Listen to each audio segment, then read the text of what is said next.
Sir, you're charged with especially aggravated kidnapping. You're also charged with aggravated assault, and you're charged with theft of a firearm worth less than $2,500. You're talking about stuff that is not relevant.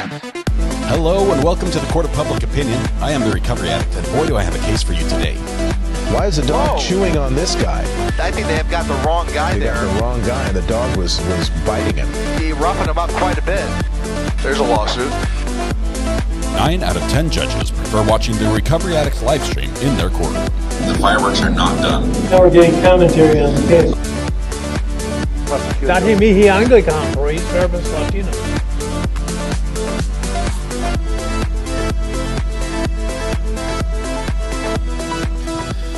Welcome back. If you can call that a lunch break. It was short. I don't think you would have time to order food in the amount of time I gave you off. I apologize for that. But we're back. We're back. We're on verdict watch. We're waiting we're waiting for the judge to get back from his appointment. Bring the jury. And the jury to get back from their lunch and their decision. Both might happen quickly. The judge's appointment is probably more of a fixed item. We are not sure if we're going to get any video from the courtroom when the judge gets back, because we don't know if anything that needs to happen on camera or on the record, as we're waiting for the jury here. Let's see what we've got. Super source presets. Let's see. 1 box 3. There we go. Okay. All that hard work here, just for this one purpose. I wanted to be able to make this fancy thing happen here, like this. Of course, it didn't work anyway. All right, close enough. We have a feed from the courtroom. We're waiting. We have the audio stream with the volume turned up as of right now. So if anything happens in the courtroom, we'll have that. As always, in Verdict Watch, the phone line is open. The phone line, singular. It's a free burner phone, so we only have one of them. How was the pizza? It was cold by the time I got it, Mandy, but it's gone now. It's gone now. So it was good. It was a 2 martini lunch. Love the new intro so much. Awesome red pen. Yeah, I have to add these bits to it because I manually trigger them. 9 out of 10 judges. Yeah, I manually trigger that part, and I don't like my recording. I'm probably going to re-record that so I don't sound like a circus announcer or something. Let's see. We have to give away the internet. We can't miss that part. Let's see. It looks like Adam Nusky. There it is. Adam Nusky comes first in chat with a yo. Adam has won before. I know this because he's told me it's Nusky like Husky. We've talked with him a little bit. Adam has won the internet before, so he was what we call a repeat offender, or repeat winner, excuse me. So as punishment or as the prize actually is that he gets to own everything IP related worldwide. And there's a bit of a catch, Adam, because we already had an internet outage this morning. So we're not really on a firm foundation as far as IP things go. So I need you to get to work and get this fixed. He's going to give it to Ivan for the birthday. Ivan refuses the gift. He says you can't re-gift that quick. You're stuck with it. Adam, I think it's you. I'm gonna blame you. You're gonna have to forward all the calls to Ivan.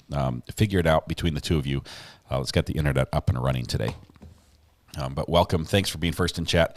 We've got a bunch of people here in chat as well. It's been a fun day. We've picked up some new friends. So please let the newcomers feel welcome here. I would appreciate that.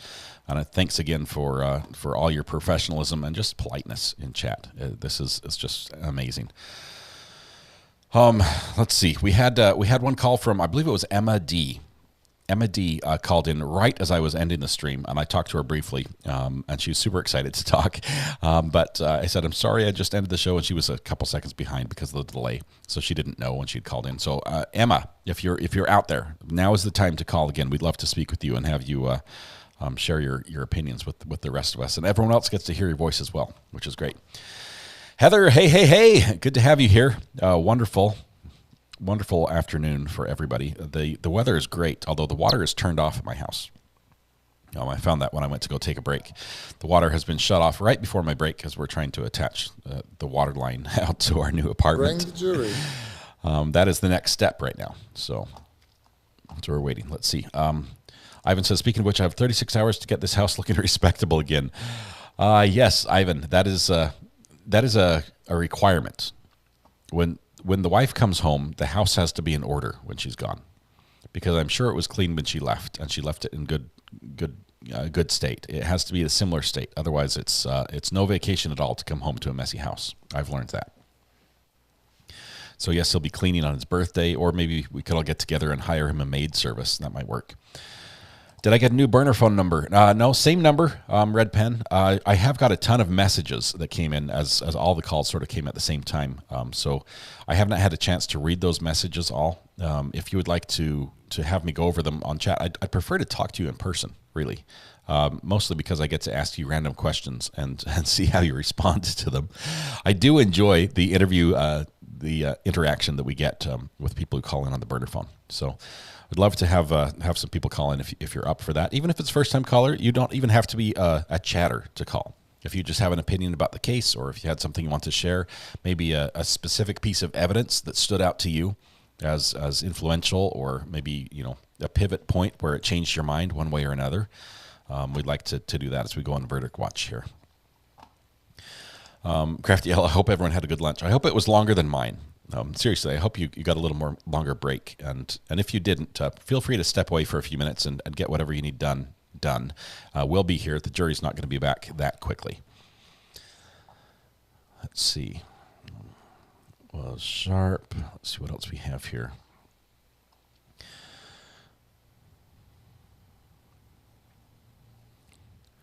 Trying to read all the chats. I'd love to know people's rough locations from Dallas, Fort Worth. How about you guys? I'm in North Carolina. Squirrel.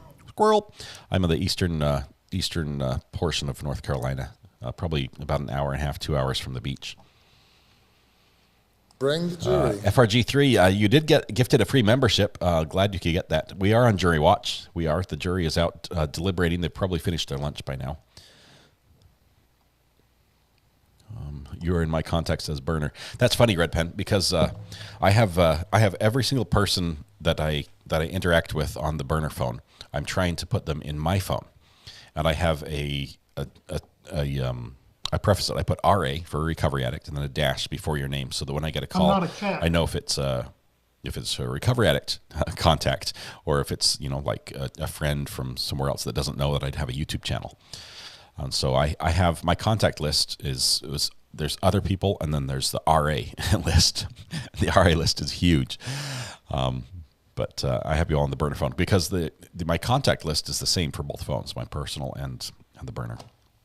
It was a very short lunch, Jenny. I'm feeling it. Why does it keep saying upcoming when you're live? Stole it as well. Brittany, this is a problem that we've had on YouTube the last couple days. For some reason, it doesn't show when I'm going live, and I don't know why. It's a YouTube issue. Here in my phone too. Yeah, now is the time. Seriously, now is the time to put the burner phone number in, because if for some reason you need to contact me when I'm not live, there's no way to get the burner number. So go ahead and plug it into your phone now, and then when you need to call the burner phone, you'll be able to just hit the speed dial, and there you go. England is a dream to visit. Seriously, the history in England is fantastic. I love it. Did Zach borrow a chainsaw? I can't remember. I'm thinking perhaps he cut Lee's body up with a chainsaw and then put body parts in bags and back in the van. That's a theory, but let me just say, chainsaw, there would be DNA somewhere. There would be DNA everywhere if it was a chainsaw. I don't know. I realize that would be faster than a different method of dismemberment, but the cleanup would be unbelievable. London is crap, though. No, London is great. London is busy. London can be a little dirty at times, but I love the history. I mean, there's nothing like walking along and feeling the marks of the bombs from from when London was bombed, and just the remnants of that on the granite walls and things. It's crazy. You're listed as RA Burner. My hubby's like, who's that? Is that code? Tish. Oh, man. That's funny. I wonder what I am in everybody's phone. On break, I checked out the Paltrow case. So much lawyers talk back. It's spicy. Might be worth a look. That is going on. We haven't quite switched over to that yet. We might take a peek. Not right now, but that's the wrong button. Let's see. There we go. Did ZA cut up the body in the fields of the large tree farm? Nobody knows. There's a lot of speculation. He obviously had an opportunity on a large tree farm where her family was there, and he wasn't going to be interrupted by anyone else. And working with a chainsaw wouldn't have been, uncommon or weird. But I just the cleanup that would be required is incredible. Okay. You want to visit Edinburgh? We do. I think that should be required. It's on my bucket list. I have not got there. I was in England, but I did not get to go up to Scotland. I don't have anyone's contacts, not even my wife. You must have a true burner phone. It has nothing that can identify you in it. That's awesome. The British Museum, that's what we're talking about, yes. Let's see. Graveyards go way back in history in England. They're super, super far. I lived in a house over there that was built in 1100. It was amazing. I threw darts at the wall and put lots of holes in this antique wall. Do you ever listen to Bob Ruff's Truth and Justice podcast? I have not had a chance to listen to that yet. I got busy. I wrote it down and then I never did anything about it. I apologize. That is my fault. They said ZA had a bad back, so he couldn't lift the body. Adrenaline's very powerful. Ever heard of a small woman lift a car when her child was under it? I've heard of some things like that happening. I'm not sure if that would be the case here. It's one thing to lift once, but to carry out to the car and load up the car and everything and not leave any evidence. Maybe the rainstorm helped that way, but I live in a Tudor-style home. I pretend it's England. That's close enough. Check out Wales, too. I have ancestry going back to Wales. Forgotten part of the UK. Let's see. I like my stays in London, but not longer than 2-week period. I go twice a year for business. I love the underground. I love being able to just go anywhere. I mean, you hop on the Circle Line or District or something like that. You can get just about anywhere in London on a tube pass that will get you anywhere you want to go. Brittany says, I need some motivation today. I feel like Verdict Watch always make me a homebody. Yes, we don't want to leave in case we miss it. Brittany, what do you need motivation for? We can give you a pep talk. Let me know. I spent 4 months in London playing Darts World Cup. Best 4 months of my life. That sounds like a wonderful destination for that. Who's to say that wasn't the two people that carried the body? Mary, we talked about it a little bit. Even though there's no evidence of that happening, it makes more sense that would happen. Have they been deliberating, or did they break when the judge had to leave? They've started deliberating. He gave them the order. He gave them the charge and said, go to, and I'm bringing you lunch. Or he made his clerk just take care of lunch. I guess she gets to choose what it is. But there's the burner phone number. Everyone's welcome to call that. It's one at a time, of course. Paltrow has a company called Goop that sells pseudoscience products. Is that being brought into the case? Are we getting into all this other stuff? Let's see. Will you be covering Letitia Staunch trial? I'm not sure about that one. We could be related then. Yes, with Celtic roots, it's possible. Am I Mary Murphy? Is Mary Murphy in North Carolina? I don't know. I don't remember. May have dumped the body and rug after tying and taping the rug in a known dumpster. If the verdict comes back late tonight, are you going to hop on live? Yes. If the verdict comes back, I'm going to be there for it. I believe that ZA's brother and dad helped him. I realize that, blood runs thicker than water type thing. There's that connection, and, when your family's in trouble, you help them out type thing. For most people, they would draw the line at dismembering a corpse and throwing away the pieces. I think that's a bridge too far. I can't get there reasonably, unless there's already a very firm bond over crime in that family. That's tough. Did you know you can decipher Egyptian hieroglyphs with the Welsh language? Fun fact. I did not know that. I consider myself educated on it now, though. I went to Canada once, but never outside the U.S. besides that, Polly. Yes, Canada is beautiful.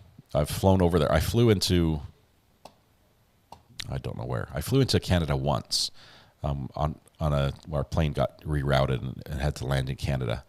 And none of us were planning to go there. So we just had to switch planes and fly out again. So we couldn't visit because we didn't have like tourist visas or anything. Come visit Vancouver Island, BC, Canada. You can surf on the west coast in Tofino. I have tried surfing on the east coast with very small waves, and I did very poorly at it. I'll tell you what I can do. I can bodyboard, but surfing is a skill that just escapes me. I never was even good with a skateboard as a kid. Love to visit London. Try to get bit by one of the king's horses just to get bit. I threw a frisbee into I think it was Prince Charles's backyard, and we were playing frisbee in the park next to one of his houses, and not far from the castle. And I threw a frisbee into the back, and they would not let us get it, obviously, and they would not get it either because there was a chance that there was a guest that could have been in the house, and at some point they could have looked out, and it would have been wrong for the guard to be out getting something out of the yard. They're so proper in appearances. Nobody would be walking in the yard at all during that time. So lost the frisbee. I think adrenaline might play a huge part in finding the strength to move dead weight. I want to see Oregon coast and seals and whales too. Oregon coast is beautiful, absolutely beautiful. Ace of Swords. I tried lifting my 150-pound dog and I could not budge him, although I'm quite a bit smaller than ZA. Send me to the gulag. I messed up, says Danny. Jury's been deliberating for about an hour and 45 minutes. That sounds about right. That's after their lunch start. That gives them an hour for lunch, and then Carla Tate just sent a super sticker with 2.99. Carla scared the daylights out of me. Thank you very much for that. I had the volume up a little bit loud in my ears. Carla, thank you for the super sticker. I appreciate that very much. Appreciate your support. Wish you could find more about missing family members. Yeah, there's that's the thing. There's no information out there. I'll have to look into it and see if there's somewhere that somebody's looked into it a little bit. I've never been to Australia. My son went there for a few months and loved it down there in Adelaide on the south side. We need the no dead horse soundbite paired with DA's weird opening of closing about horse and zebra hoofs. Don't even know what any of that means. What she said, Pam Jams, on the closing, she said, my mom says, when you hear hoofs, think horses, not zebras. Which I think what she was trying to get at was that don't think, if you hear a loud noise, don't think, oh, that's a dragon or that's an alien ship. You think that's probably thunder. Go to the most likely outcome instead of jumping to the fanciful or something like that. So I think that's what she meant by that. It was a funny little saying. I liked when she said it. But we'll have to bring the let no dead horse go unbeaten. Yeah, we'll bring that in with it sometime. Aussies are wonderful people too. They are. What do you think the verdict will be? I am leaning guilty. I am. I think I'm leaning guilty because I think personally, I feel he's guilty. But I think the jury will find him guilty because of the prior acts. It's very hard for them to hear all the bad things he's done and not think he's still a bad person, thus he's guilty. Love the point she made about that. Good afternoon. Please feel free to call. Yes, Samantha, thank you very much. Call the burner. It is available at any time. Got hit in the face by Sylvester Stallone in Colorado, smack dab by a door. You did, Lori? You'd think they would make that right. Hey, bud. Yeah. Let's see. Can I opt into gift memberships through chat? Linkster, you can do the gifts, ! Gifts command, which will cause my bot to respond with the link that you can use. And that link can get you to opt in. But there's not actually something you can do in chat directly that will change your setting if you're not seeing it. There it is. Samantha Terry just posted that link or that gifts command, and so the link will appear just in a second. right there. So click that one in the chat room, or you can open that link in Safari. That might work as well.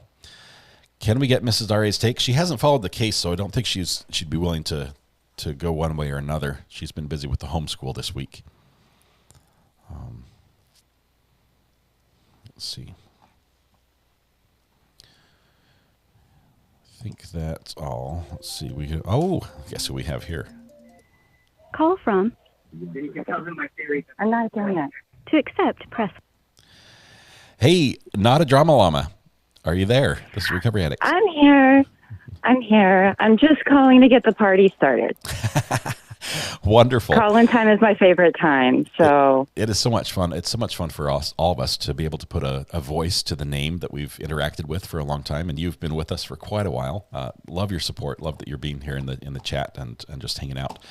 But if you call thank in, you. I love you guys too. You have to answer questions. You know that, right? Well, yes, I'm here to answer a question. Sure. All right. I'm So first of all, assuming it has to do with what I think. Yes, it is. First of all, if you're a fly on the wall, actually, if you're a member of the jury, if you're say juror 10, what's your vote? We're doing a straw poll. If I'm on the jury, I would have to vote not guilty. Okay. I just have a lot of questions that weren't answered that I felt were important questions, and I would say, I'm 80% thinking that he probably did it, but that 80% is not 100%. Right. There's room for reasonable doubt there in that remaining 20%. For me, on important questions. And is that going to be on the murder charge, I assume? On the murder charge, yeah, I'm sorry. And I guess the stalking charge for Leo, from the way I understood how it was written. Okay. So because he didn't. If everyone on the jury thinks like you, odds are he would probably be convicted for stalking Sadie. And he would face maybe 3.5 years in prison. I think that's the penalty. But not guilty on the others. That's fantastic. That's wonderful. Anything? Well, thank you. Is there any point in this trial that really stood out to you as a pivotal, oh my goodness, type moment or something? Other than the judge listening to our show, obviously, that was a lot of fun. Well, besides that was wonderful. I was cheering in my living room, and it was hilarious. Well, I think that this case, at first, it was not that interesting, and it got, as it went, it was just how interesting it got with the debate between the lawyers. Yes. And, the opening statements, I was like, oh, this guy definitely, but just the way that the defense and the prosecution would get at each other and just watching it all has been very, very interesting. I was pleasantly surprised by this case. Yeah, I agree. I think the best part of this case for me, as far as enjoyment from what I watched, was the interaction between the lawyers. Whoa, what's happening here? Oh, 100%. 100%. I will say I was disappointed. Oh. Hang on. We've got a new judge sitting on the bench. I'm trying to figure out why. Who's that guy? I don't know. He's a fill-in. It's like a substitute teacher for the judge. Just keeping a seat warm, maybe? Are they saying anything? It's the same bench, and the books behind him are the same. The judge's laptop is out, so it's the same room. The chair's the same. It's interesting. This is bizarre. I didn't know you could have a replacement judge when your judge is out sick or something. I hope his doctor's appointment went okay. If he's listening to us, I hope you're okay, Judge, and I hope your wife is too. Yeah, seriously. Well, not a drama llama. Thank you so much for calling in. I appreciate you very much. We'll probably have some time for more calls here. What's up? All right. Everyone else call in. This is my favorite part. All right, bye-bye. We'll see you. The attorneys make their appearances, please. Bye. Your Honor, State appears by Mike Gravely of the District Attorney's Office. The defense is appearing by Attorney Nicole Muller and Attorney Kirk Aubert. For the defendant, Mr. Zachariah Anderson, he's in custody, was not produced. We're fine with waiving his appearance if the court is. We have two questions from the jurors. They came at 1:53 p.m. Question one, please provide the time stamps and then in parentheses creation of the snippets of Rosalio's pictures on the defendant's computer. Question number two, please provide creation time stamps for the videos the defendant created outside of Sadie's home on April 24th, 2020. I invite comment. Yeah, this judge is like, he has not done anything. He's Judge, the defense's position on this is as far as question number 1, which is the timestamps creation of the snippets of Rosalio's pictures on the defendant's computer, that was testimony. So there really isn't any exhibit that establishes that. I believe it was Morton, but I believe it was Sean Morton. Do you agree, Attorney Gravely, that there's no exhibit providing timestamps? I believe it was testimonial. It was testimonial. I believe that Officer Morton, who is the computer expert in this case in terms of for both sides, answered a lot of questions, indicated that those Rosalio pictures were, that a screenshot was taken and that those pictures were put on the computer on 425. Okay, I intend to respond. Please rely on your collective memories. Yeah. All right, and then question 2. Did you want me to repeat that? Yes, because I honestly, I don't believe that was even testimonial. There's nothing on that. There was not testimony on that issue. There's been no evidence offered on that issue. So I could add the same response. Please rely on your collective memories. Yeah. Sure. I think that's fair. How would you feel? Attorney Gravely? That's okay. How would you feel as a member of the jury Off the record. Judge. who just says, okay, we've got 2 questions. Let's go ahead and send those to the judge and ask those 2 questions. And the response is, rely on your memory. It sounds like it's like, hey, we're leaving you out to dry. You're on your own here. That's interesting. Note to substitute judge. Judge likes to monitor himself on laptop. Yes. Why are they talking about stalking charge only now? Yes, they are talking about the stalking charge. I think we've got a phone call coming in. Let's see who this one is. Call from. To accept, press 1. Hey, this is Recovery Addict. Who am I speaking with? Brittany Turner. Hey, Brittany. How are you doing today? I'm doing fine. I've been on a jury 3 times, and I wanted to say how it went when I was on one, because I've heard people say, oh, I wish I were a fly on the wall. Yeah. This is not to say how they do it, but in my experience, we went in and we sat around the table and just kind of cast our vote, without even deliberating any. Just, here's what we think. And then kind of go over why you believe this or that. So right now, I think that they're going over the stalking charges, in my opinion, going back to April. And I'm a little surprised at that, that they weren't in agreement, which means the murder charge, they're probably really not going to be in agreement. Yeah, that surprised me as well. The stalking charge seemed to be the one that was the most of a slam dunk as far as the evidence. So interesting. Maybe they're doing them in order. I believe the 2 stalking charges came first. The 3rd charge was the murder charge, and the 4th is the body. So maybe they're just. I feel on like the first they're doing couple them in charges. order. Yeah. Yes. And to get back that answer, rely on your collective memories, is very frustrating because you're already not agreeing on your collective memories. That's why you have the question. Yeah. So. And they are supposed to have basically all the evidence at their disposal, right? And they can say, hey, I'd like to see this again. Maybe we might get another question from them saying, okay, can we see this bit of evidence, or can we have this transcript, or something like that? We'll see if maybe they ask for that. But they must be frustrated now, going, what do you mean, Judge? First of all, Judge, why did your voice change? Because we've got a replacement judge today, covering for. Honestly, I wonder if Bruce, the normal judge, Judge Schroeder, would have handled that differently. I think it was a scheduled appointment, but at the same time, I wonder if he would have done that differently, and maybe had with how much he's tried to explain to the jury at every point, every time there was a possibility for them to have a question or not understand the proceedings. He's been very verbose, and now to say, rely on your memory. Right. That might be like a whoa for the jury. So 3 times on a jury, that is crazy. Oh man. Yeah, I live in a very small county, so I've been called more than once. That's awesome. Well, Brittany, thank you for sharing that. I appreciate it. Yeah. All right. Y'all have a good day. You too. Bye. Bye. Hey, I just want to give a quick shout out. I've begged the mods to do me a favor today because the defense attorney has chosen some attire that's being a topic of conversation. I've asked for them to just delete anything that has anything to do with that in chat. We're trying not to focus on that. Some people think it's perfectly appropriate. Some people think it's ridiculous and scandalous. We're not going to go there.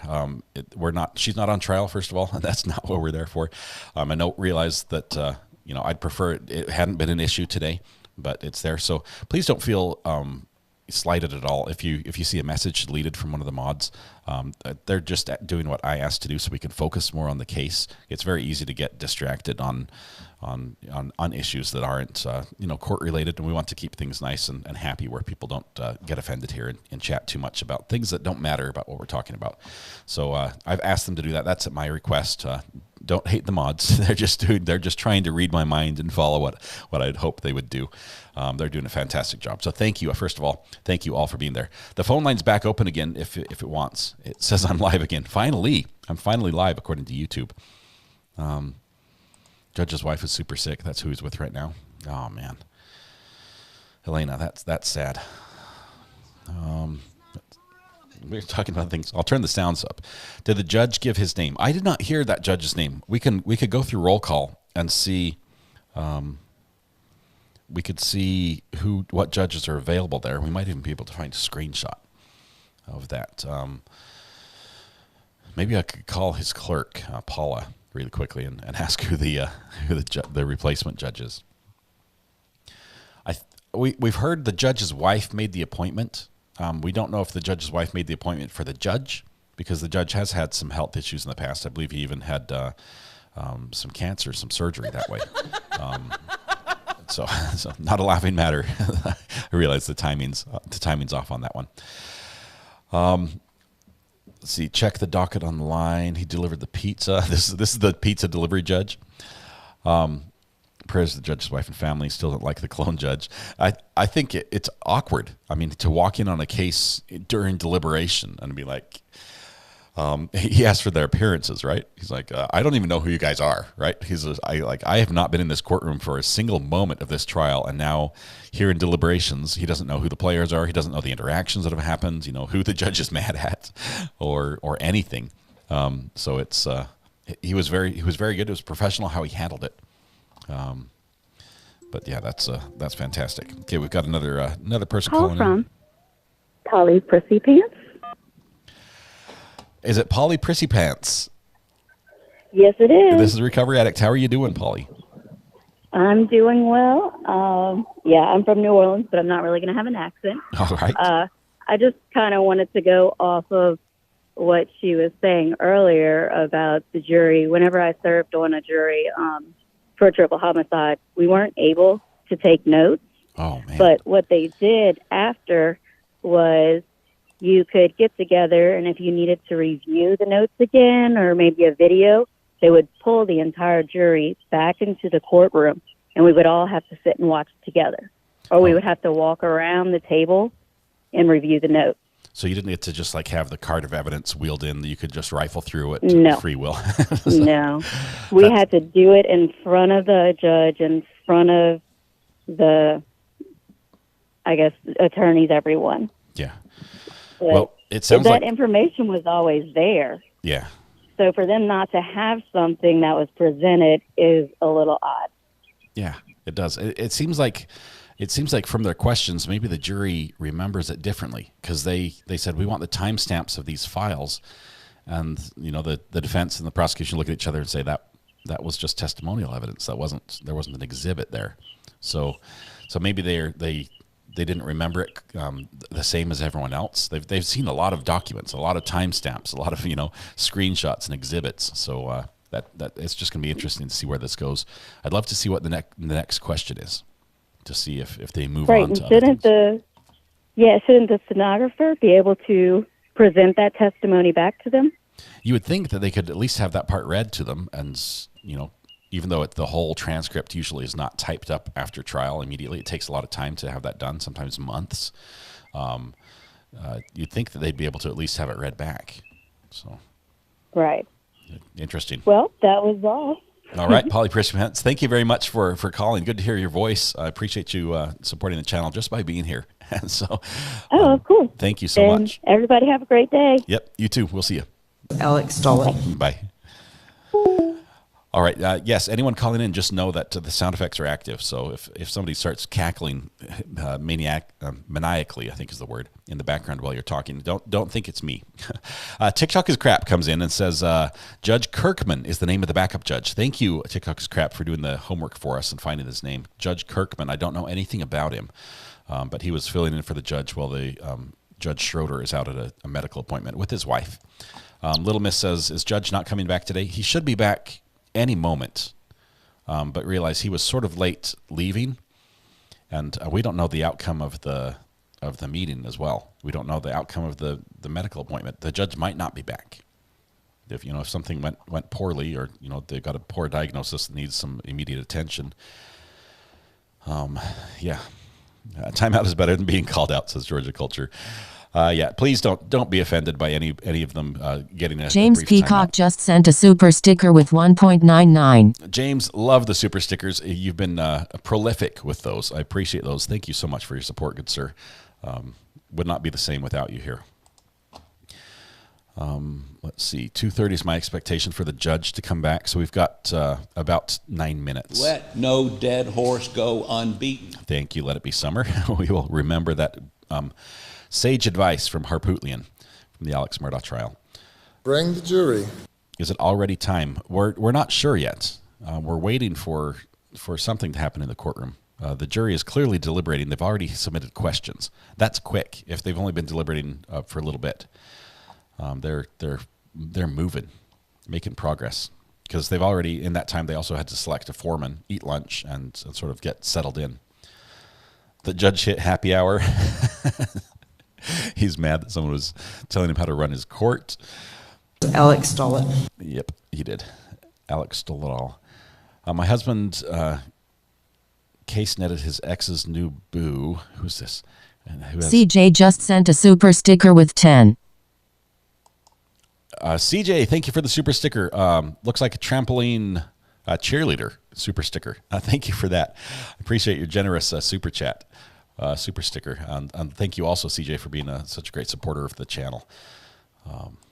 Is it good for Zach? Let it be summer just sent a super sticker with 5.49. It is summer. Yes, reminded me of the mug emoji. Looks like we've got a familiar face calling in here. Call from Thal, my friend. While you're talking, I'm going to open Zoom in the background because I know Matthew was going to connect after lunch. What are you thinking? Guilty. Thanks for calling. Appreciate it. Thanks, Saul. We'll catch you later.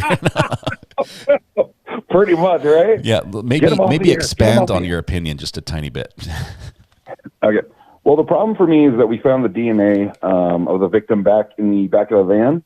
Yeah. In that droplet. Mm-hmm. The problem for me is that I was waiting for the defense to explain away how that got there. Yeah. You know what I mean? Yes. And they didn't.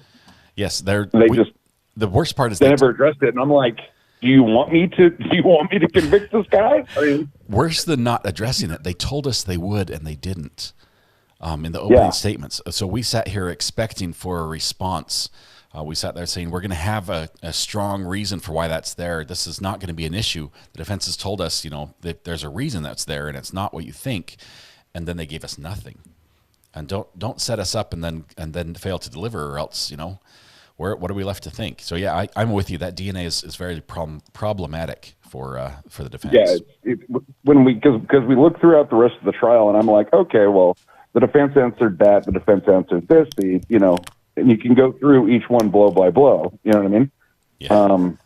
But the problem is we get to that dot in the van, and the defense says nothing. I'm like, dude, that's bad because the prosecution has to prove his guilt, and that's one heck of a throw that you're not addressing. Are we going to address subject matter jurisdiction? Thal, I've got Zoom up in the background, but I also have to do my my ASMR moment.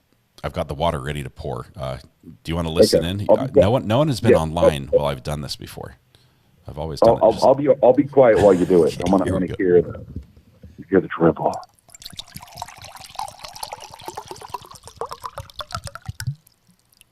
Oh, yeah. Okay, I didn't need that on the end. But thank you, Thal. Well, nice. one more thing. I got a joke for you. Because you're called recovery addict. Okay. I started looking at investing into Magic the Gathering, Pokemon, and Yu-Gi-Oh, and all that stuff. Right? Yeah, Started the collector looking at cards, the collections game collector cards. Yeah, buying and selling them and all that. I don't play anymore. I used to play like 20 years ago, but I don't. So I understand the concept of them and all that. But I like investments. I like trading stocks, currencies, all that stuff. So sure, I'm with you. I love this kind of stuff.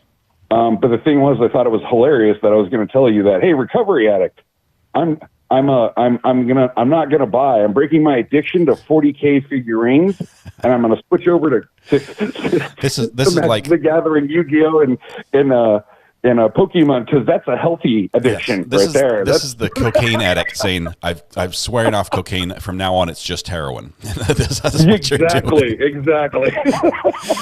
Oh man, I get the humor. That is funny. I hope you have fun. I like watching YouTube videos of people opening those card packs. It is, I mean, I watch just about every YouTube video out there, but I love what can you find? I might be actually doing that with because I'm buying a case of the, what's it called? Lord of the Rings, Magic the Gathering collectors booster boxes. Yeah. So about 6 of them. So it's basically those are the ones that have the one ring in them. Which is interesting if you guys don't know anything about Magic the Gathering. The Magic the Gathering printed, okay, listen to this, guys, 38 million cards worldwide. That's a lot. And there is one card. And you're going they for printed, it. that is the ring. That card's going to be worth an absolute fortune. It's hard. Imagine, for those that aren't familiar with what we're talking about, imagine like baseball cards back in the day. When we were, years and years ago, they were common, but we threw them away and, they got damaged and stuff. Now those early baseball cards are worth a lot. The same is true with these newer card decks that have to do with, games like Pokemon and things like that. Most of us have not played. Our kids might play them, but they're fantastic. I love them. The artwork is amazing. The card quality is just incredible, and they can actually be an investment. It's weird to say that, but you can invest in Pokemon cards. I wish you luck. Hope you find the one ring. You have a great time with Matt, and tell him that I'm going to the gym every day. So one day I will be as pretty as he is. All right, I'm catching up. All right, catching up. Sounds good, Thal. Thanks for calling in. Good to hear from you. Yep, you too, buddy. See you. Bye. Hope he gets the one ring, and hope he videos it, and I'll watch it with him. Let's see. Do you think we'll get a verdict today? I think we will. They're moving pretty quickly, in my opinion. They've got some time ahead of them. I think we'll have a verdict. Keep your finger on the mute button. Yes, I have to be careful with some of these callers. I trust Thal, though. Thal, Ivan, they know what we need here as far as what we allow and what we don't, and they're very good that way. They're very respectful. My son has a room full of football and baseball box sets from the 1990s for sale. A room full. Oh my goodness. I collected stamps as a kid. At least I had the idea that I wanted to collect stamps. I had no idea how to begin, and I had no source for stamps either. I have some relatives that were that lived overseas in Norway, and so I would get some stamps occasionally from mail back and forth, and I would collect those. But I just take the envelope and I just stick it in a big box. But somebody heard, a neighbor of mine heard that I liked stamps, and phone's going nuts. Call from Ivan Victor. Ivan, you're back. I have to finish my stamp story before you can tell yours, okay? Well, no, that's why I'm calling in. It's because of your stamp story. So I went to military high school, believe it or not. My father recognized at a young age that, I was probably not suited best for public school, okay? And so he got me into St. John's Military Academy. And so one day we are marching along because we would go on these 15 to 20-mile road marches every Saturday, right? And for anybody who knows any military lingo, a road march is basically you walk in a straight line, say nothing, do nothing, with your rucksack on your back, and it was like reflection time is what they called it. You know what I mean?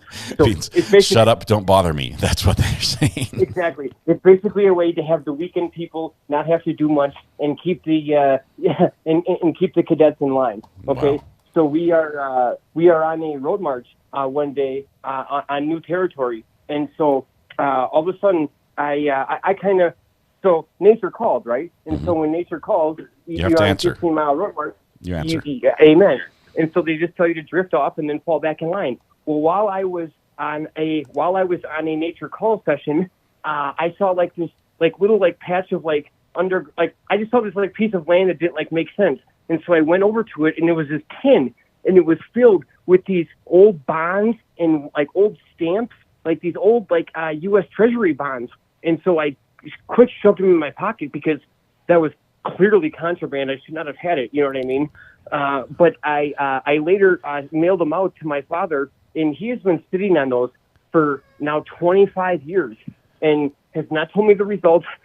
They must have been something decent because they were literally bonds from a century ago.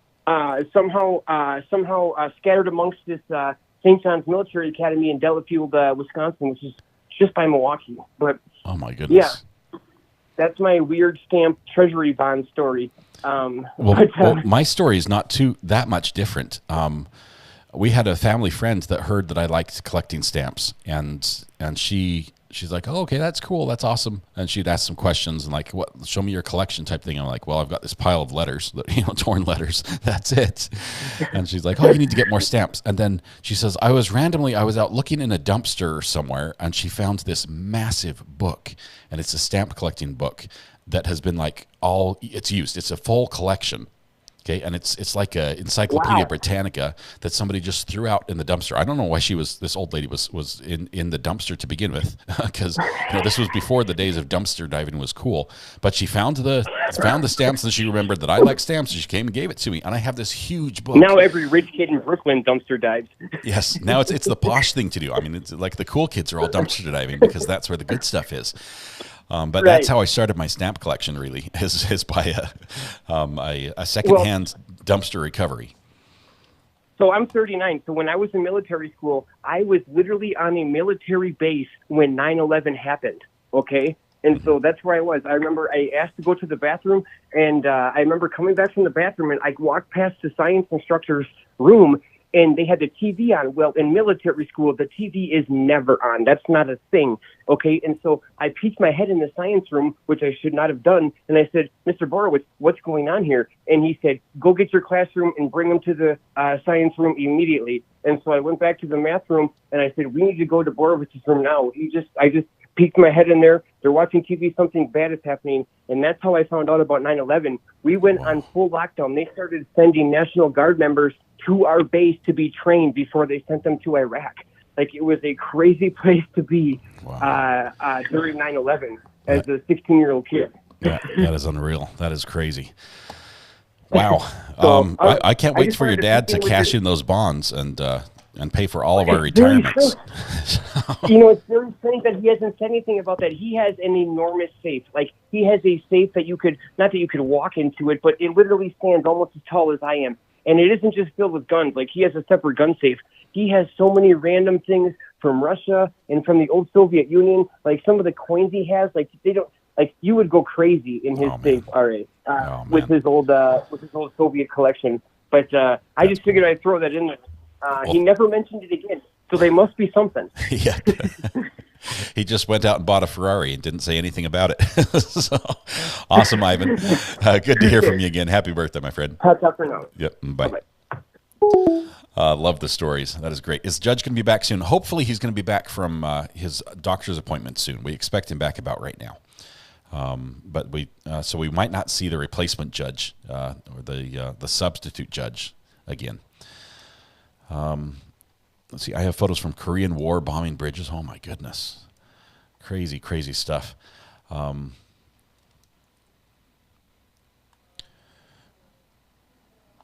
see. Bring the jury. I knew someone who counted on very old sports cards until he tried to sell them, and grading is expensive. It's totally a scam. Cass, yeah, the grading is rough because with these cards you collect, Nobody wants to sell them unless they're authenticated. And the company that authenticates them says, yeah, we'll authenticate it, but it's going to cost you $75 or $250, depending on the card. Call from Katie Q. This is Recovery Addict. How are you doing? I'm doing well, and you? I'm doing fantastic. It's good to hear your voice. What are you thinking today? I'm thinking if I were on the jury, I would vote not guilty, even though I believe he is guilty. So you're one of the not proven side then? That's right. Was there anything in the evidence that was presented that's problematic for you? Like specifically the DNA. How do you get around the DNA issue?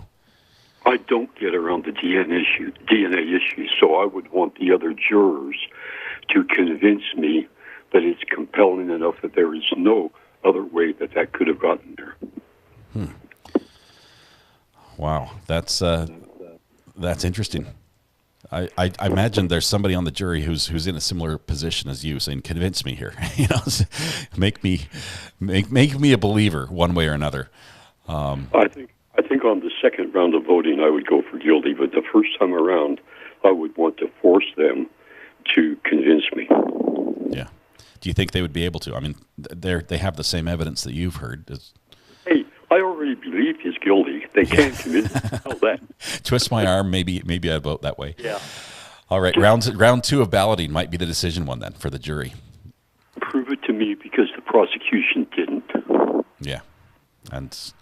And really, I mean, that's the point where you vote not guilty. So I'd have to agree with that vote if that were the case for me. I will say, good to hear your voice. Say hello to Mrs. KQD, and I'm still waiting to see pictures of the fish tank you're building. So you'll have to send those to the burner phone. I need all the fish and everything. So. Tell Samantha Terry, yes, I'll give her a hug. All right. Sounds good. Thank you, KQD. Not Samantha Terry. Yeah, all right. We'll see you. Thanks for calling. Bye. Awesome, KQD. Thank you for that.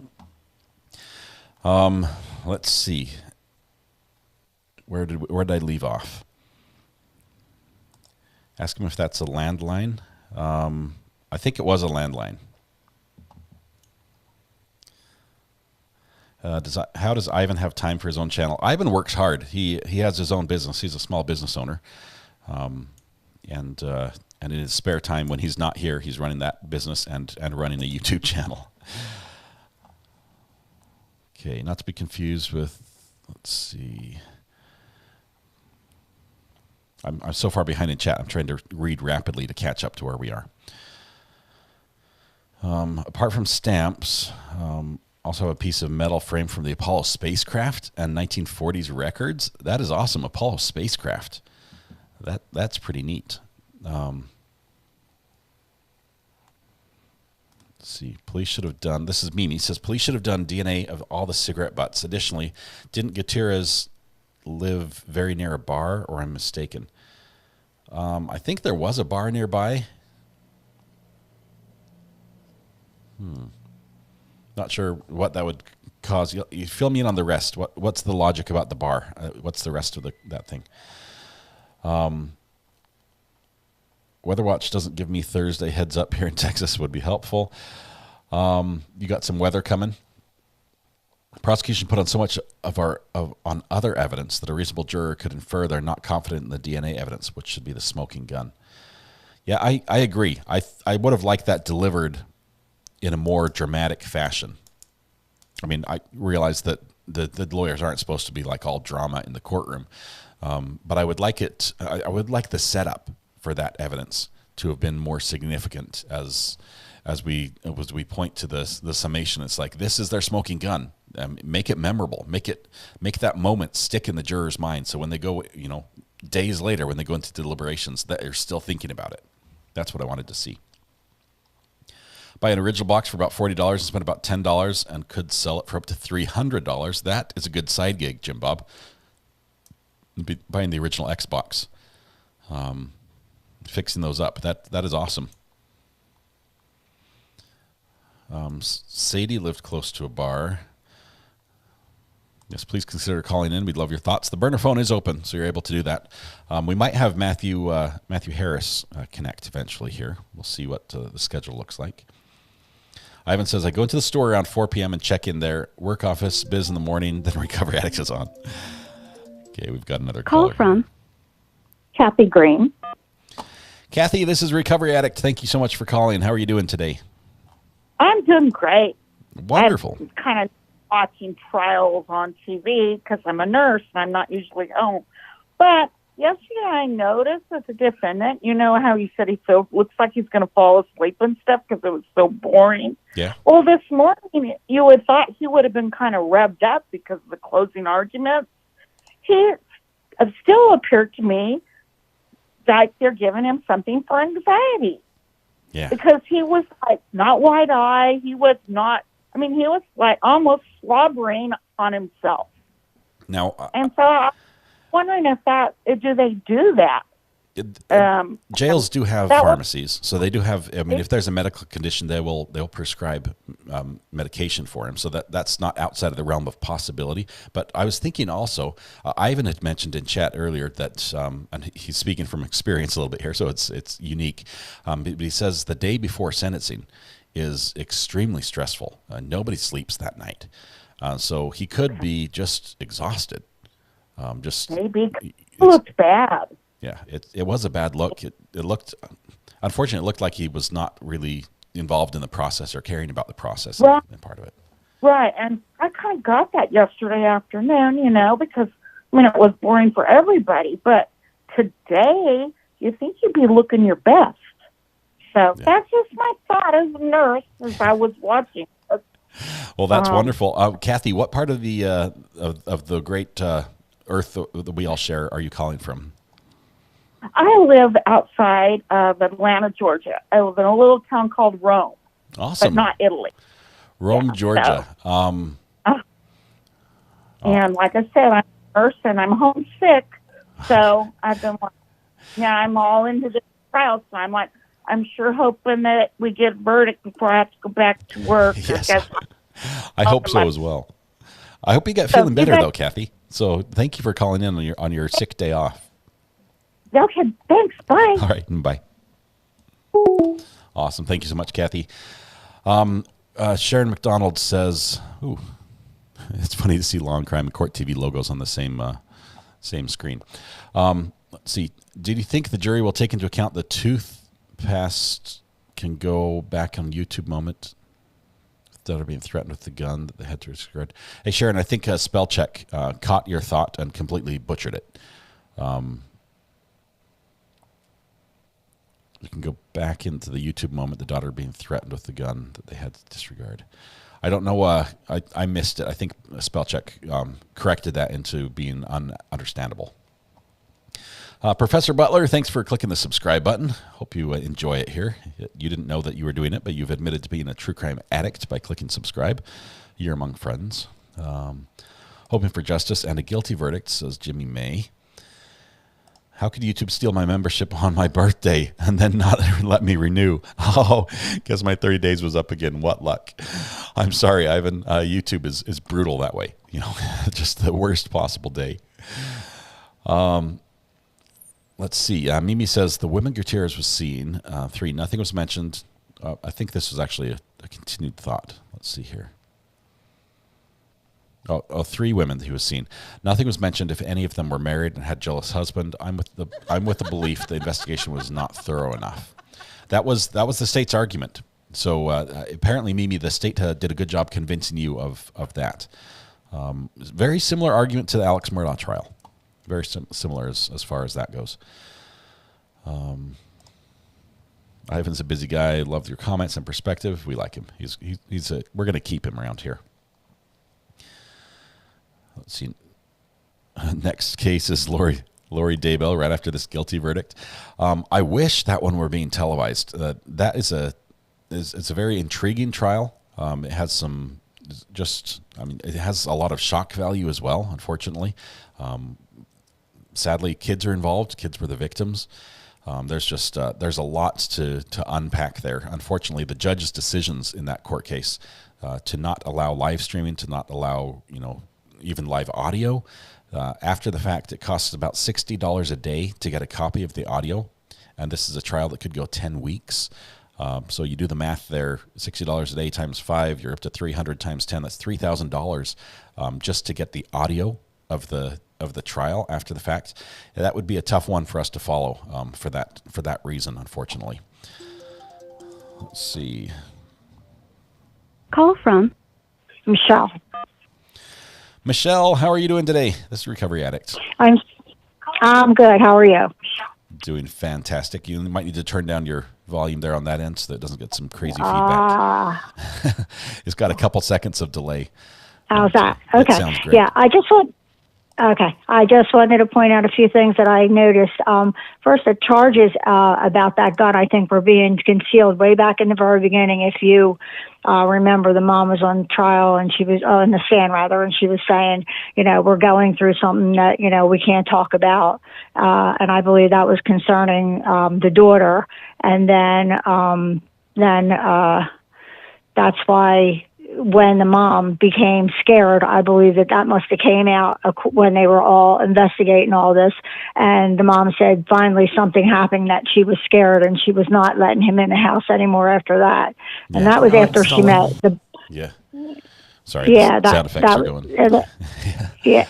Yeah. And then they made it sound like the daughter was watching at the end and the closing. They made it sound like the daughter was tracking by herself, but they didn't really come back and say that the dad set her up and made her do the tracking. He set her up and said, here, watch this. So I believe that all that suspicion about not being able, I think a lot of people are thinking there's some things hidden, but I think it's all concerning that gun that they weren't allowed to talk about in the in the very beginning, that made it sound kind of suspicious. So yeah, so in the beginning they didn't talk about it. It seemed to have found its way into the trial at the end of the daughter's testimony, specifically. So the juror did get to hear about it. I wonder if it had been allowed in at the beginning, what we would have heard from Sadie regarding I believe, yeah, because I think at that point when that came out, then that's when she got afraid. Because at the beginning she said she wasn't afraid until she finally met up with him, and then decided this is done. I'm done with this. I'm afraid of him now. And I think that it was all around that same time, but you really had to listen for it, because she wasn't allowed to talk about it. And then the daughter was trying to not talk about it again, and then she just had to let it out. She was like, I can't keep this in anymore. Like, if you want to know, this is what happened. And everybody's face dropped. I saw yours. It was like, what? Oh, it was the judge turned in his chair. It was crazy. Michelle, Jeff Jorgensen's asking a question. Maybe I'll ask you your opinion as well. The jury has 2 questions so far. Both of them had to do with timestamps of some documents, of files. Did you read anything into the jury's questions so far? I just was reading whether they were, whether the time, I think they're trying to set up the times with, the video according to the phone records, or the dates rather, when the truck got broken into. I think they're just trying to confirm all that, because those videos were kind of hard to see. So I think that, that was all that.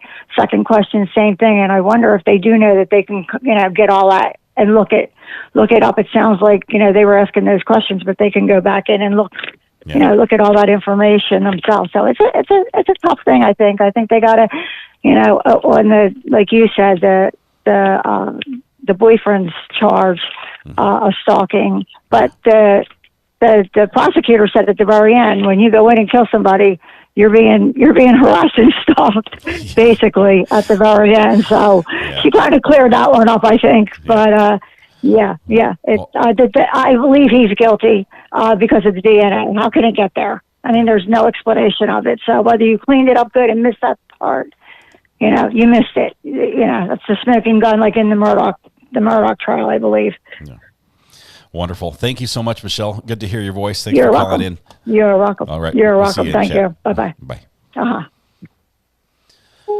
Miss Chris just gifted a membership. Thank you, Miss Chris. That went to Emma D. Wonderful. Let's see. I think Mr. Pickle's trying to call in. Rosie from Tucson. Rosie, before you say anything, I have to make the pickle sing. Rosie is the one who sent the the pickle here. So I have her saved as Mr. Pickle in the phone. Rosie, thank you so much for that. That makes my kids smile. I love it. You're welcome. What are you thinking Well, today we about love you. Thank you so much, Rosie. What are you thinking about the Cracks me case? up every time you do that. That cracks me up. Listen, I think he's totally guilty. I mean, who burns up work boots like that and all the clothes? Who has somebody else's DNA in their vehicle? Like you said earlier, your blood is not in your car. It's not in your house. It's not on the rug in the van. It's like, what? Why would this all happen? This man is guilty. I am sorry. Between the DNA that's in the truck, the boots, all the clothes that he burned, who does that? Some people do. Am I mistaken? Are there people that actually burn their work boots in a fire pit? Why would you do that unless you're trying to get rid of evidence, Rosie, right? I've been doing it wrong. I've been putting my dirty clothes in the laundry basket. Apparently, that's not the right way. We do know that the defendant did not have a washer and dryer. I haven't been wearing it. So maybe this was just his regular process. No, I agree with you. And I haven't been wearing my underwear in my pocket either. I guess I was doing that all wrong, too. We've learned so much about clothing. So, I think I can understand. I think when he took off his clothes to change into the jail outfit, because it's a complete change, he just for safekeeping put the underwear in the pocket, and I think that's how they got there. I don't think he was actually running around with the underwear in the pocket, but yeah. Weird. Rosie, good to hear your voice. He had it in his pocket just in case. I am sorry, but I just had to share those thoughts with you. I love you. I am so addicted to you. Now listen, I'm in Tucson, right? So I'm 2 hours behind you. I get up at 5 in the morning. This is dedication. I've got my mentally disabled daughter that I take care of. But anyways, so I turn you on like immediately, and I cannot shut you up. It's like, oh my God! Lots of people have that problem when they meet me. I just won't shut up. So, Rosie, you have been such a good supporter of the channel. I have to thank you personally. It means the world to me and my family. Your support and others like you makes it possible for me to do this. So, I sure appreciate you. You are wonderful. So good to hear your voice as well. Thank you so much.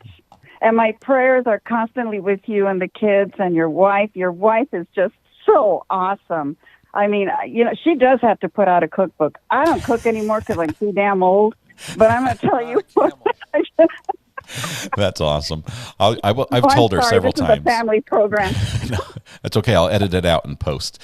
No, thank you. Thanks, Rosie. Have a great day. Good to hear you. You too, honey. Right. God bless you, sweetheart. Okay, bye-bye. Bye.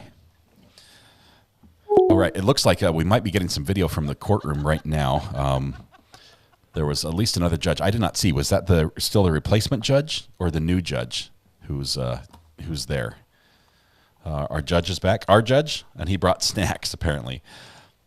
We're just going to watch and see what happens here. We'll hold tight on the phone calls for just a moment. Agnes Sky, Mrs. R.A. has not been following this case closely, so I'd hesitate to throw her under the bus and make a decision. She's not an informed juror at this point. I could give her my rundown, but I'm afraid that my rundown would taint her opinion in how I presented it. None of us saw the daughter testify. She could have been completely unbelievable. And yet, speaking about like how she looked on the stand, you're right. And then as a juror, you ask if the state are willing to coach a kid, what else can they do? So you're TFC, you're more skeptical on this one. I think you've been consistent through that position. I appreciate you sharing that in chat as well. In construction, when you get tile adhesive on your shoes, they are done. I probably have blood in my truck as much as I get cut. Yeah, if you're working with tiles, I've been cut by tiles as well. That's no fun. But yeah, like there's some things, liquid nails, things like that. If you get it on your shoe, you might as well just throw them away and buy new ones. We saw a judge. I saw a judge robe. I was looking at the chat, so I need you guys to tell me that was Bruce's back. Judge Schroeder's back. Okay. And he's got. Did he bring some graham crackers? more questions from the jury, maybe. We haven't had any audio yet, but the judge has said he will bring any questions to the attorneys who have to sit there in court during all this discussion. Linda Johnson says DNA in the van is victims. Case closed. All right, looks like the judge is not going to be talking, so I'll open the phone line again. If anyone else would like to call, we can do that for a while through Jury Watch. That's not a problem. Let's see, where am I? Where's my mouse? Why is it way over there? Okay. No dead horse go unbeaten. Sounds are back up. Rebel's at 278 subscribers. Woohoo! Yeah, it is Ivan's birthday. Ivan Victor. If you see his name there, Ivan. Viktor. You can search for that on YouTube and get Ivan's channel. If you like Ivan and like the little dog you see, more specifically, Ivan has a YouTube channel that features Rebel, his little dog, his little mini pin. You'd love it if she got a few more fans over there on the channel. That'd be great. I'm not a camel. I'm glad the judge is back. Personally, I think that's a good sign. I think that means. That probably things went well in the. I was kicked back, taking it easy. Ceremonial boot burning right here. It was our judge. Thank you for that. The two most excited green folks are me and Lisa. Yes, good to see both of you in green now. Both, I think, gifted memberships today. Fantastic to see you in green. Make sure you take a seat, ! Seat. That's one of the privileges, in addition to some of the custom emojis that the channel has. Are we going to address subject matter jurisdiction? We have time to, I think. What child will we watch when this one is concluded? What child will we watch when this phone is concluded? I think you mean what trial will we watch when this case is concluded? There's one that's coming up that I'm super interested in is Sarah Boone. Sarah Boone's case is out of Florida. This is the case being the operative word. She's accused or admits to putting her husband, or not husband, boyfriend, I think, in a suitcase and zipping it shut, but not intending for him to die. But he did die in the suitcase, and when she finally remembered that he was in there, it unzipped him hours and hours later. I think it was probably like 12 hours later or something. Then he was dead and gone, and so she's never said, "I didn't do it." Her whole defense is, "I didn't mean. It wasn't intentional. I didn't mean to kill him." So that trial is going to be interesting because it's all about intent in her mind. It may not be about intent the way that she thinks about it, but that's going to be fantastic. The first hearing in that one, or the next hearing actually, is in 10 days. And that one will start mid-April, as long as it doesn't get pushed out again. It's had a lot of pushes. She has not. Oh, wait, she did. She waived her right to a speedy trial in September of 3 years ago. So the court isn't under a crunch for time as much as it should be normally, but the judge wants to get that case underway. It's been a long time. Let's see. Patricia says, almost lunchtime, chicken fettuccine Alfredo, Texas toast and garlic butter, sauteed broccoli. What time can we come over, Patricia? So save me a plate. That sounds fantastic. No, I had 2 pizzas. I really shouldn't. Fine, twist my arm. I'll be right there. Love that. That sounds delicious. Verdict time check. They started at, what was the time? 1:10 or 1:15 roughly my time, and it's now 3 or almost 4 o'clock my time. So we've got about coming up on 3 hours. Is that right? And courthouse color won't change again until 6 months. Yes, the longer it goes, the slower the changes are, unfortunately. We've got lots of kids. Hang on one second.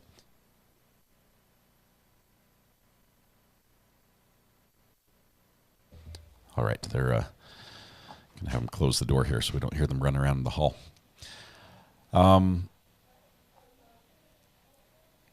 Please consider calling in. Yes, the phone line's open, and I have not bit anyone that calls yet. No one's been bit. Even if you have an opinion that is completely different than mine, it's always welcome. The White Demon, yes, she was called White Demon by her boyfriend's parents or family. Yes, there is the small issue. Stephanie, you brought up the small issue that she actually filmed him struggling to get out and saying he couldn't breathe. begging for his life. And she filmed him, and that video was recovered from her phone. So yes, that will be brought up as well. Just one small fact. I'm sure that they can explain that away. No, that is going to be a smoking gun in that case. Just amazing. And at the same time, heart-rending. It's awful to watch. I think the judge and his wife are okay. He's a great guy. Oh, here we go. We've got another call from Ven. Ven, this is Recovery Addict. How are you doing? I'm doing well, thank you. How are you? I'm doing fabulous. I appreciate you being on time as usual in chat. Right. How much? I have a tardy slip. Okay, we'll accept all of those. We accept all tardy slips. How much of the trial have you been able to watch? Are you able to really make a decision here on this one? No, I've watched less than half of it. He's definitely guilty, though. Okay. You're ready to cast the ballot. Yeah, the burning of the shoes, that would smell so bad. You don't do that unless you have something to hide. Yeah, especially knowing the fact that there were so many garbages around, right? Like there was in his yard or nearby, there was a whole dumpster, right? There was a big disposal type dumpster. It didn't need to be burnt. So that's smart. Was that the moment where you said something's not right here? He burned his shoes. Yeah, that's the part for me. I mean, I get unhappy if there's a tiny bit of plastic in my campfire, but rubber shoes would just be the sole of the shoe, at least. That'd be horrible. Yeah, and leather. But more importantly, I agree that Mrs. R.A. needs to release a cookbook. Do you know why she doesn't want to? She has had so many friends and so many good neighbors and stuff that have shared recipes with her over her whole life, that she's just collected the best of all those, and she's like, I'd be stealing everyone else's recipes because I've got this one from my grandma and this one from my mom and this one from a good friend and where we used to live, and so all her recipes are a collection of everyone else's recipes. So she's like, I can't do that because it would be like plagiarism. I said, no, you change it a little bit. So it's good. And credit them as the inspiration. Mm-hmm. And then if you still feel guilty, donate the proceeds to charity. But share her amazing molasses cookies with the world. Oh, my goodness. I will share the recipe, but not the actual cookies. Those are all mine. Okay. Thanks, Sven. Appreciate you calling in. Good to hear your voice. Hope you're doing well. Thank you. Have a good one. You too. Bye. Bye. Wonderful to hear Van on the phone here. Let's see. We have somebody said there was a comment I really wanted to reply to, and I missed it. Let me find it. I'll never understand why Zach didn't hide the clothes where he ditched the body. It was several days later he was arrested. Said he went to the apartment of the victim the same day that he was arrested. Yes, 2 days later, we believe. Oh, I know. I remember what it was. We had... I had a chat come in that I wanted to answer. Just 1 second.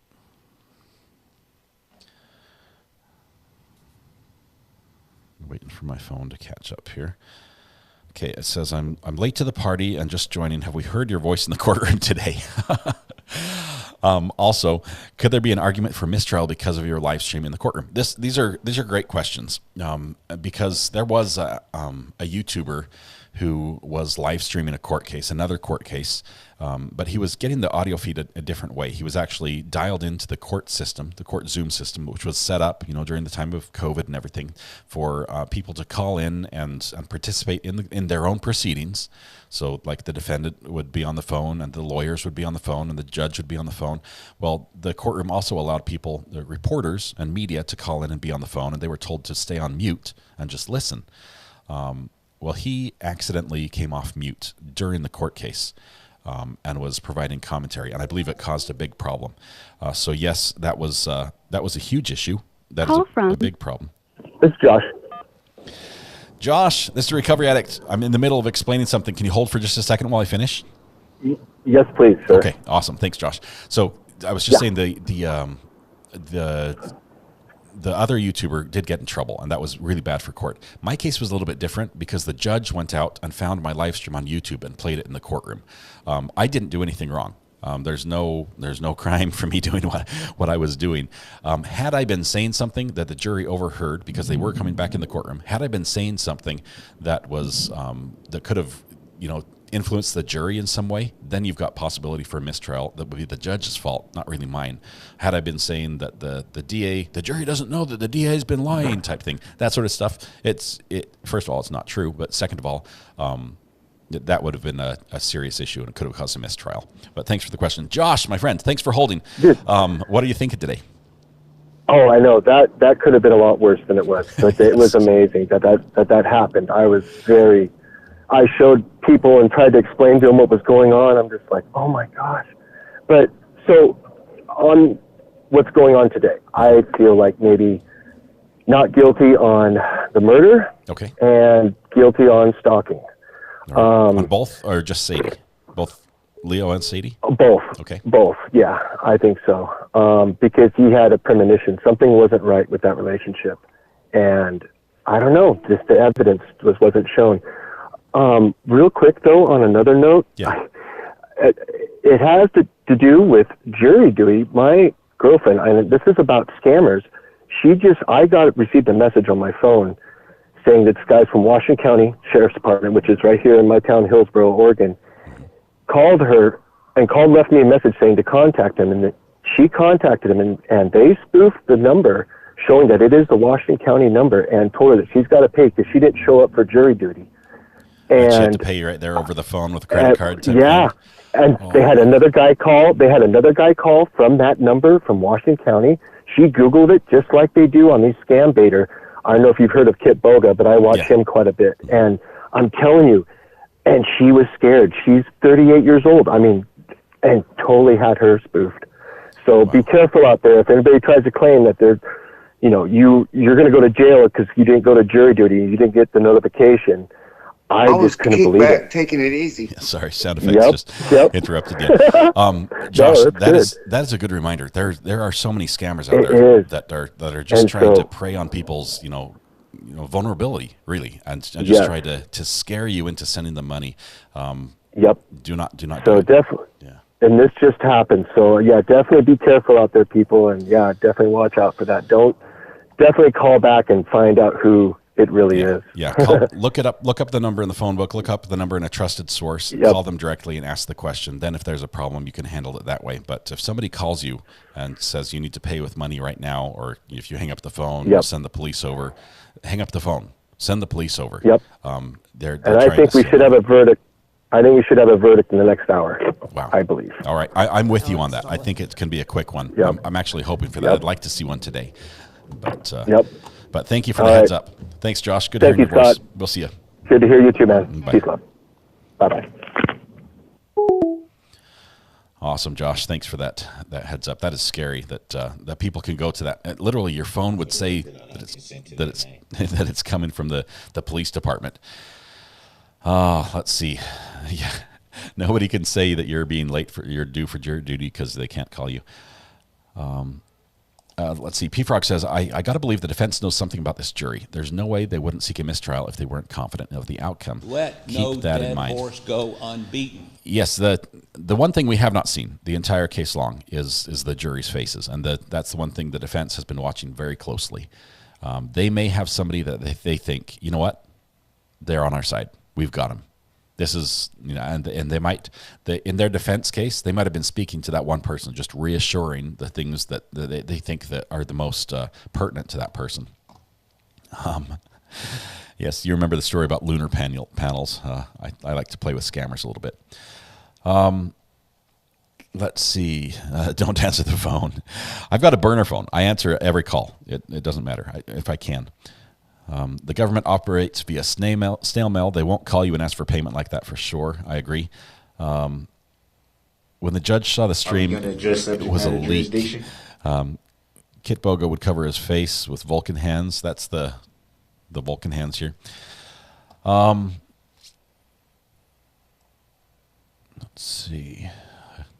I don't answer my phone because nobody I know calls me, says Ginger. When did Aiden Fauci start? It started today in the morning. Hey, we've got Melody calling in here. Call from Melody B. Melody, thanks for calling back. I missed your call a couple times. How are you doing today? Hey, I'm good. How are you? I'm doing great. Okay. Let's hear what. I want to know why there is. Oh, sorry. No, you're good. There's just the sound effects are going in the background. Somebody's doing the trigger, the laugh every time someone calls in. So they love that. What's your question? I want to know why the driver's seat of the van was not cleaned and there's no blood. So if Zach did it, he would be covered in red stuff. How did he not get it in the driver's seat of his van? That's a good question. When we heard the state's closing arguments, Gravely, the first of their two closing arguments, there were several times in his story as he's recounting the events, he would say, "Now I don't know how this happened, or maybe you did this," type of thing. This is one of those holes where even in the state's theory, they say we've put together the pieces, but we don't know how this happened, and we don't have an answer for it. That's where I'm sitting. Yeah. Did he do it? He might have, but I need to be convinced before I can just send somebody away. Yeah. And there's just so little.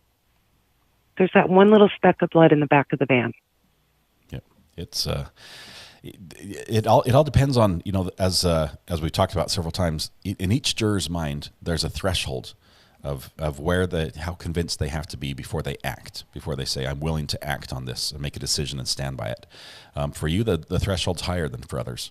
So you've got to be convinced. Absolutely. It's like, you know the outcome, you know what will happen if you are the last vote saying guilty, and we all say guilty.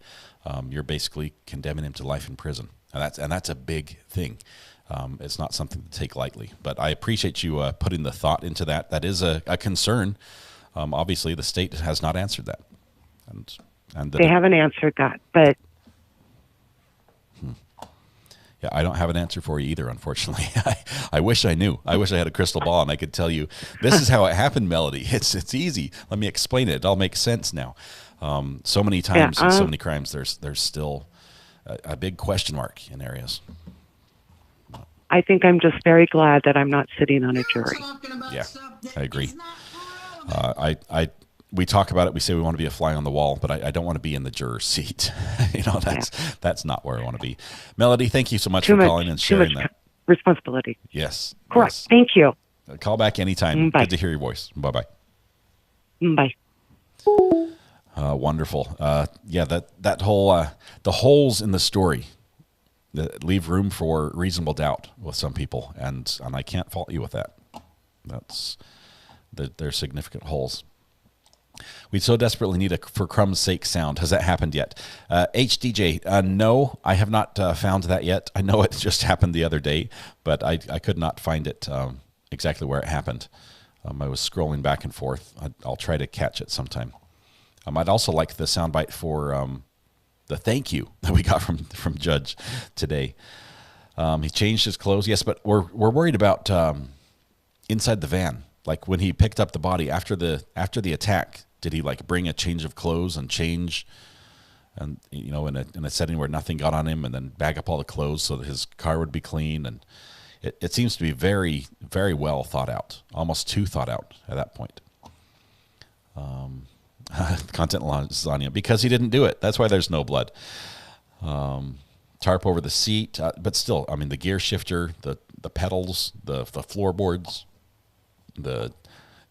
just the steering wheel. There could have been blood so many places, or DNA. Yes, there's a way to have no blood, but it helps to have story writers completely plan it out for you. And on your own, spur of the moment, a violent crime scene, the stress, the feelings that go through your head, or the paranoia, the panic that may be present immediately after, not thinking clearly, making a mistake. It's so easy for a crime to go from having no evidence to being like leaving a smoking gun evidence somewhere. Let's see.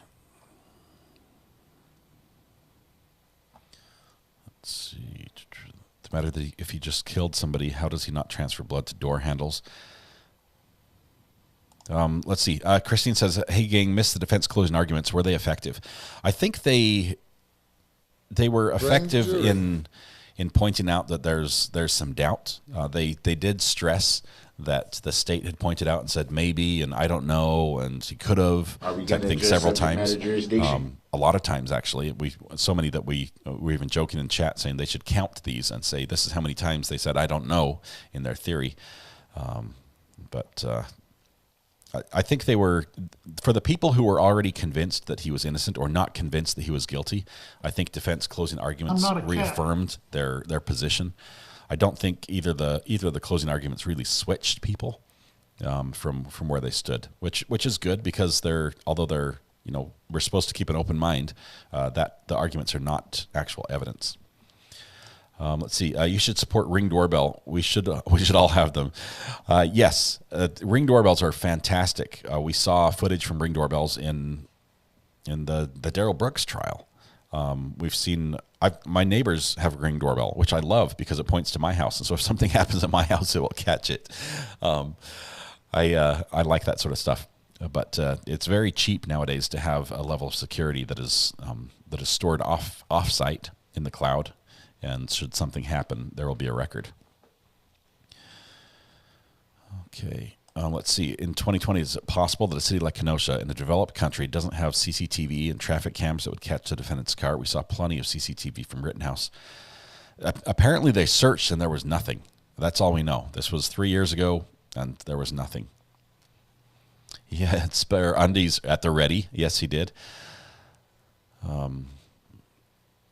JM just received his care package from Matthew Harris Law. I got mine yesterday as well. The can koozie is still doing its job here on my bottle, keeping the water cold. Thank you, Matthew, for that. He was sending these out free to all sorts of people. If you're over on Discord and popped in chat, he would send you one. You have to fill a whole lot of maybes to overcome all of this reasonable doubt, says Feral Housewife.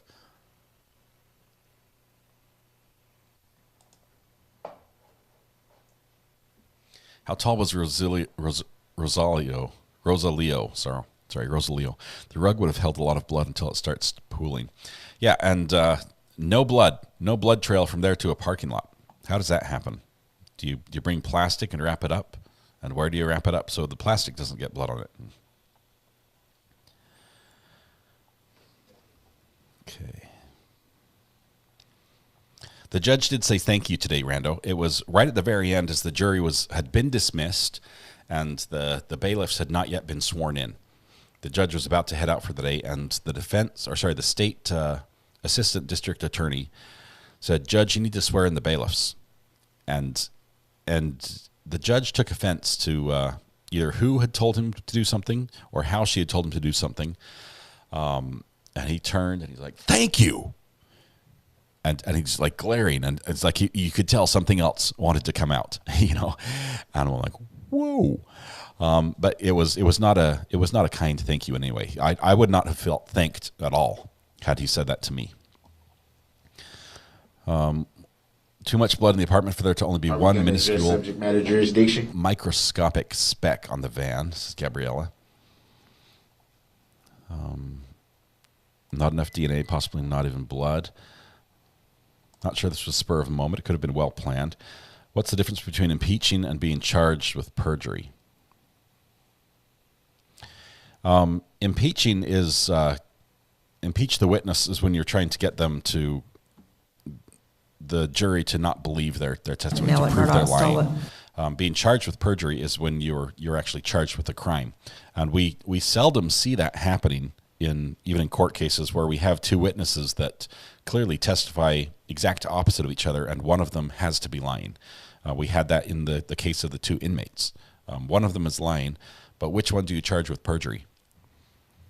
Do we charge someone with perjury because their memory's a little faulty, and they're convinced that I was in cell block 8, and really the record shows you were in cell block 5. What level do we charge for perjury for a witness like that? It's seldom done in a case like this. Wasn't there a chunk carpet cut out of the victim's place?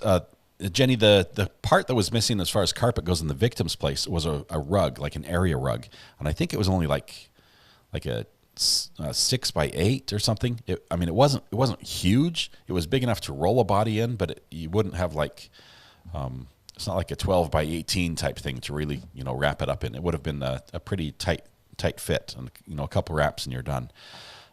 There was also a chunk of carpet missing from the back of the van, from the defendant's van, that supposedly was there up until a little while before. Okay, getting some texts on a couple things. Okay, we're good. All right, the phone line's back open again if somebody wants to call.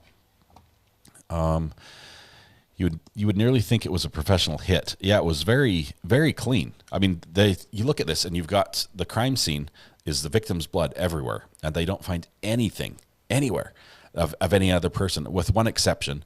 They found a trace allele, so doing a DNA swab of the phone out of the freezer, and that trace allele could not have been the defendant.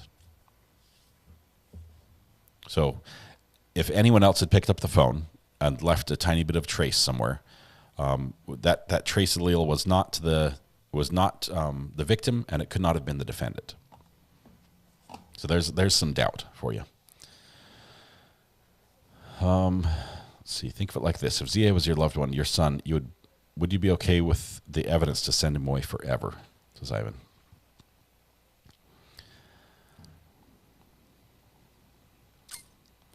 Some hard questions, Ivan. Perjury requires being able to prove they've lied under oath, says DMB Secondus. Yeah, and just even if somebody does lie under oath, probably intent has to be there as well, because just lying under oath.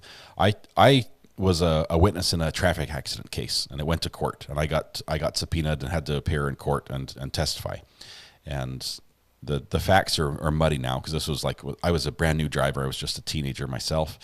But I swear that I saw a turn signal being used by a certain vehicle at a specific time. And everybody else said the other was the case. Everybody else said, nope.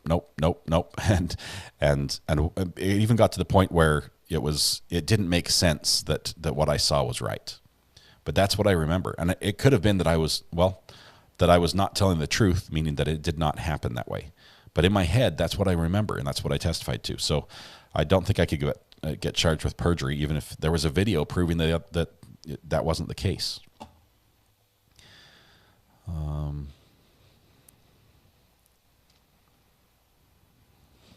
I say, Randall says, I saw that, thank you. Somehow I thought he said thank you to me. No, I'm still waiting for the judge to thank us for the great coverage and commentary we have here. We're expecting that right at the end of the trial. It's going to be like a big shout out to Recovery Addict, huge fan, see you in chat type thing.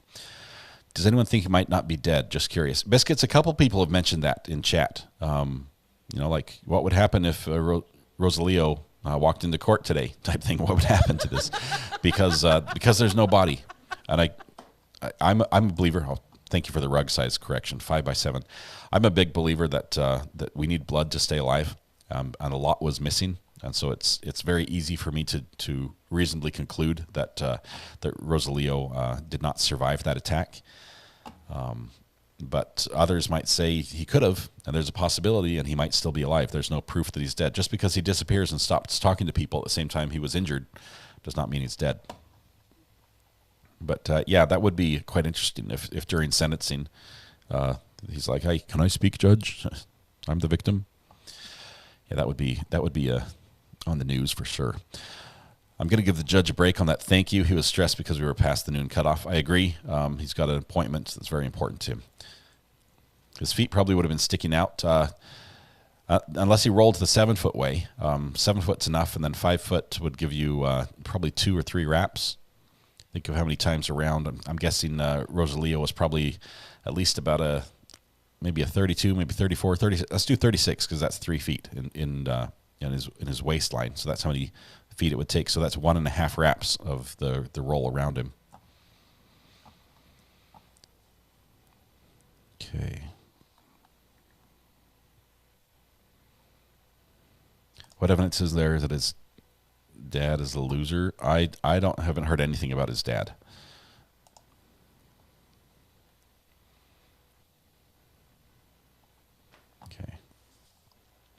think Leo took blood donations on himself, threw those around the apartment. That's okay. Planted a drop in ZA's van, and is waiting for Sadie in Mexico. It's all a setup. That, for me, not one man's view, is a bit of a stretch, I have to say. It's a bit of a stretch to think that could occur. It's less than reasonable in my mind. I think the daughter's been abused. Oh, man. I think she was groomed to spy, is what she said. Originally, when she started announcing or following that line of questioning, we were worried that was where it was headed. But I think she said she was trained basically to be a spy. Could have brought plastic painters, plastic and duct tape. Kiki and Rob, hi from Arizona. Hello, Kiki and Rob. Good to have you here. Hello to Arizona. No blood anywhere outside the hallway, sidewalk, or parking lot. He couldn't have cleaned all that without anyone seeing or hearing. Yeah, and the neighbors did see other things. They saw like a lady on the porch. They saw a couple other things happen that I'm surprised they didn't see this. Will Koberger case be televised? I think Nancy Grace will command it to be. Lots of people really want that to be televised, including myself. I believe it will. I'm hoping, but Idaho, the judge can decide either way, and it's really up to that. That decision has not been made yet. We don't even know how he's going to plead, once it's all done. Do you think another drug dealer wanted Z's territory as a way to get rid of ZA and have him suffer? Linda, it's hard for me to see a perfect setup where ZA is guilty and has no evidence to exonerate himself. That's just... Call from Miss L. Hello, Miss L. This is Recovery Addict. How are you doing today? I am doing really good, and I'm so nervous of that. This is just... What are you nervous about? Talking in front of all these people. Oh, it's just you and me. It's just you and me on a phone call. Nobody else can hear us. I guess my comment is, and maybe this is something that I missed from the beginning.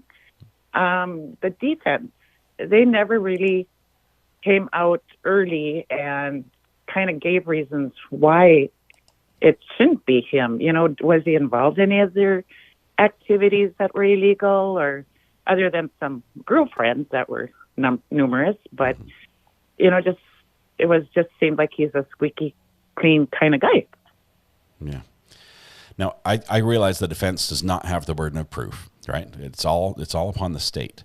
But correct. You think at some point when the state is presenting all this evidence, there would be something somewhere to exonerate him. There would be some piece of evidence, whether it's even phone activity or, a contact with someone or an alibi or somebody that talked to him. Everything that could have exonerated him was not there. It was missing. It was even the girlfriend whose house he was supposed to be at said he didn't show up. Right. The phone. I don't know. It didn't seem like either side really kind of gave overwhelming, like, yep, he did it, or, yeah, it was just my 2 cents. Yeah. Miss L, you did great. And it was painless, right? It was. It was. I highly suggest it to others. What part of the world are you calling from, Miss L? Minnesota. Minnesota. Wonderful. It is so good to hear your voice. Yep. Appreciate you being in chat. Yep. Been a long-time supporter of the channel. I'm the one that's going ice fishing for 3 days again. So I am so jealous. I really am. I love ice fishing. Wish you all the luck. Catch some big ones, and we want to see pictures. All right? I will. All right. Take care. Thank you. Thanks, Miss L. We'll see you. Bye. Bye-bye. I really am jealous. I love ice fishing. I really do. Call from DMC Big Sky. DMC Big Sky? Is that what I heard? This is Recovery. Yeah, that's right. How are you doing today? How are you today? Doing fabulous. I'm doing good. How about you?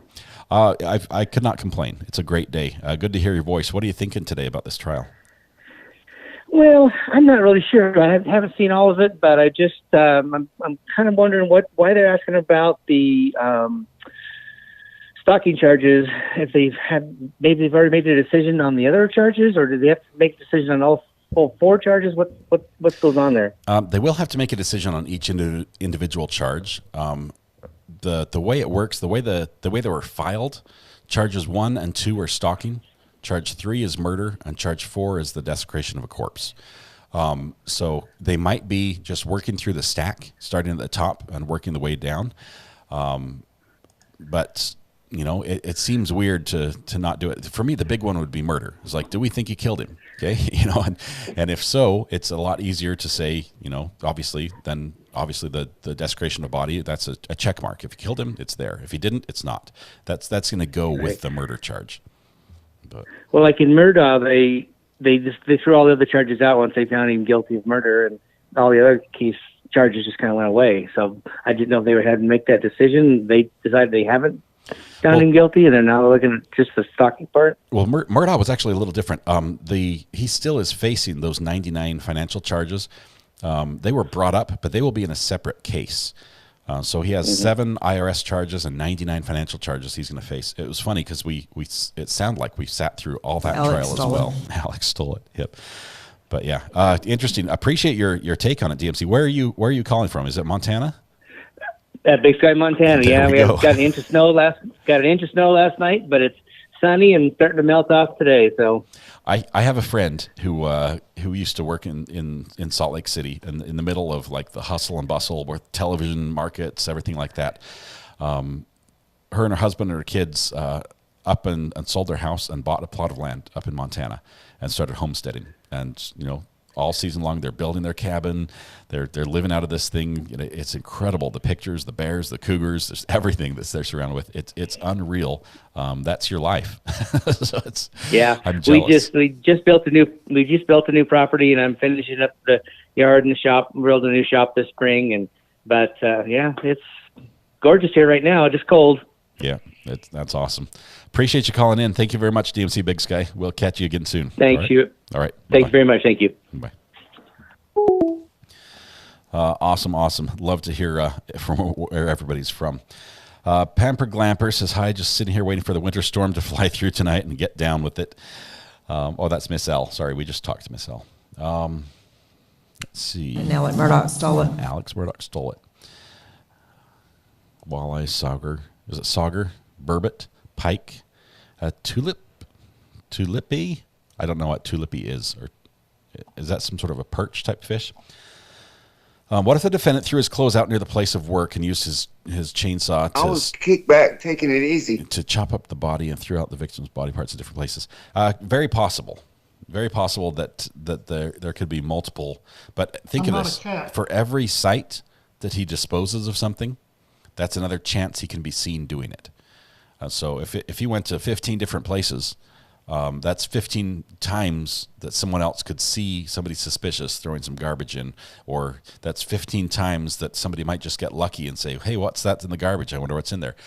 We talked about people dumpster diving all the time. It seems like he would probably have a good hiding place and go all in one, even if he has to sort of put it there in pieces, so to speak. Debbie says, wow, just got this live. Good to have you here, Debbie. Let's see. If he knows anyone with a big pig farm, this would be of interest. Yes, pig farms take care of all sorts of things because pigs they eat everything. They do.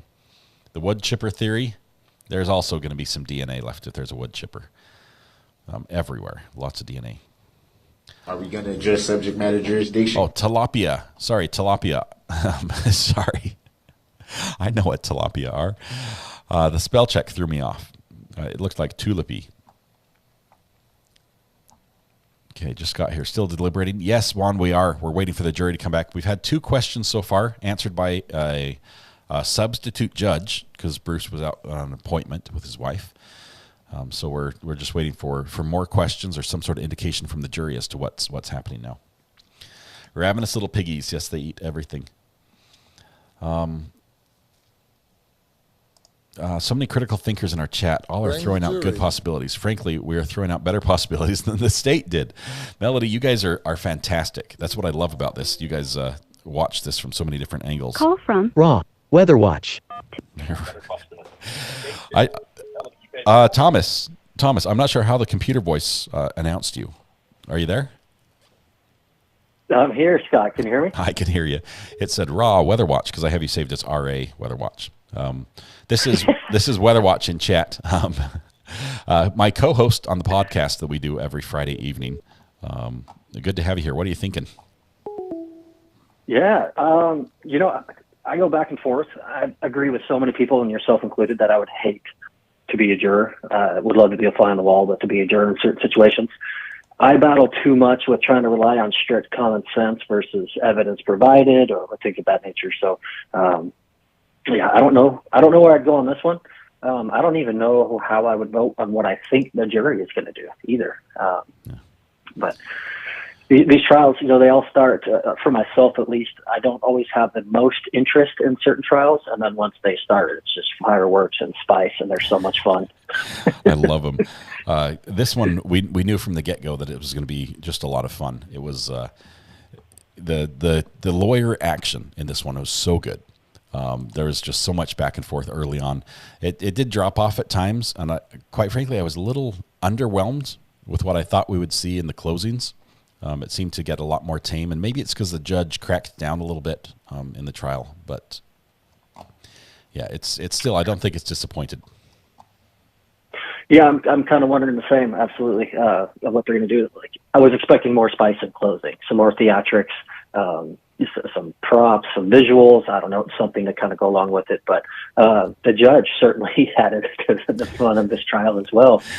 You know that firsthand, judging by a particular tweet. It was your comment to say, Judge, if you're listening, scratch your head, that got the judge to respond, which went absolutely nuts over on Twitter as well. So thank you so much for that.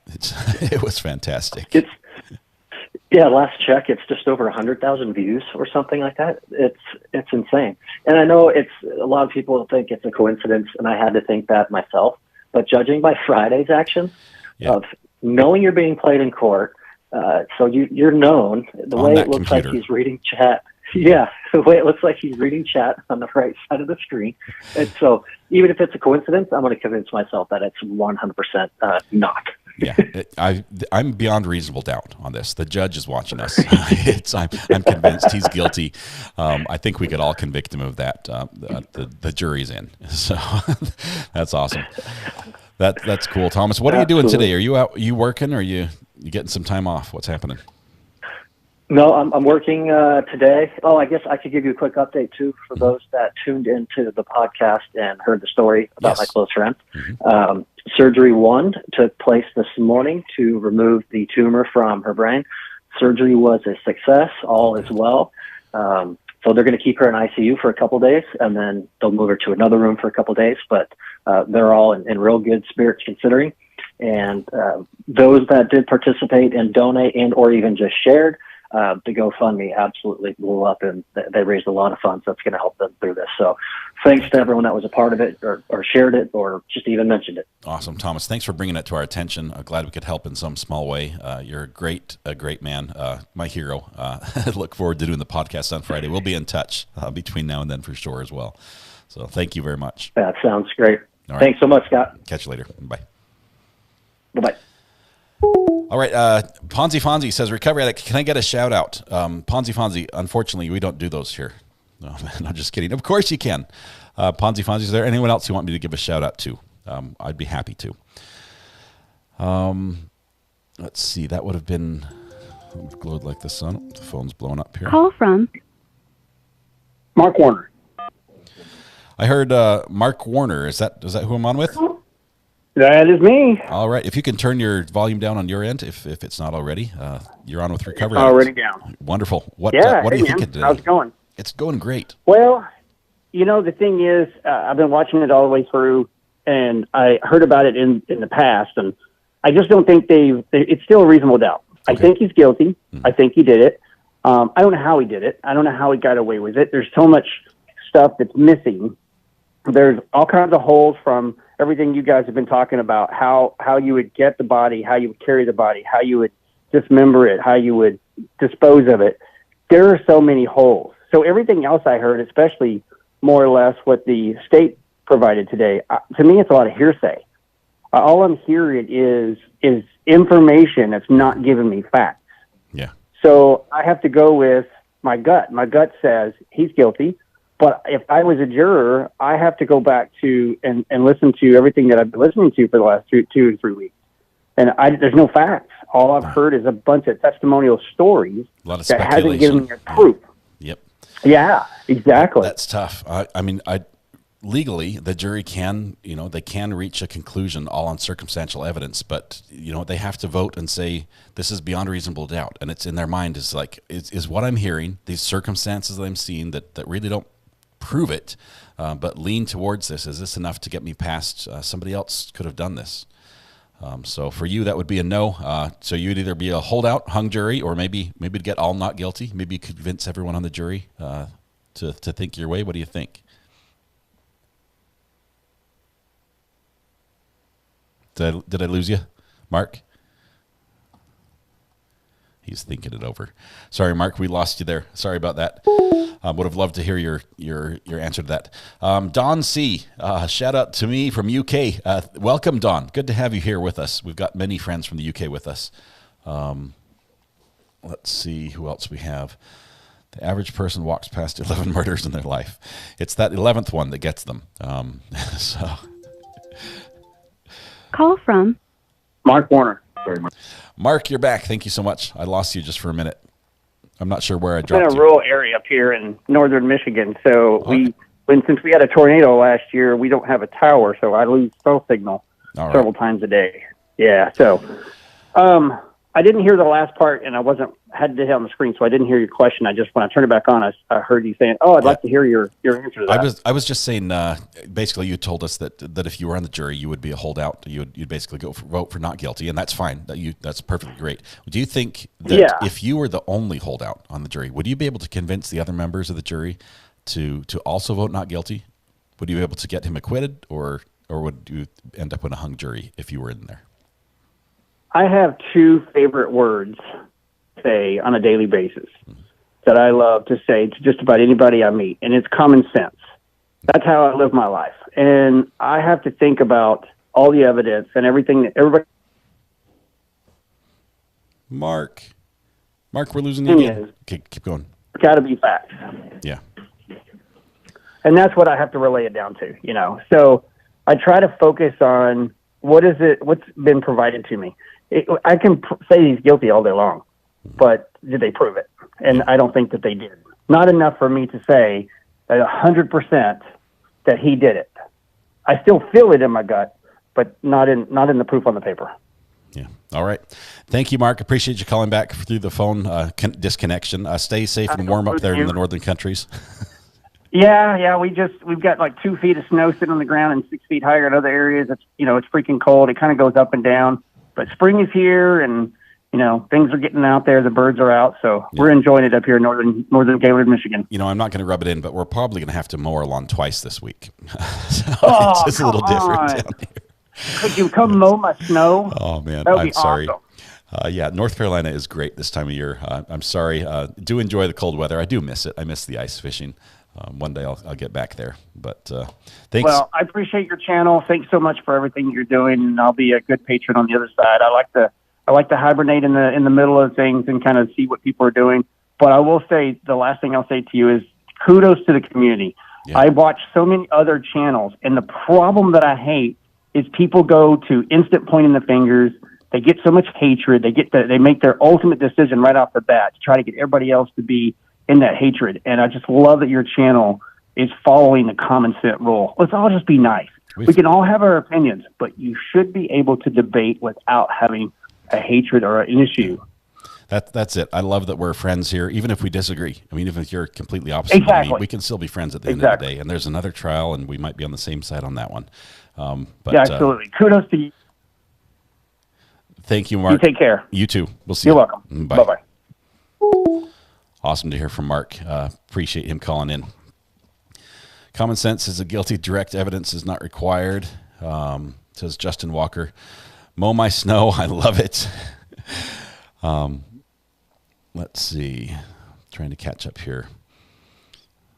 Bobby Hansen says, thank you, Recovery Addict, and all the wonderful folks. I'm expecting up to 8 inches in Minnesota, but male forecasters exaggerate. Oh, my goodness, Bobby. Bring the jury. Yes. Let's speak it, caller. You're smack on with that, says Melody Bennett. Love it. RA, do enjoy the 95 degree Fahrenheit and the 95% humidity all summer.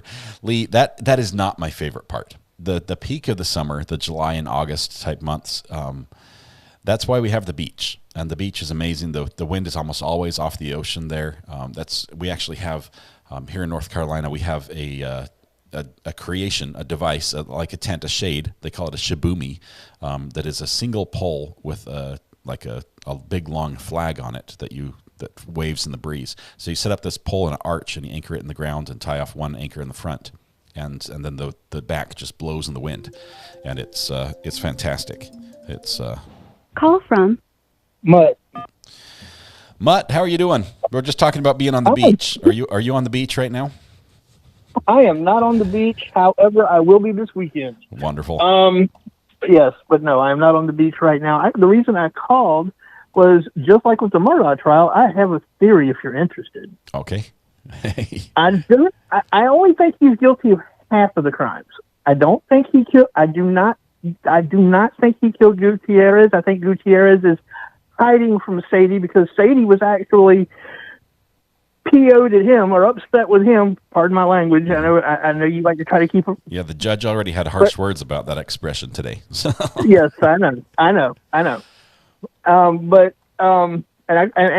I apologize. No, you're good. But I think that Gutierrez is hiding. He survived. Do I think that he was attacked? Yes, and I think it was probably. Oh wow! Someone's laughing. I think it was. Yeah, I hear that, and I think it was Sadie's girlfriend's son that probably beat up Gutierrez because she found out he was cheating. All right.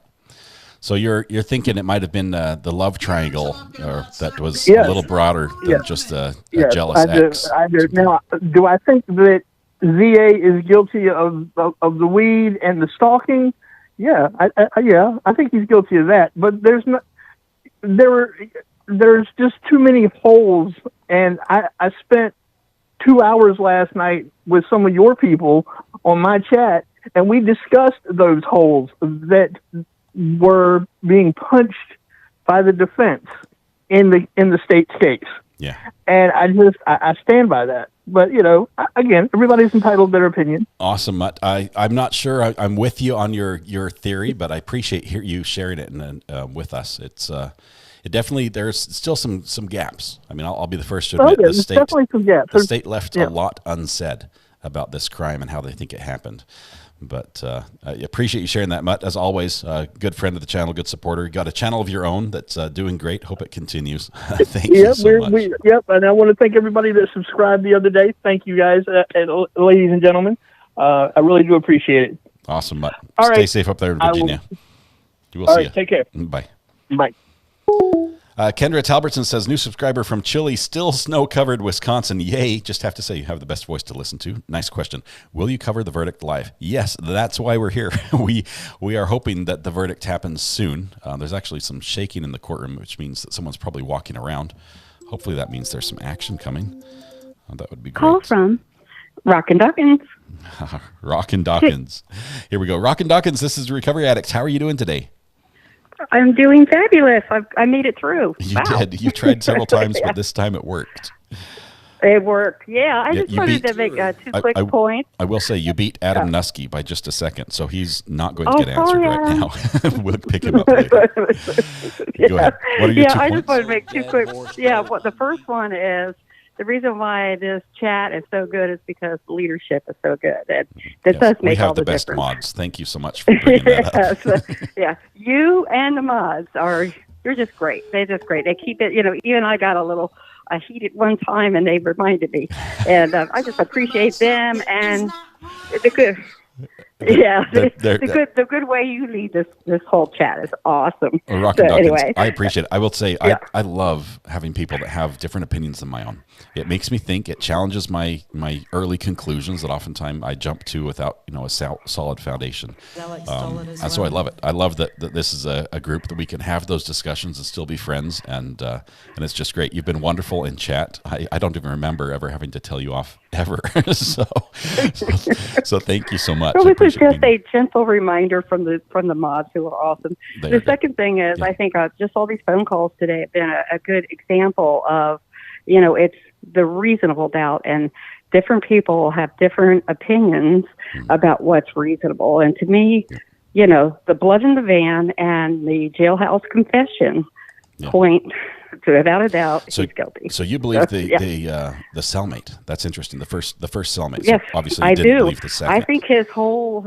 I believe his whole testimony. Yes, I found him very credible. Wonderful. Well, Rockin' Dawkins, thank you so much. It's good to put a voice to the name. Good to see you in chat. I'm going to give Adam Nusky another chance to call in. He's tried twice now. Okay. But thank you so much. Tish says hello, by the way, and a couple other people in chat. So, yeah, I love them all. Bye. Thanks. Bye-bye. All right, Adam. If you time it just perfectly, you might be able to connect right now. Let's see. Tinez827, thank you so much for becoming a member. I realized that you were it took some effort on your part to make that happen. So, Weather Watch. This is not Weather Watch. This is Adam Nusky. Yes, it is. Don't let him fool you. It's the real Weather Watch. Look, I can tell you about the weather. Look, so you know how yesterday was the start of spring? That's not true. Mm-hmm. Spring won't start until 3 weeks. Like the spring weather, like sure, the planet was in a certain whatever, but the weather won't reflect that until 3 weeks because it takes a while for the ground and the water to warm up. There you go. So I am Weather Watch. All right, you have some weather credibility. I'll give you that, Adam. What's on your mind today? Thank you. So I think Alex is. No, I actually voted for. I actually voted for hung jury. Really? I was one of the 16%. Okay. Just because I there's a decent chance there will be somebody on the jury who isn't convinced by the. Sorry, the sound effects just happen. You just have to ignore them sometimes. Sure. By just because there's the blood whatever, but there's just not that much beyond that, and I feel like there's a good chance there's somebody who's not going to feel that that's enough. Yeah. To because like the person we talked, I don't remember who was calling, but somebody said I just couldn't do that. I couldn't send somebody to prison. Yeah. I couldn't. Why are people playing so many sound effects? Here's the thing, Adam. You are one of the people in chat that has just impeccable timing. Your comedic sense of comedy, I mean, is just on par. I mean, I love your comments. They come in, they're hilarious, and they're just getting that dished back out to you by everyone who appreciates what you give us in fair chat. Enough. So I'll turn them down for the rest of your comments so you won't get distracted. Go ahead. Fair enough. But also you are, I mean, thank you for your kind words. You are also hilarious, like when you're doing video commentary. And so I'm a big fan. Thank you. I appreciate that, Adam. It's great to have you in chat. You add a ton to this channel. It is so much fun to have you there, and the comments just crack me up. Awesome, thank you. But yeah, just to say that somebody gets life, and to have compare that to the evidence, it's hard. But so last time I called, I didn't do. A lot of people were disappointed. They said I copped out in my shout outs. So I wanted to do a proper shout out. Mm-hmm. So I'm going to start. Is that okay if I start shouting people out? Okay. So I want to shout out Judy Pond Walden, Christy Busby, Jenny Says, Meanie Banana, that's me. Diana Carruthers. Okay. You're just a joke. I started just reading chat. Yeah. I'm looking at this. Okay. That's awesome. We would be here all day. Adam, you're hilarious. I appreciate you calling in. You're welcome to call anytime. Awesome. Thank you. Bye. All right. See you. Bye. So that was Weather Watch's impersonator, Adam Nusky, in chat. That was funny, and you got a cackle out of Judy there. That was funny. All right, do you think we'll have a verdict today? I do. I'm optimistic that we will. So who was on the phone? That was Adam Nusky, says from Christy Busby. That was Adam. Let no dead horse go unbeaten. Let's see. Tina's 827. I was going to say thank you for becoming a member. I realized I think you were on a device that didn't let you do that. You had to go to a little bit of work to make that happen. I appreciate you supporting the channel. Really do. Thank you so much. Let's see. The first day of spring in the UK astronomically occurs on the vernal equinox, 20th of March. So yes, it started yesterday. I think it was the specific time was like 5 o'clock or something in the afternoon. Is when they said that was like the moment that it occurs. Let's see who got the shout out. Oh, phone's ringing. Other phone. You guys don't have that number. So, Shirley says I'm guilty of having a sexy voice. Sadie Stocked Jr. Or ZA. Sorry, ZA. Not RA is guilty of having a sexy voice. ZA is guilty of having a sexy voice. Sadie Stocked Jr. Sorry, I have to turn it down if somebody leaves a message on the answering machine, but for some reason it's on full volume here in my studio. Sadie Stock Jr., Zia Stock Sadie. I butchered your comment there. I do apologize. Can you shout me out twice, please? Not one man's view, not one man's view. Thank you for being on the channel. Appreciate you. Let's see. Adam is a lot of fun. We all agree here. I'll excuse my lack of shout out to Adam. Yes. Okay. Still nothing from the courtroom yet. We've got the audio up, but we're not hearing anything. We'll take a few more calls. Emma D. Emma D. It's good to hear your voice. Welcome. How are you doing?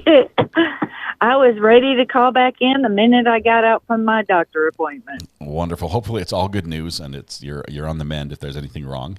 Absolutely. I was with the judge. Good. How's the judge doing? Well, he's doing pretty good. He's scratching his head again. Yeah, so he does he's that. Ready to get back. Okay, so Yes. I've been putting some thought to how Zachariah was able to get into this apartment and make this happen. Mm-hmm. And the victim had his lady friend coming over, right? Not Sadie, but the other one.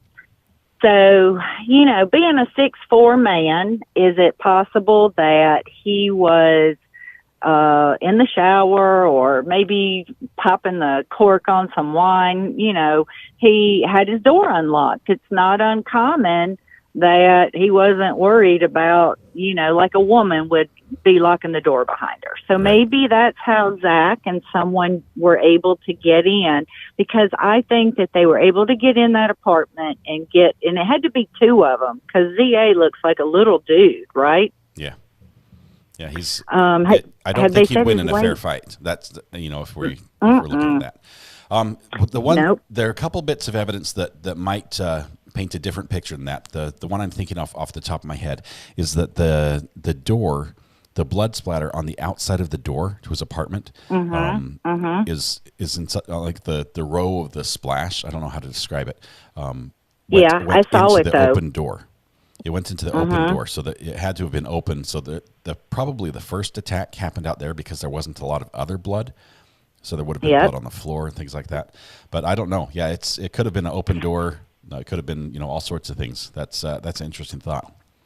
Maybe when they were carrying him out. I mean, I'm just picturing he couldn't have carried that man out by himself. But I don't think he started up a chainsaw there in an apartment. No one heard it. Yeah, I don't. So I agree possibly with that. They carried him out, and maybe then some blood got splattered on the door. Even. Yeah. It's just food for thought. I think he put a lot of thought into it. He seems like a common sense kind of guy, not a real smart kind of guy, brain wise. These are my thoughts. Yeah, great thoughts. As far as the jury time, when do you expect them to come back with a verdict, or at least come back? I'm thinking they'll come back with one any minute now. Late today, though. I don't think they're going to go over till tomorrow. Okay. Still holding out for today. That's great. I would like that. Let's make that happen. Me too. Thank you for taking my call. I just wanted to share that. I put a lot of thought. That's been my biggest dilemma. I do think guilty. There's DNA. There's no possible way those men ever went to coffee together, right? Yeah. There's zero chance. I mean, yeah, it's just the writing's on the wall, as they say. It might not be blood, but it is DNA. Yeah. Emma, what part of the world are you calling from? Alabama. Alabama. Wonderful. Appreciate you calling in twice. You called in right at the end of the show last time, I after we did. went I off the missed air. you. Had a good Yeah. little chat for a minute. I begged you to call back, Well, and you did. So thank you so much. And thank you for taking my call. I'm new. I've just been here with your channel about 3 days now and absolutely love it. I am such a true crime junkie. I mean, like, I need a 12-step program for it, by all means. That's awesome. Emma, thank you so much for the kind words. Good to hear you again. All right, you guys take care. Thank you. Bye-bye. Bye-bye. Got a couple questions here I wanted to respond to just briefly. Yes, both sides have rested, Gail. We're currently in verdict watch. The jury's out deliberating. They've come back and had 2 questions. Those questions both had to do with the timestamps of some files. So there were some screenshots that were taken of the computer. The files were related to stalking. Both the questions were related to stalking, and so the jury said, "Can you give us the timestamps of these files?" Well, it wasn't like a forensic anything. It was a picture of something that was on the computer, and it was testimony. So the answer that both sides decided between the defense and the prosecution, that the fill-in judge, what do you call him, a substitute judge, sent back to the jury was rely on your recollection for both. So I'm not sure if they're going to ask any more questions if they get this, like, we're not going to help you type answer back. But they might just continue on from here. So we'll see. Was there any talk about ZA and that woman being in on it together?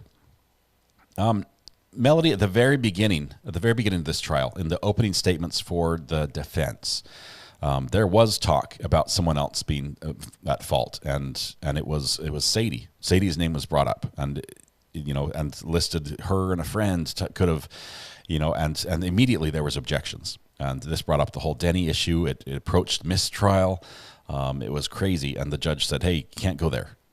So yeah, there was talk early on. That was, I believe, a key part of the defense's strategy in this trial was that they were going to point the finger of blame at everyone else it could have been, which you can't do without, the right filings and evidence and things like that. When Zia was arrested, he was 6'0" and weighed 200 pounds. Plus, he worked a very physical job. Christy, we also know that he had some back injuries, but he had just ordered like a rowing machine handle that typically is a stressful thing on your back. Rowing is tough on your back. But if Zach is found not guilty because of a lack of evidence, if new evidence is found in the future, can he be arrested again or go to trial again?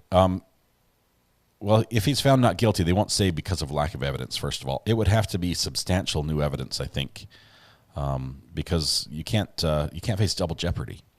So maybe not the same crime exactly. But I don't know. I think we'd have to hear what the new evidence was and things like that, and then get some input from a lawyer to decide. Well, they could have gone to coffee, but only one of them was conscious. Yes, one was in the back of the car, and the other one just ordered for one. Explain how ZA DNA was not in the apartment. Pinball Nut, great question. Not just ZA DNA, but no one's DNA was in the apartment. I believe that is explained by whoever was the attacker or the attackers had planned very well. They were wearing the right protective equipment, and they Baby behaved. Bear just sent a super sticker with 19.99. Thank you, Baby Bear. I believe that the Pinball Net, I believe that the people who attacked wore the right equipment to protect themselves from leaving DNA, whether it was gloves, long sleeve shirts. We know that ZA wore that same checkered, padded outer shirt all the time, and after this weekend, it was never seen again. I believe he probably was wearing that. Also, if it was the element of surprise, so there was not really a struggle back and forth, it was all one-sided. That definitely helps if you're not leaving DNA. Baby Bear, thank you. You are amazing as well. I appreciate your generous super chat, and the sticker looks amazing. Thank you so much. Would not be the same without you. I love that you're here. Start of the witnesses. Testimony came in about the blood evidence and evidence examiner. There are these are two of the three experts they kept referring to. They said about wood splinter, cast off, etc. The wood splinter was that's where they said they think it was a baseball bat or an axe handle or something like that. But they did recover a wood splinter, but there was no DNA on it other than the victim's. It's a good thing the woman that was going to hook up with Junior was not able to find the apartment. Yeah. Love this channel and the perps here, the perps and the peeps. Thank you very much, Bobby. I appreciate you supporting the channel as well. No verdict still. We are still waiting. Verdict watch is hour 4 according to Law and Crime. We're 4 hours in. Do we know how late the jury is allowed to deliberate? Pampered Glamper, each judge sort of sets the rules. A lot of times we'll hear the judge say, you can go all night if you want. And then as soon as it's the end of day, the judge realizes, I have to stay here as well. And the judge says, hey, let's send you home. Or let's sequester you. I don't know if these jurors will be sequestered. I don't think they would be. They've been allowed to go home all up until now. And I haven't heard them say anything about bringing, a sleeping bag or, an overnight bag or anything. We have another person on the phone. Call from Thinking from Whitney just Mark sent a super Barnes. sticker with 19.99. Press 1. Mark, hang on just one second. This is Recovery Addict. Thinking from Texas, Whitney just sent a super sticker saying you are amazing as well. That is awesome. Thank you so much, Thinking from Texas, Whitney. I appreciate your support and the amazing super chat sticker. Mark, my friend, thank you for calling in. What's on your mind today? Thank you. So I just had a question. Rockin' Dawkins SE just sent a super sticker with... Sorry, the super stickers, the sound. I've got to turn it down for a second. Yeah. Yep. Not a problem. Was it possible if Rosalio Gutierrez broke into Zach's car, or did they definitively suggest that it wasn't possible? I'm trying to understand that kind of perspective. That is a great question, because at the beginning of the trial, the defense said, we're going to explain how Rosalio came up here, threatened to beat up Zach, came in, broke into his car to mess with it, to F with it, I think was what they said. And so we're like, oh, great. We can't wait to hear this. Lay it on us. Yep. And we heard nothing. As a matter of fact, the only thing we heard was that there was no evidence that he actually went up there. There was some chat back and forth. There was some idle chatter saying, yeah, he needs some of his own medicine. We need to break his legs. I've got some friends type thing. But as far as cell phone location, he never went there. It's possibly left his cell phone home, things like that. So that's a possibility. But we didn't get any evidence during the trial that the jury can consider saying, yeah, that's why the blood's there. And that leaves us with this big, then how does it get there moment? Yeah.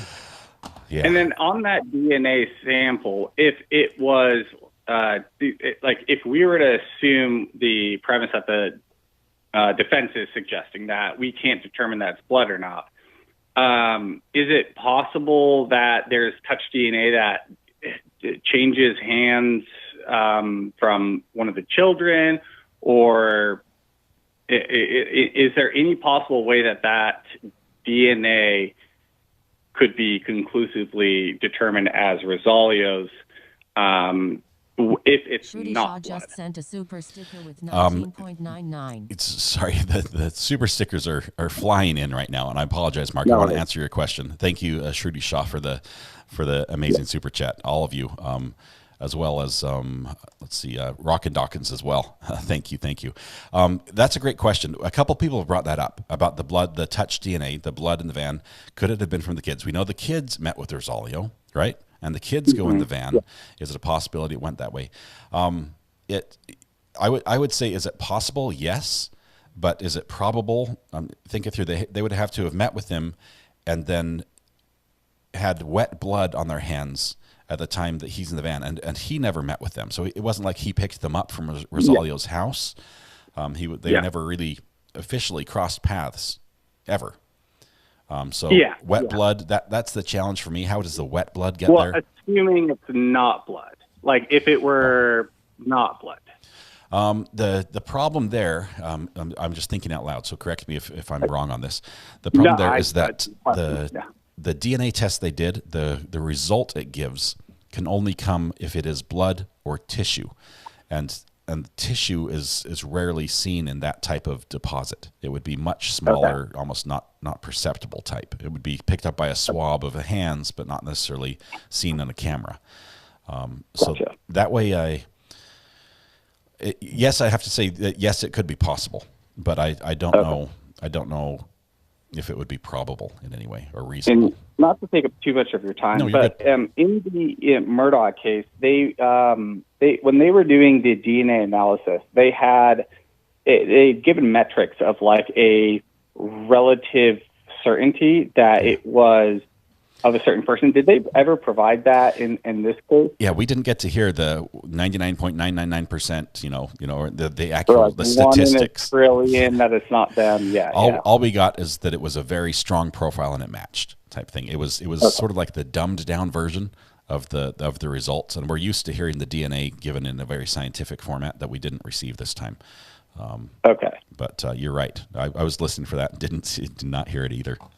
So. Interesting. And then last question, promise. Did they ever find any video evidence of the car driving around?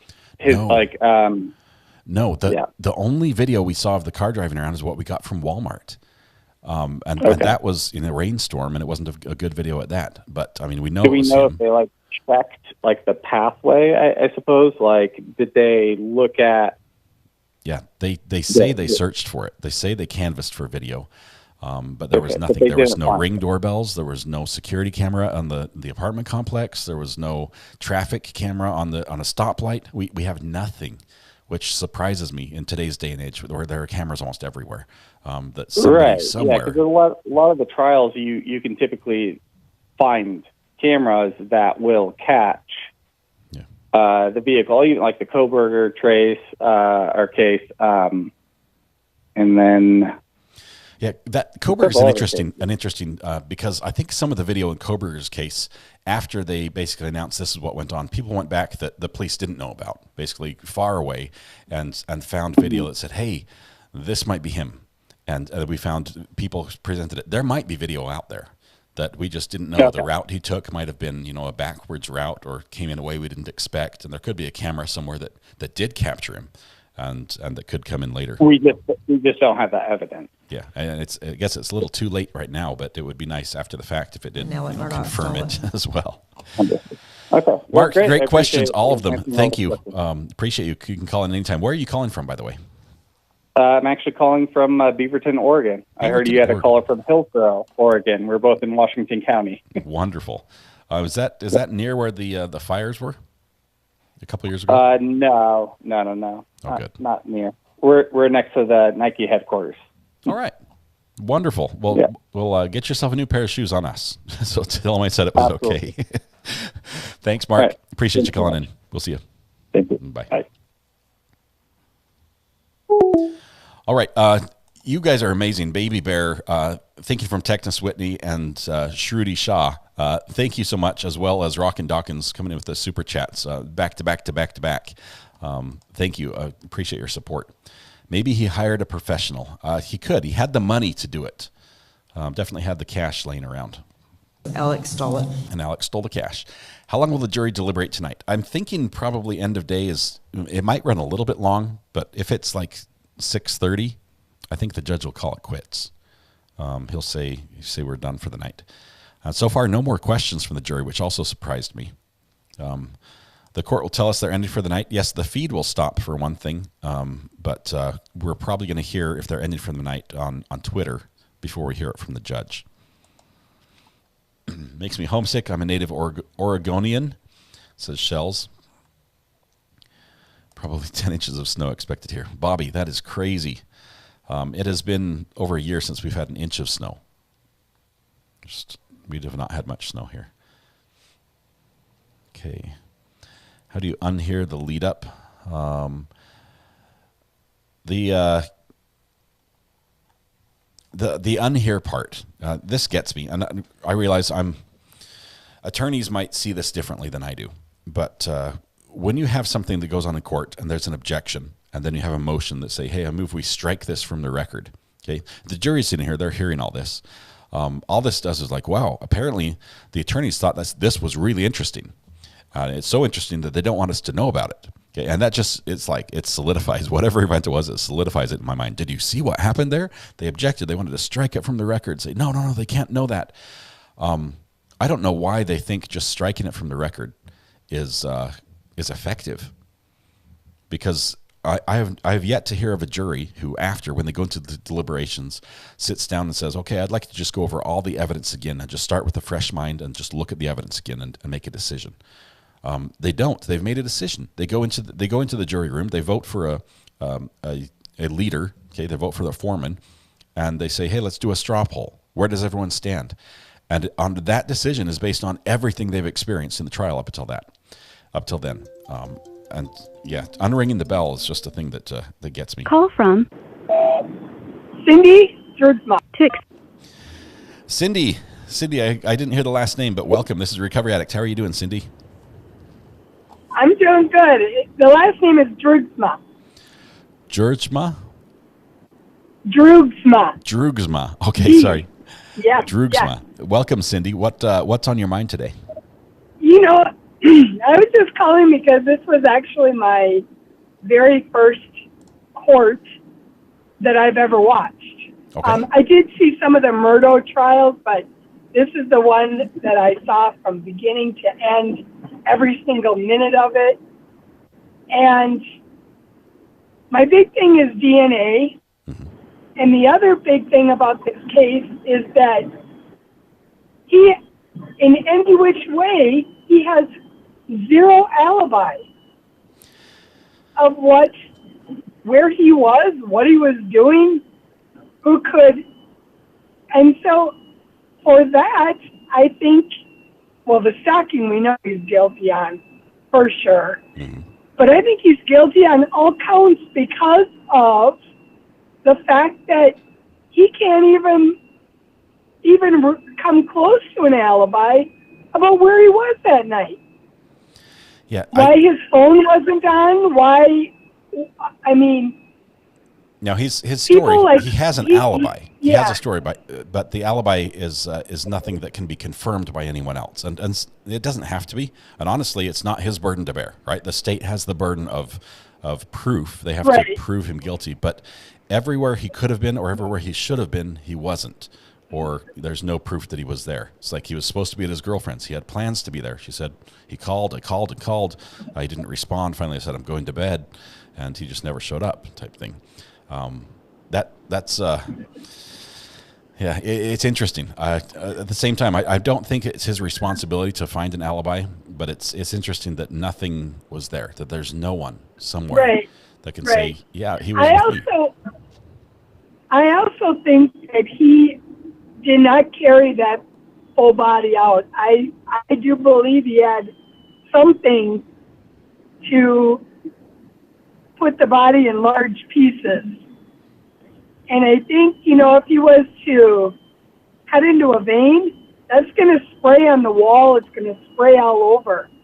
Yeah. And I think that's where the spraying came from. I don't know if it was from all 6 blunt forces that they say he got. I think I really wish, if he is in fact found guilty, I really wish he would give his story up and let us know what he did, how he. It would be nice. It would be nice if at the end of a court case and it's all decided that the people just had to tell the truth. He's like, okay, you got me. Here's how I did it, type thing. You got me. Here's how I did it. But Alex Murdo couldn't even do that. Yeah, I would bet that in most of these cases, even if they're convicted, the events, the story that's told, oftentimes will be very different than what the state might present. They have an idea of how it happened, but they're just trying to fill in the gaps. Cindy, I And will we're have all to say, speculating how it happened. yeah. Welcome to your true crime addiction. It's good to have you here.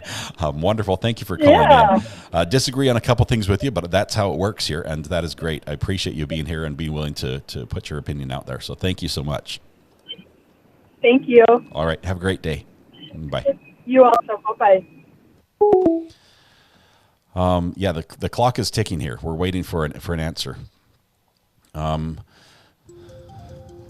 You guys are timing these calls perfectly, back to back.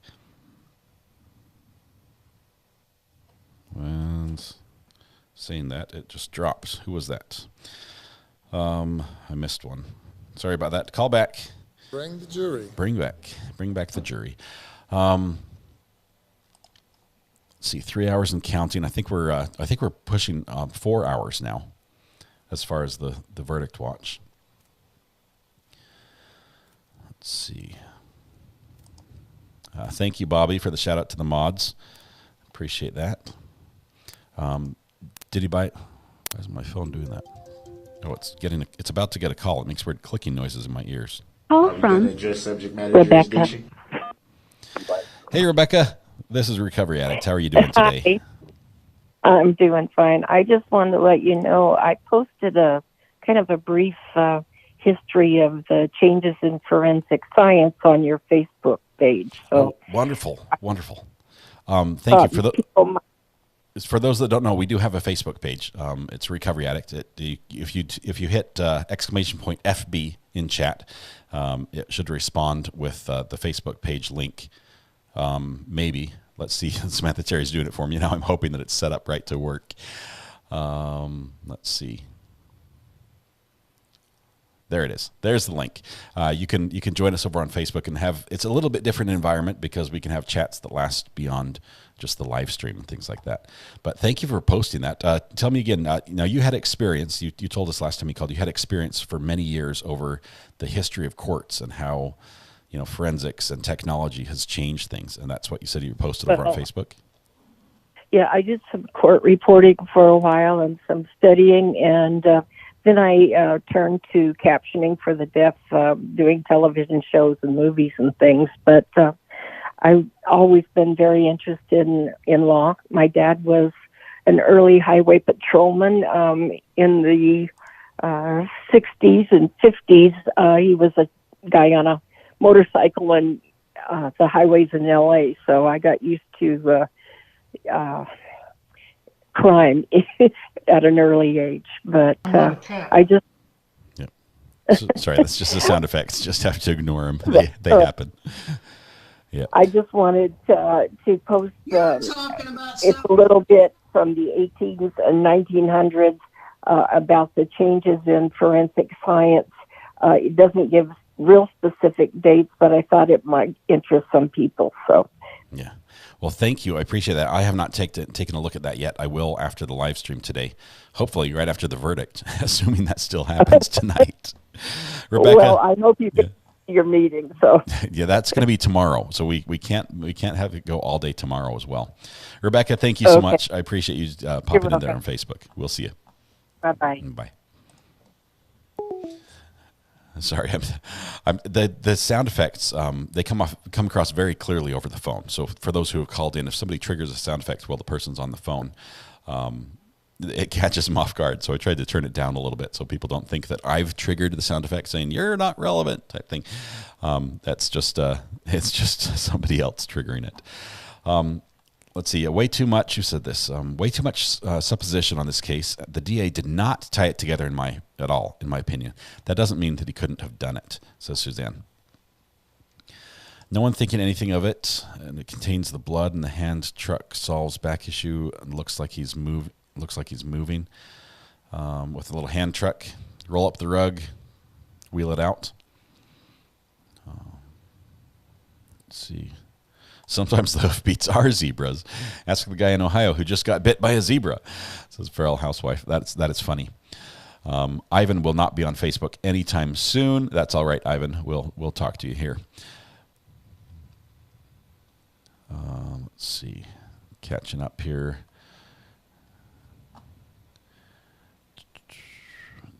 Do we know if the judge has been able to return? Yes, I believe we've seen the judge briefly when the camera panned out as he returned with his lunch to eat on the bench, to sit and watch chat with us.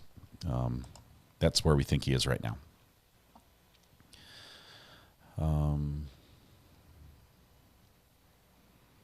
All the blood and no bloody footprints.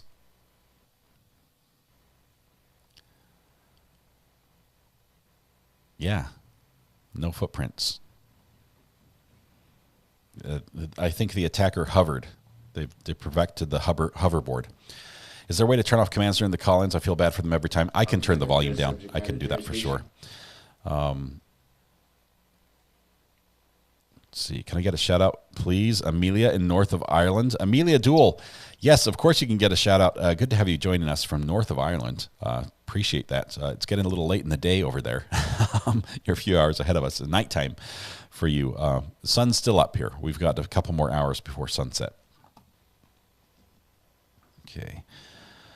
Did the defense right hand look a little swollen to anyone else? Maybe my imagination. Daniel, yes, there was a little bit that looked swollen, and on the right hand, on the knuckle, the bottom right knuckle, that's where the scratch was. That would be the same place. You scratch your knuckles if you're doing repair on a car. You're trying to wrench or something in the engine. It's a very common sort of injury to get, and that by itself is not evidence of a murder. I would think that if there was a very rough, violent fight, you would probably have more damage than that if you had your hands uncovered. Did they ever show crime scene photos? We saw a few, Tasia. Obviously not of the body because we still don't have one. It's missing. There's no murder weapon yet, but we saw bloody pictures from the crime scene itself. Let's see. If the judge is in chat with us, we should talk about him a little bit. I think he wasted a lot of time humming and hawing, says Brett. A lot of people really enjoyed the judge's explanations. Okay. His hands looked like he had bruises, especially on the inside right hand. Innocent man doesn't have a computer full of victims' personal data. Yeah, that does look bad. But at the same time, the victim had text messages about breaking the defendant's legs. There was a lot of bad things that did this. How did this $50,000 come into play? Jenny GA, he took $50,000 out of his Bank of America, in cash, in all 20s. But interestingly, when you hear the testimony about the bag of cash that was found in his apartment, they said, wasn't it mostly 20s? So he took out all 20s. And then when they questioned the investigator about the bag of cash, they said it was mostly 20s, which means that some money was taken out and some other money was put in at some point, which is also interesting. But he had the money. He had $3,000 had been removed from it, so he had about $57,000 roughly, and that's it. The deliberating clock's disappeared from court TV. Sometimes it pops up and disappears again, so we'll keep an eye on it and see what happens. If a hung jury, does Zach get out of jail? If he was not facing any other charges, I would say yes. If it's hung jury on all those, well, depends how fast they can retry him. If it's not guilty, he would not get out of jail still, though. That's what I'm trying to get at, because he is facing some pretty significant drug charges as well. Where did the almost $4,000 go after he pulled out the $50,000? We don't know. There's no explanation. The items he bought with cash at the murder aisle in Walmart did not add up to that amount. I don't have a verdict clock yet. I should probably start one. I think I could do it.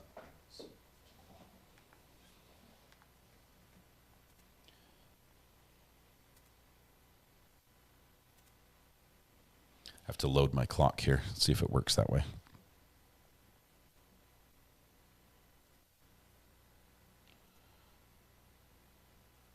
Oh, I only have a timer. I don't have a count up. I could have started it and had it be red and count up, but I didn't have the foresight to do that. Next time we'll do that. So 4 hours and 14 minutes. I'm imagining they're probably getting close to being done for the day if they don't come back with a verdict here soon. I imagine another hour would be about it. He planned the crime. He had it almost all covered. Spot of DNA in his van. He's guilty. $50,000 in cash will fill a suitcase. Yes, he had a big bag of it. How much is briefcase cash? Let's see. He paid for help or to keep someone quiet. If not guilty, does he get his money back since it was taken during this case and not a drug case?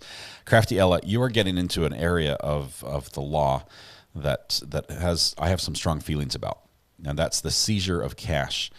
The police are able in a lot of areas to seize cash just because you have a lot of cash, and then you have to prove that it's legitimately earned cash. The frustrating part as well is if they seize this cash, they can keep it, and oftentimes the departments themselves get to retain the money. Bobby Hanson. Bobby, this is Recovery Addict. Thanks for calling in. Oh, gee whiz, it's good to hear your voice. Well, Bobby, likewise. How are you doing today? Oh, just waiting for the snow to begin. But I just want to say thank you for having a great channel and for having great moderators. And I'm going to leave you with that. I do believe that Zach is guilty, but hey, right. We'll see what happens. All right. Bobby, thank you so much. Appreciate you calling in to share that. Call again sometime. We'll have to have a chat when the snow melts. I would love to. And I wish I had $1 million. I'd share it with you. Oh, thank you, Bobby. Help you get that garage done. Oh, man. No, that's going to be all sweat and manual labor that'll get that done. I'm doing that ourselves. So. Well, and that's the only way you can do it. But bless your heart for doing that. Thank you, Bobby. I appreciate it. Okay, thanks. All right, we'll see you. Thank you much. Bye. Good luck. Bye-bye. Appreciate the kind words from Bobby. Taking it easy. I was kicked back, taking it easy. Who says buffer? Did I do something? Do we have a problem with the feed? I'm not seeing a problem. Okay. Was that dial interrupt I just heard? Yes, Jenny, we have one sound effect that we sort of reserved for when there's a problem with the stream, and it's the buffer sound effect. So we just try to use that when you need to get my attention to let me know there's a problem, and the dial-up sound is what we chose for that. It can be triggered by the exclamation point buffer, and I think I've made it so that only moderators kick back, taking it easy. Can trigger it. I'm not sure. Anyway, it looks like we're all right. Recovery Addict, will you hit 9,000 subs before the verdict? I don't think so. We were just approaching 8,500, I think. I have not checked. 8542. No, 8757. Holy cow. We picked up 250 subs today. Wow. Maybe we might hit 9,000 before the verdict. That is absolutely incredible. Thank you, everyone who's has admitted to being an addict and clicking the subscribe button. Pot is illegal in Wisconsin. Who's triggering the command here? What do I need to do? Let's see. It was Amber. Amber, what are you trying to do? No, it wasn't me on my last comment. Buffer. There you go. All right. Thank you, Amber. I think we're all right. Let's see. Oh, there we go. Have any Florida live channels on? Have any Florida live channels on standby? Possible chase incidents on scanner. Okay, that's what it is. Let me. If you see a channel that carries that, Amber, let me know. I will. I'll watch for that as well, because during Verdict Watch we like to do police chases as well. They seem to go hand in hand. So, and I have the technology to put a, we can watch the court in one window and the police chase in the other. So thank you. That's what the buffer sound is used for as well. Wonder if the 50,000 was on his taxes. Apparently he does his taxes, and hopefully it was. He's not facing any IRS finance charges at this point. Where did the seized cash go ultimately? Currently, it's probably in evidence for this, and it'll probably be retained as evidence in the financial crimes, in the drug charges. And if it is drug money, then the state's going to keep it. And it will go, the police will get a portion, and they'll divide it up amongst themselves. I'm not a cat. So it's in custody right now. He does not have that $50K. Jenny GA says, just sub today. Great channel. Thank you so much, Jenny GA. Appreciate you popping right into chat and sharing opinions and asking questions. That's wonderful. Let's see. I haven't seen any visual yet, but I want you to be on standby in case I find one. I'm going to check my source for the police chase as well and see if there's something.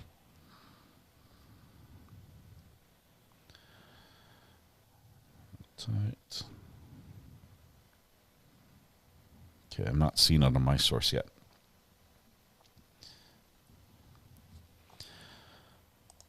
This is absolutely amazing to be 250 people away from 9,000. You guys don't realize we, let's see, a week ago on Friday, or a week ago on Saturday, we hit 7,000 on this channel, and it was just amazing.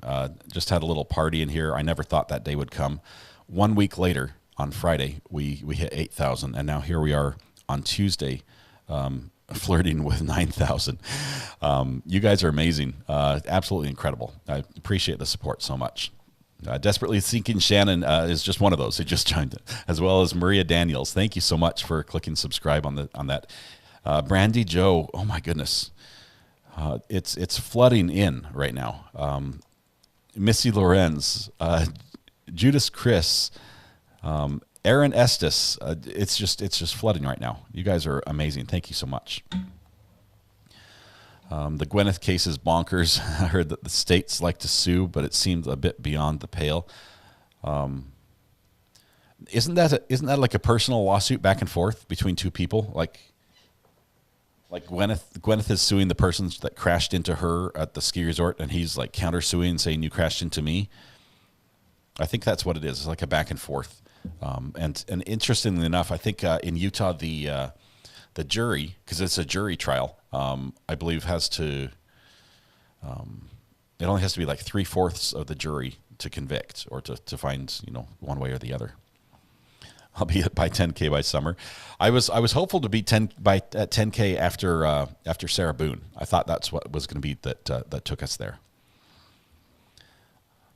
The verdict will come in tomorrow morning. I'm gonna take a look here at Twitter, see what information is out there. Typically, there's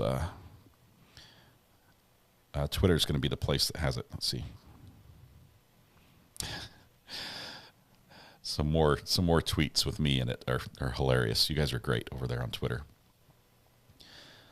The video, I'm not sure if you can see this one. Let's see.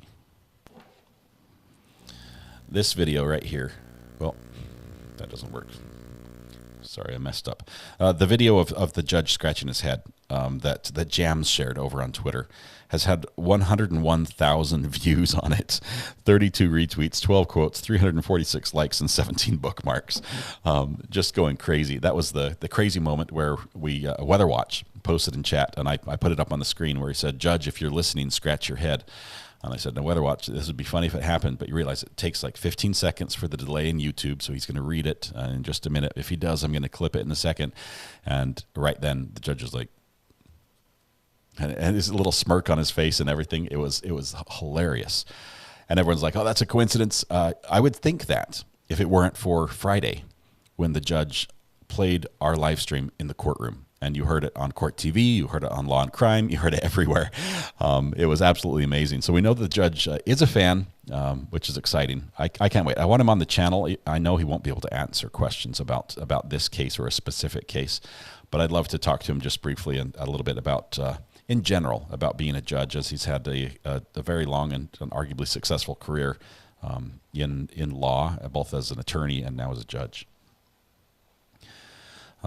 Let's see, Zach's GoFundMe. Looks like I think Zach's GoFundMe was taken down very quickly. I can't find it anymore.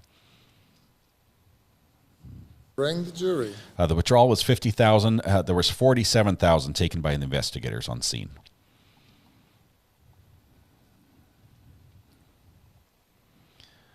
Let's see. Thank you for the kind words. I don't know how to say your name, cool guy. Spazia. Is it Spazia? Cool guy. Thank you. I appreciate that. FBI sees 800 safe deposit boxes in Beverly Hills based on the business owner engaged in money laundering. Those 800 box holders had $220 million in cash. The FBI said, we're keeping it. Yeah, this is the seizure of cash is a big deal.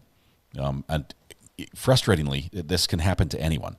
If you are traveling across the country, say you're buying a house, you're moving from one state to another state, you realize you're going to have a lot of expenses, you're not set up with a bank in the other state, you've got all this, you're traveling, and say you take out your savings account of $15,000 and you have it with you in an envelope in the car. You're driving along, it might be a long drive, you're a little bit tired, and you get pulled over, and the police officer's like, hey, you had anything to drink tonight? You're all over the lane. And you're like, no, I'm fine. He's like, well, you mind stepping out? You say like, oh, sure, I'll do the test. You step out. They search your car, right? And they find this envelope of cash. Guess what happens? You pass your drug screen. You pass the drunk test, all the side of the road test. You're just fine. There's no other evidence of a crime committed other than maybe improper lane position, and the police keep the cash. And you then have to go to court and prove that you legitimately have right to that cash and that was earned legally. That's what this financial seizure issue addresses. It's a big deal. It's a very big deal. And a lot of people who have done nothing wrong have had to fight for a long time to get their cash back. Let's see. Matthew Harris Law is here. Welcome to All the New Addicts. This is really one of the greatest chats on YouTube. Thank you so much, Matthew. Matthew is one of our legal friends, our lawyers in chat, a friend of the channel. We have him on occasionally when he's not busy in court or writing appeals. It's awesome. Even if you have a recipe from BA that shows you took out, or a receipt from Bank of America that shows you took out $25,000, they can still keep it. Yeah, you have to prove more than that. It's more than just like, oh, I took it out of the bank. It's going to be like, where did you earn it? How long has it been there? Where did it come from? Show us all your other books. It's a difficult process to get your cash back. It's not a crime to carry cash or withdraw cash from your account. I agree. But Lola Holmes, let me just tell you, you carry $20,000 in cash and have a casual interaction with a police officer, and you'll find that cash confiscated. This is something scary. And the laws allow it. And it ends up, you having done nothing wrong has to end up proving that you have the right to it, where instead of the state proving that that you don't. The burden of proof is on you. What do they do with the cash? Goes into the budget a lot of times. Stacy Steele, good afternoon, everyone. Michelle Johnson says, Rick, I know this is not evidence. Do you think or do we know if the family is still looking for the victim? Michelle, I don't know. I think they'd like closure, but I don't know where they're at. And Nicole from Goodman Law Firm steps in and says, any verdict? I'm stuck in a whiteout road closure for the night and just checked into the Bates Motel. I hope I survive the night and see the verdict.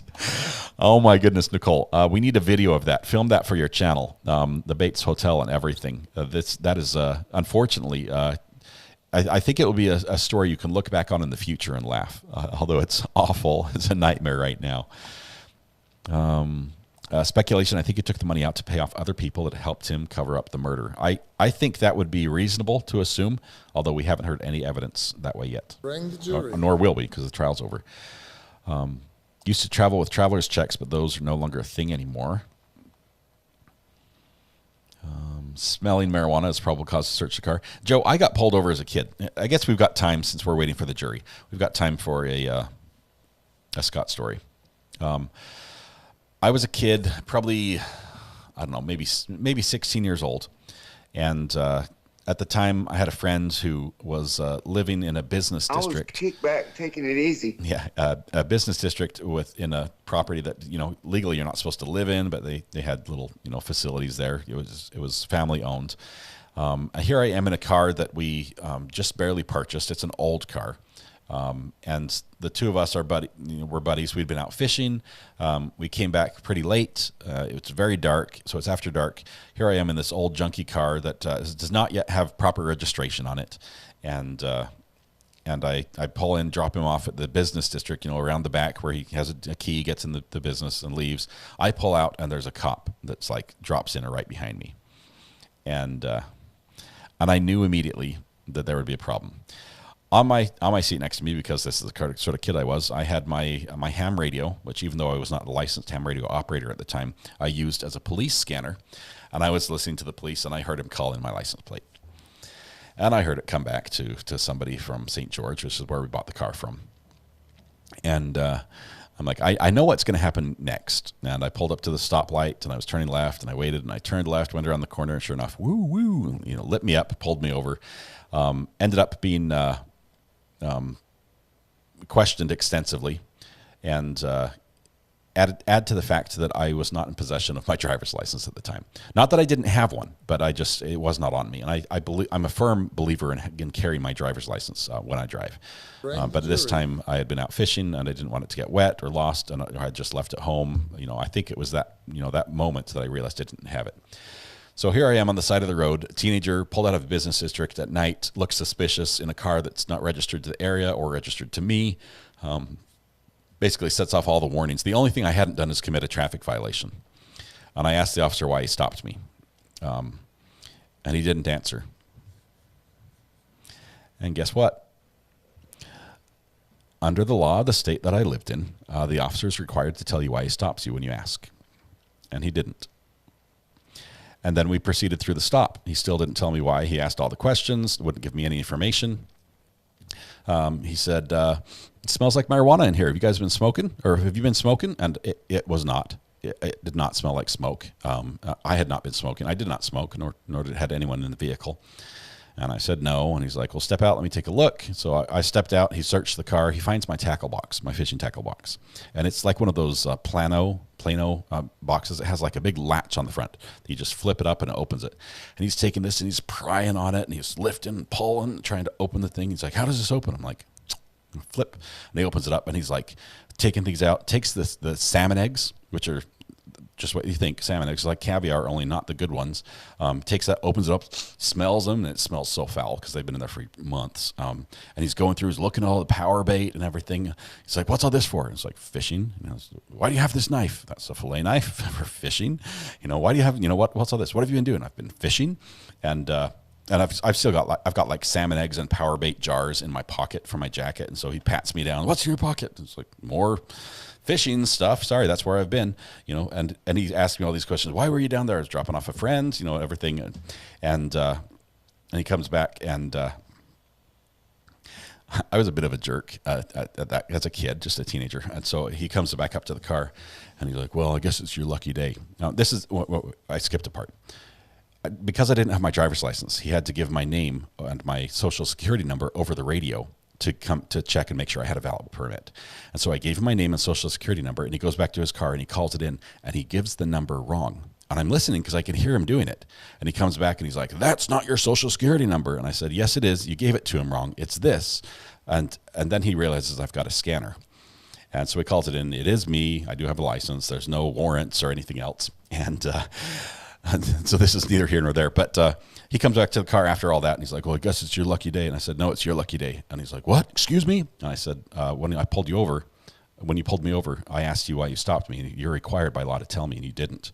He's like, well, I'm going to let you off with just a warning. I'm like, thank you. And I left. So I had all these problems with the car not registered. It wasn't insured, I believe, either. I was, out after curfew. There was a curfew and stuff like that. And I got away scot-free. That's where it came from, scot-free. Asset forfeiture law on Leto Law. Valerie, love this channel. Any thoughts on the next case you will cover? We've got a couple coming up. Obviously, we're probably not going to cover Paltrow. That's a little bit crazy. But we want to look at a couple. Patricia, thanks for admitting to being an addict and clicking the subscribe button. That is wonderful.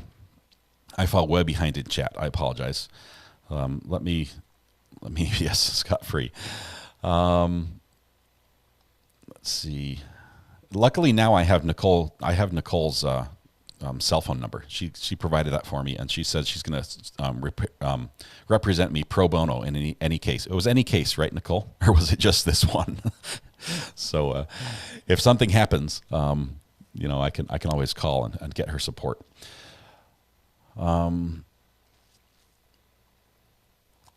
Let's see. My son's high school went to lockdown this morning due to the 911 call about a school shooter. Oh, my goodness. Apparently 4 other schools and some 2 hours away got the same call. Poor kids were crying and running. Hope, that is awful. Love that. Love that that people just go out there. I'm saying that sarcastically, that people just go out there and make those calls, whether they're prank or oh, man. Yeah, that's super frustrating to me. I hate that situation. Let's see. The Fauci case, we may catch up on that one. It just started today, so we may catch up. I was hoping this would be done today, but it's not looking that way yet. So Fauci we could catch up on for sure. Paltrow's just a spoiled brat. Her mother's a great actress, though. I loved her in The Great Santini. I haven't seen that one. Roxy, I believe she's suing for $1 plus lawyer's fees, which is interesting. So it's more like it's just for show. It's just to prove that I'm right type thing, not really for the money. Okay.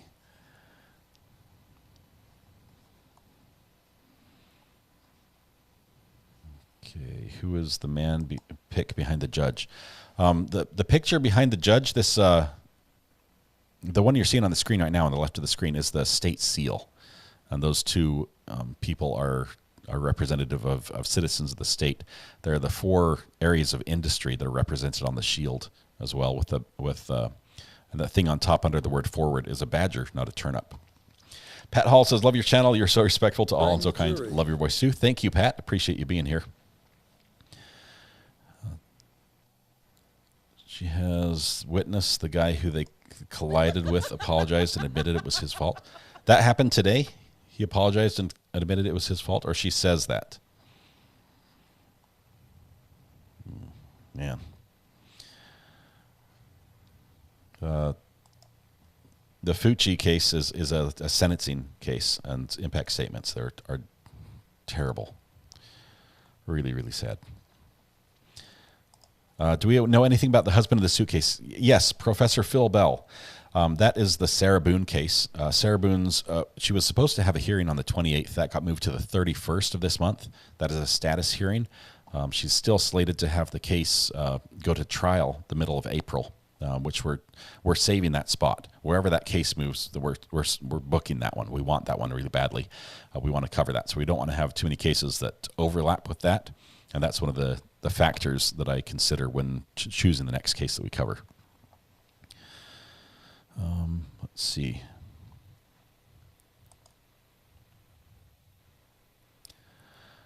Clip channels are showing the DA saying the body was found in closing. No body was found. Not sure what the clips are saying. Maybe that just might be to get people's attention. But the victim in this case was never found. The Paltrow case is interesting because it's a train wreck. What's going on with Boone's lawyer? The lawyer wanted off the case. He asked to get off the case, and the judge said no. The judge actually sort of reprimanded him for not talking to Sarah Boone sooner and not reaching out and being in contact. He had been in contact for like 90 minutes previously, and that was enough for him. And he's like, I'm done. I want off the case. And the judge said no. This is I think her 5th public attorney that's been assigned to her case. And he said, we've got issues. My family does not get along with her. And, there's family conflict here, which is weird for him to say family conflict, because why is his family involved in his relationship as a lawyer with Sarah Boone? Meanie Banana says, check the burner phone. Let me take a quick look here. Let's see.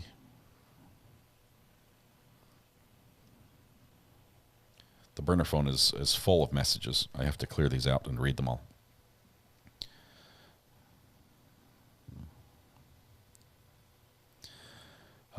Let It Be says, I just noticed a friend of Junior's in the chat. They're in the courtroom to support their friend. Just ask people to be a little sensitive to that, what they say, just FYI.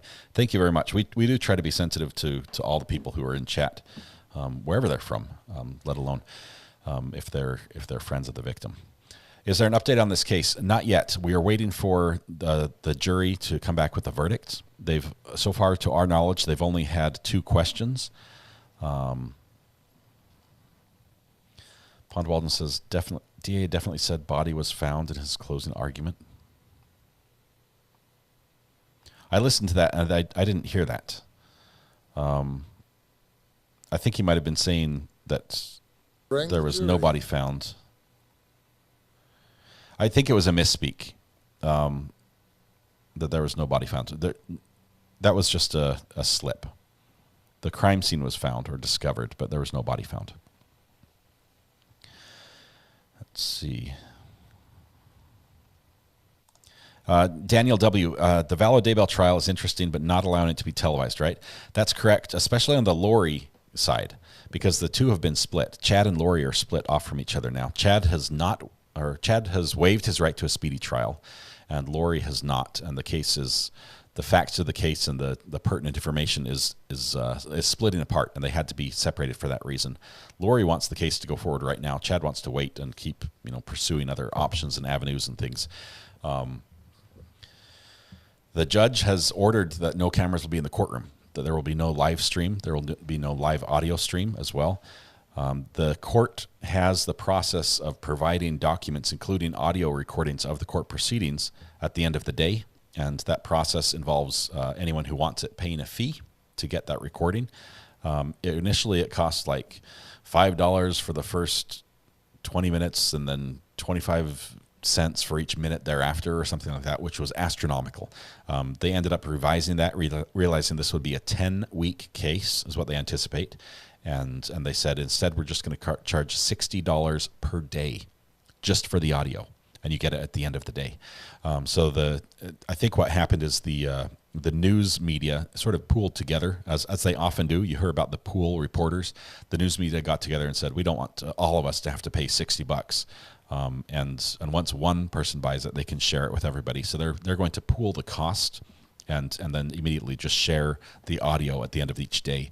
And you'll see that available on the newspaper, the Idaho newspaper that's following this, and you'll hear it on Law and Crime and everything else. So everyone's going to spread that cost out and then share the results of the purchase.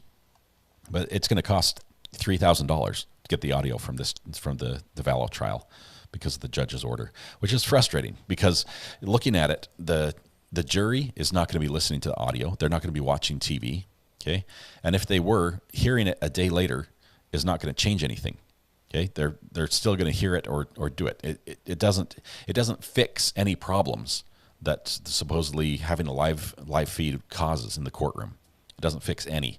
You're still releasing it. The information's still out there. So it's frustrating. Why not just allow the live stream to go out?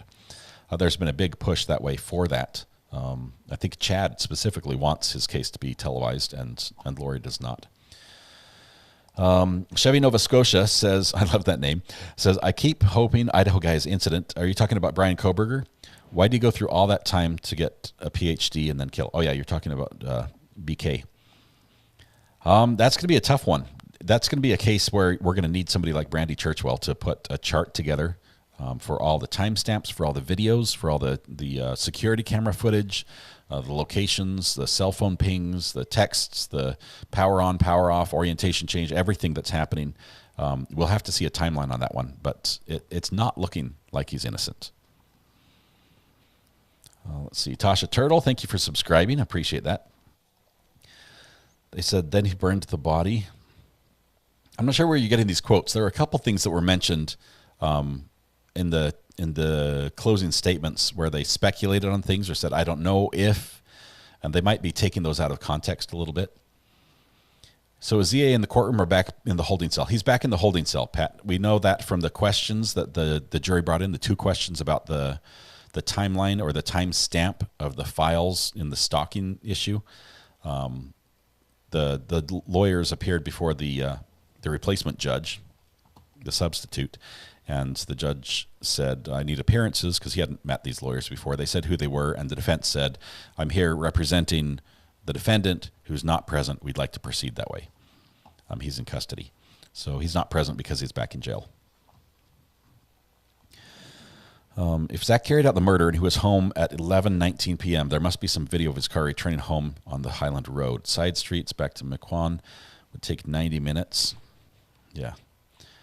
No video anywhere is just floors me that nobody anywhere has video of him in his van. Okay, saw today that they took the death penalty off Lori's case. They did. We saw that announcement. I haven't heard why or the reasoning. Maybe we'll hear that tonight. Koberg had just started on his PhD. He only has a master's right now. This long of a wait does not look well for a guilty verdict. Justin, you're right. Generally speaking, people say that the longer that the jury takes to deliberate, the better it is for the defendant. What were the jury questions? Pond Walden, the two questions both had to do with timestamps of like a picture or a screenshot on his computer or something like that. But it wasn't the evidence wasn't presented with timestamps. It was just recounting that the investigators looked on his computer and saw that. So we don't have any timestamps to give them. And the judge returned the answer on both questions that were both had to do with stalking and timestamps of something, that the jury should just rely on their recollection, which, you know, I don't know. The jury's probably frustrated with that. Wait, new judge, catch me up, please, quickly, says Amy. Yeah, Amy, what happened was we knew that Judge Schroeder had a doctor's appointment that, Golden Mom's calling. Hang on one second. We knew that from Golden Mom. Golden Mom, I'm just finishing a story. Hold on just one second. We knew that the judge had a hospital or a doctor's appointment, either for himself or for his wife, that was going to require him to be gone for 2 hours over lunch. That's why we had that 12 o'clock hard stop. And he, you know, he actually cut the defense or the prosecution a little bit short on that. So it rushed their closing because he had a hard stop. He had to make that appointment. Because of that, he was gone. And during the time, he's like, if you have any questions, you can call me on the phone. Well, apparently they had some questions come in, and a judge had to be there to handle it. And so they had a fill-in judge, a substitute, come in. Another judge, and there was the name was shared earlier in chat. I don't recall what it was, but it's another judge there in that court. That filled in for that just temporarily.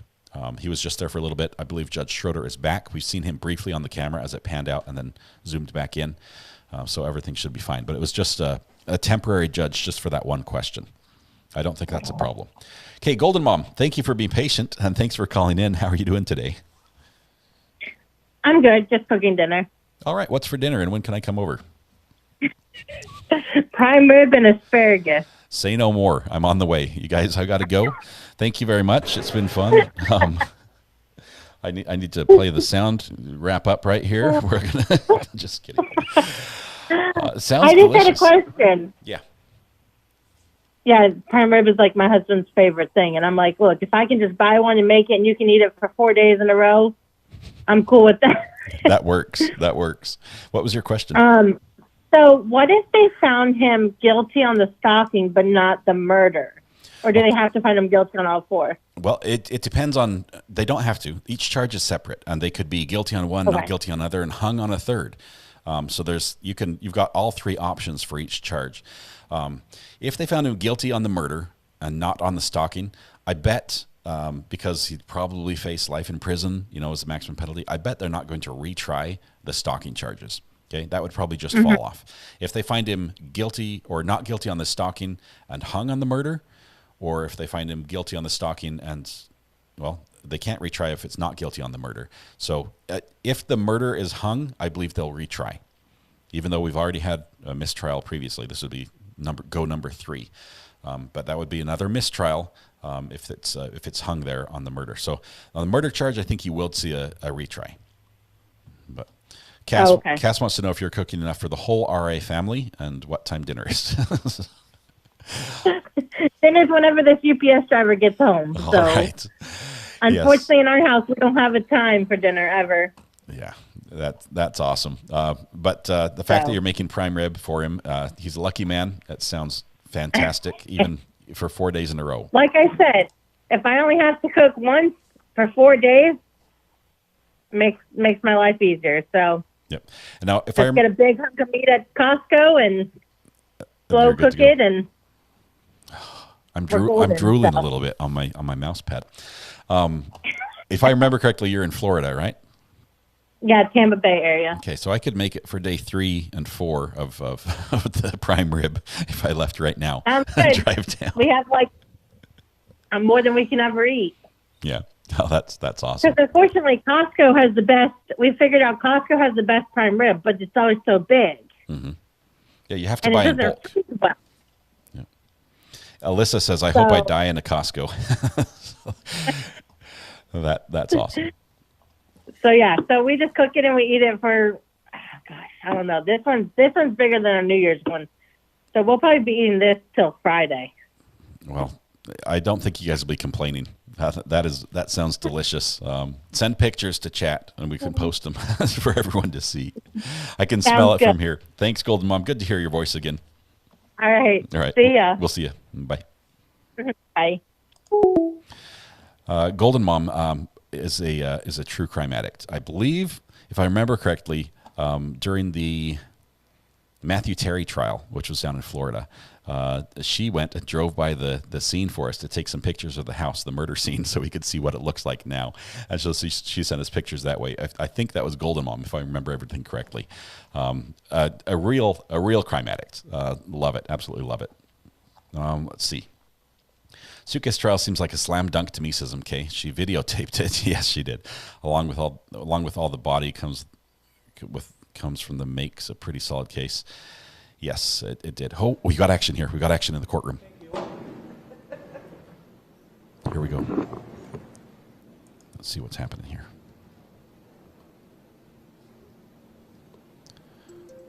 Judge is going to sit down. Hey, Amber, hang on just 1 second. We've got action in the courtroom. I just saw that as soon as I started calling. Okay. Let's see what's up here. Just 1 second. We're going to zoom in on this video here. We're listening for any hot mics or anything.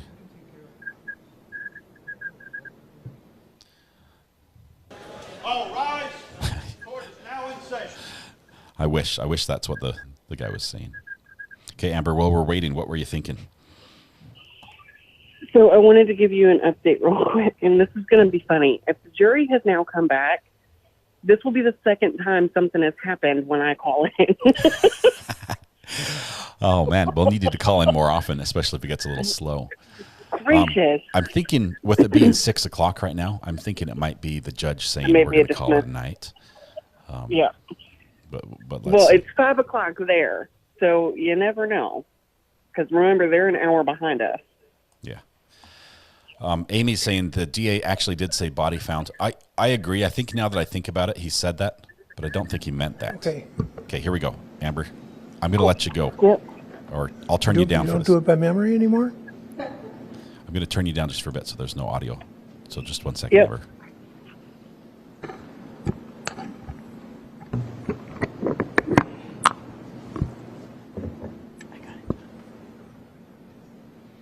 I think the judge changed his shirt. Is that a different shirt? Nicole. Nicole's in the other seat. Lots of people still in the gallery. I don't see Zach in the courtroom yet. I do see. I see Leo's mom is in the courtroom. I'm not sure if Sadie is next to her, where she normally sits. No Zach yet. Okay, the jury started, they left for deliberation at about about 10 after 12, I think. And they had some food delivered, so they've been up there 5 hours. About 5 hours. They had a couple of notes they sent down, which were addressed by Judge Kirkman. Kirkman, okay. And other than that, I don't think we've heard from them at all. And I propose at this time the default provision is to close the courthouse, at 5 o'clock, but the security's usually here till 5:30. So I propose to call the jury right now over the speakerphone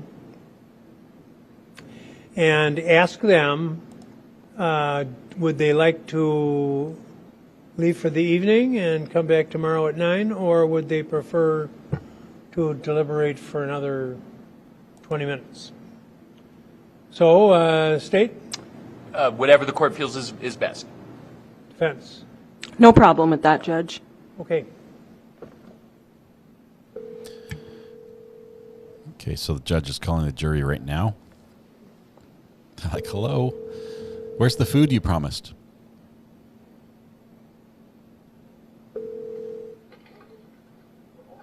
Good afternoon. Can you put the speaker on for a minute? This is. On the lower right, the green light that says speaker? Oh, I didn't expect McCarthy, but it's a decision we need to make at this point. You need to make is whether you would like to deliberate for another 20 minutes or so, or would you prefer to come back tomorrow morning and begin again at that point at 9 o'clock? Or if you folks want to come in at a different time, I'll certainly listen to that. Want to talk it over and let me know? Yes, please. Thank you. Thanks. Okay. It's interesting Right. that they didn't have an answer for him. He wanted to know what was up, and they're like, we'll discuss it amongst ourselves. We're working here. Why are you interrupting us? If the jury is leaving, I'm going to ask everybody who's now in the courtroom to remain until all of the jurors have left. So if you, if that is their decision to leave, then you can leave right away. But once, if you don't leave within the next, before they get down here, then you'll have to stay here until we have gotten them all out. Carolyn, that likely was the foreman. The foreman of the jury probably answered the phone there. The phone, they do have a phone in the deliberation room, and they have the ability to contact a bailiff who is not in the room but is right outside the room. That's the method they're supposed to send instructions to the judge. So they should not call the judge's extension back right here. That's not how it should work. So there should be a note coming from the judge, or coming from the bailiff to the judge with their answer, if they follow the instructions properly. Yeah, they're like, we'll get back to you on that. We're busy. Yeah, this is interesting. We haven't had a hung jury yet that we followed on this channel. Golden Mom, I think the foreman answered the phone, but I guess anyone could, whoever's closest to the phone. That was a juror. It's surprising that he interrupts this way, but he's waiting for the phone to ring, and he should be watching for a bailiff.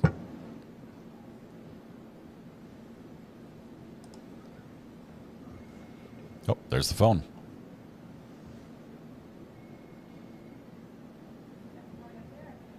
They're calling in the back. That's all right. They're calling the bailiff phone. That's what they should do. They should call the bailiff. Oh, they're calling your number? Yeah. Somebody just answer the phone, whoever it is.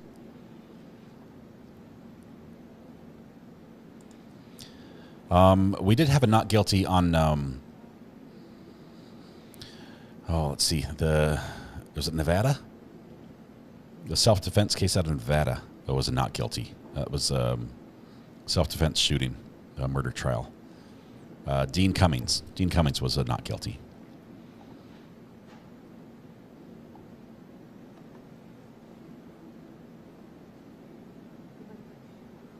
You want to come back tomorrow? Did they say what time? There it is. Okay. All right. I've got the volume cranked in my ears, and it helps to have headphones that block out any other sound. Okay. Just tell them they can leave now, and usual rules: don't read, watch, or listen on the account, and don't talk to anybody. You want me to hang up the phone? He wants to talk to the jury. Well, that's what he wants. Pardon me? They should I not. wanted to remind them not to talk to other jurors.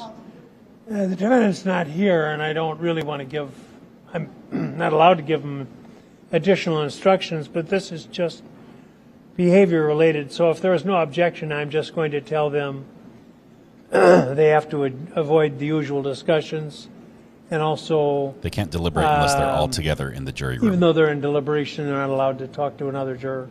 Right. Any objection to doing that without the defendant being here? All right. Ask him to come down, please.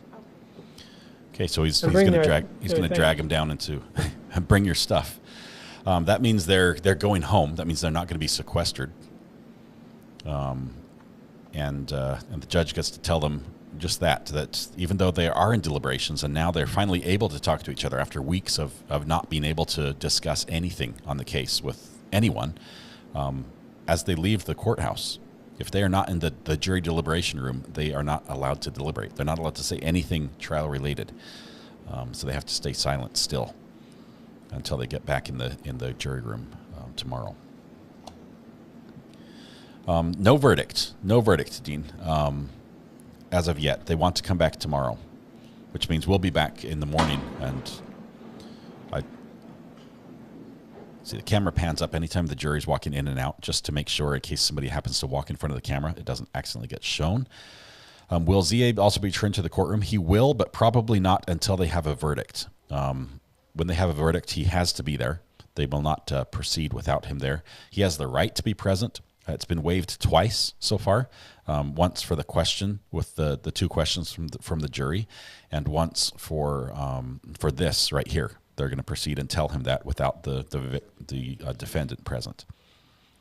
So when the verdict comes in, there will be time to get him from the jail and brought over. That's all the time the delay it will take. Take your eggs with you, says William. Yes, if you have a dozen eggs in the jury room, please bring them. Do you think deliberation rooms are quite soundproof or no? I think they are, 7, and they're under guard. They have an armed guard bailiff outside, making sure nobody disrupts them. You're talking about stuff that is not relevant. I do that often. Deliberating time 5 hours. Yes, almost on the dot today. 5 hours of deliberation. With everything on the balance, it's a mistake not to sequester. I'm not sure if they have to request that or not. And honestly, here's the thing. You've got a jury who thought it would be 2 weeks of service, and it ends up being 4. Now what do you do at the end of that? Do you want to be the side that says, hey, we want them to have to stay in a hotel and and not be able to see their families until they make a decision? That's a tough call to make. The jury's already been severely inconvenienced. So pushing for that might turn them against you if they do find out who asked for that. ZA will be in jail closed tomorrow, says Patricia. I don't think so.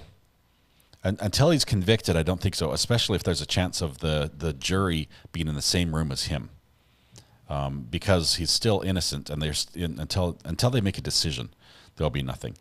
So maybe I'm wrong, but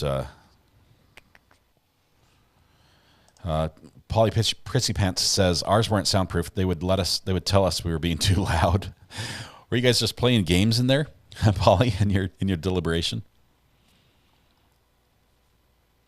They need 20 more minutes to come to a verdict. Had they not been interrupted, they probably could have done it tonight had the judge not called. The state has inconvenienced the jury so much in this case. Both sides, I'd arguably say even the judge. The usual rules are in effect. Please don't read, watch, or listen to any account of the trial. And don't have any discussions with anybody about the case. Even members of your household, even fellow jurors. That's especially true because you're in deliberation now. And if for some reason you happen to have incidental contact with one or even all of the other jurors, you're not allowed to talk about the case. Discussions about the case can take place only when all of the jurors are there and in the jury room.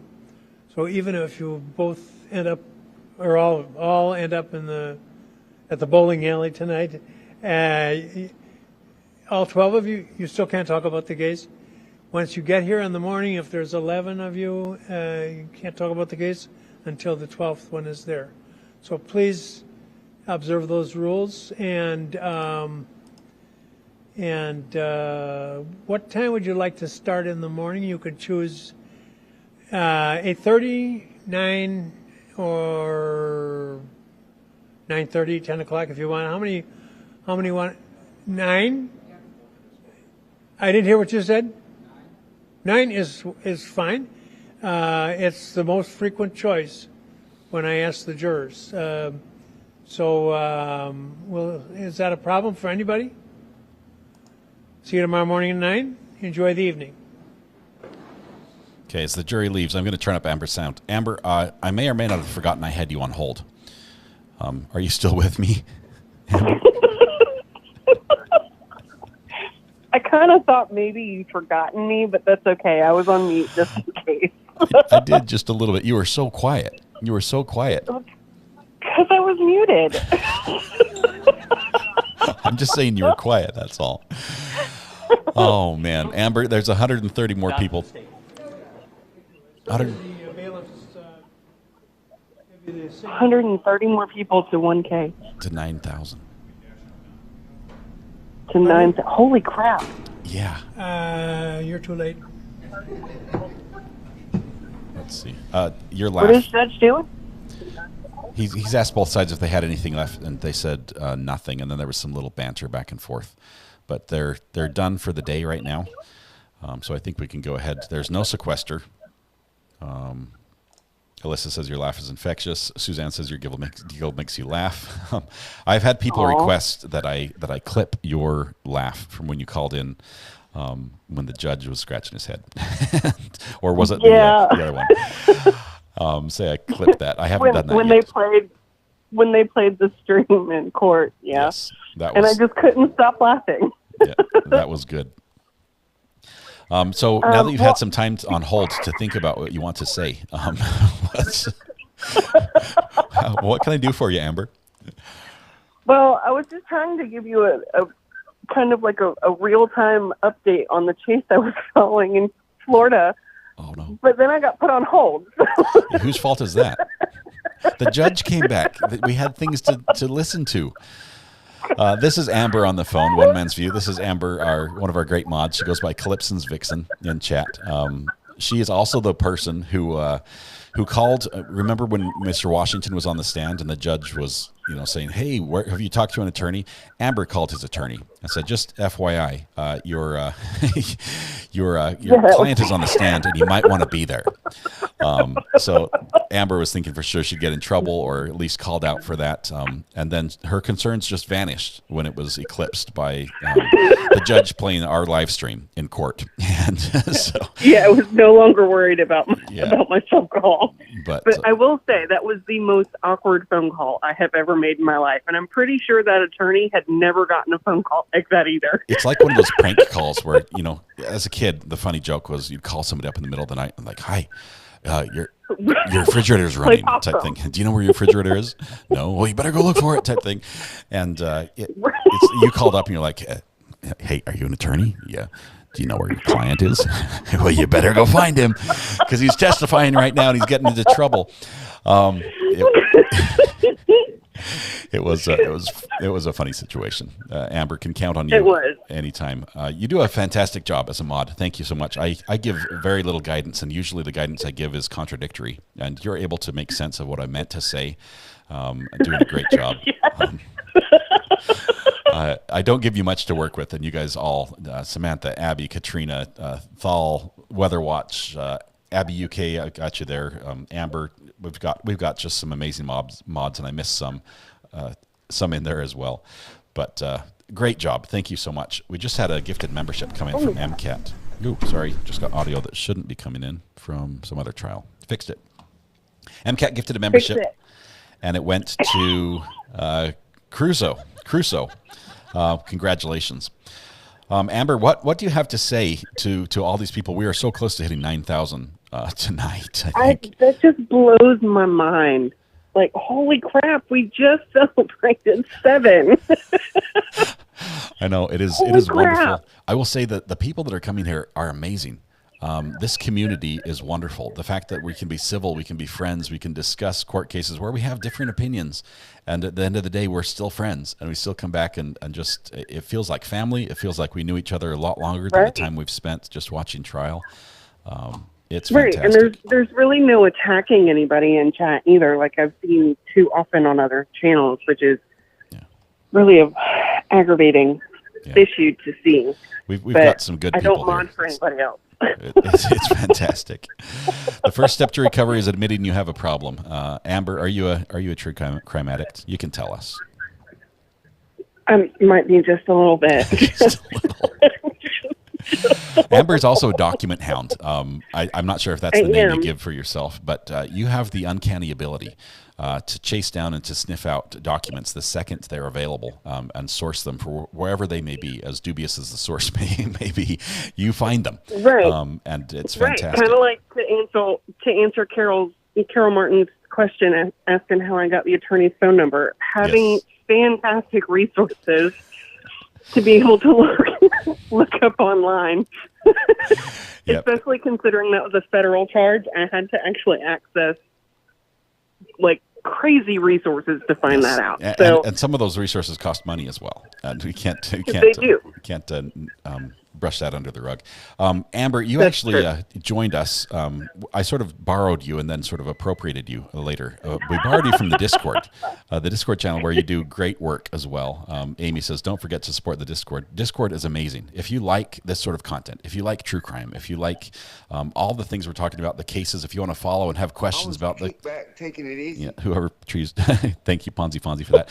Whoever, if you want to see what the schedule is, if you want to know what's coming up next or what's happening, Discord's the place to find that. That's where all the information is.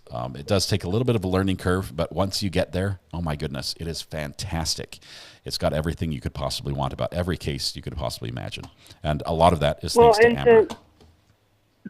And toxic too. It's really toxic Discord server, but to kind of alleviate some stress when you get into the Discord and you can't figure it out, you can actually tag any of us, but you can tag me specifically. My name is the same over there. And I can walk you through how to do it. There was another listener that, somebody in the chat that was having difficulty, and I actually did like a video chat with him on Discord, private message, and shared my screen and showed him how to do everything. So if it's too complicated, please don't just sit. Yeah, we want everyone to be able to use it. It is a fantastic resource. They do such a good job over there. And we'd also like, if you like it, we'd love it if you could boost the Discord, because it costs money to store all the files. Discord is not a free service. I mean, I think there's a free level, but we are so much past that. And I say we, it's not my Discord. It's Toxics and Little Miss. I appropriate it because I like it. I love it. You'll find a lot of the same names here in chat over there in Discord. You can have conversations. They have a voice chat where you can jump in chat and talk to each other. It's great. Hey, look at this, Amber. Jen just gifted 5 Recovery Addict memberships to Raw. That is fantastic. Jennifer Van Aswigan, Donna Harnish, GMA Nobby, and Lori Santoli. Congratulations, and thank you so much, Jen. Appreciate your support. Amber, now that we have the night off. The whole reason I called to begin with, the chase in Florida I was trying to watch for a visual on ended up in a shootout standoff, and the suspect's now in custody. So that was a no day. Wow. But I was trying. You tried. Well, we were sitting here waiting for the judge to try to figure out how to call the jury. So we missed some of the action, apparently. Wonderful, Amber. I think we need a counter. We need a counter. Yep. Let me see. Hold on 1 second. I can do a counter. I know how to do this. I have skills. I've learned them. Just a few. I have a particular set of skills. As do I. Some movie quotes here. Just 1 second. I think it's this one. Okay, there we go.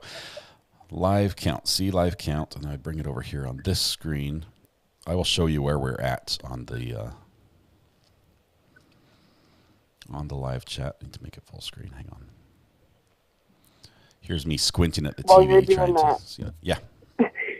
While you're doing that, yes, everybody in chat, it is 9 a.m. local time for the court for resuming jury deliberations, which is 10 a.m. on Scott's time zone and mine.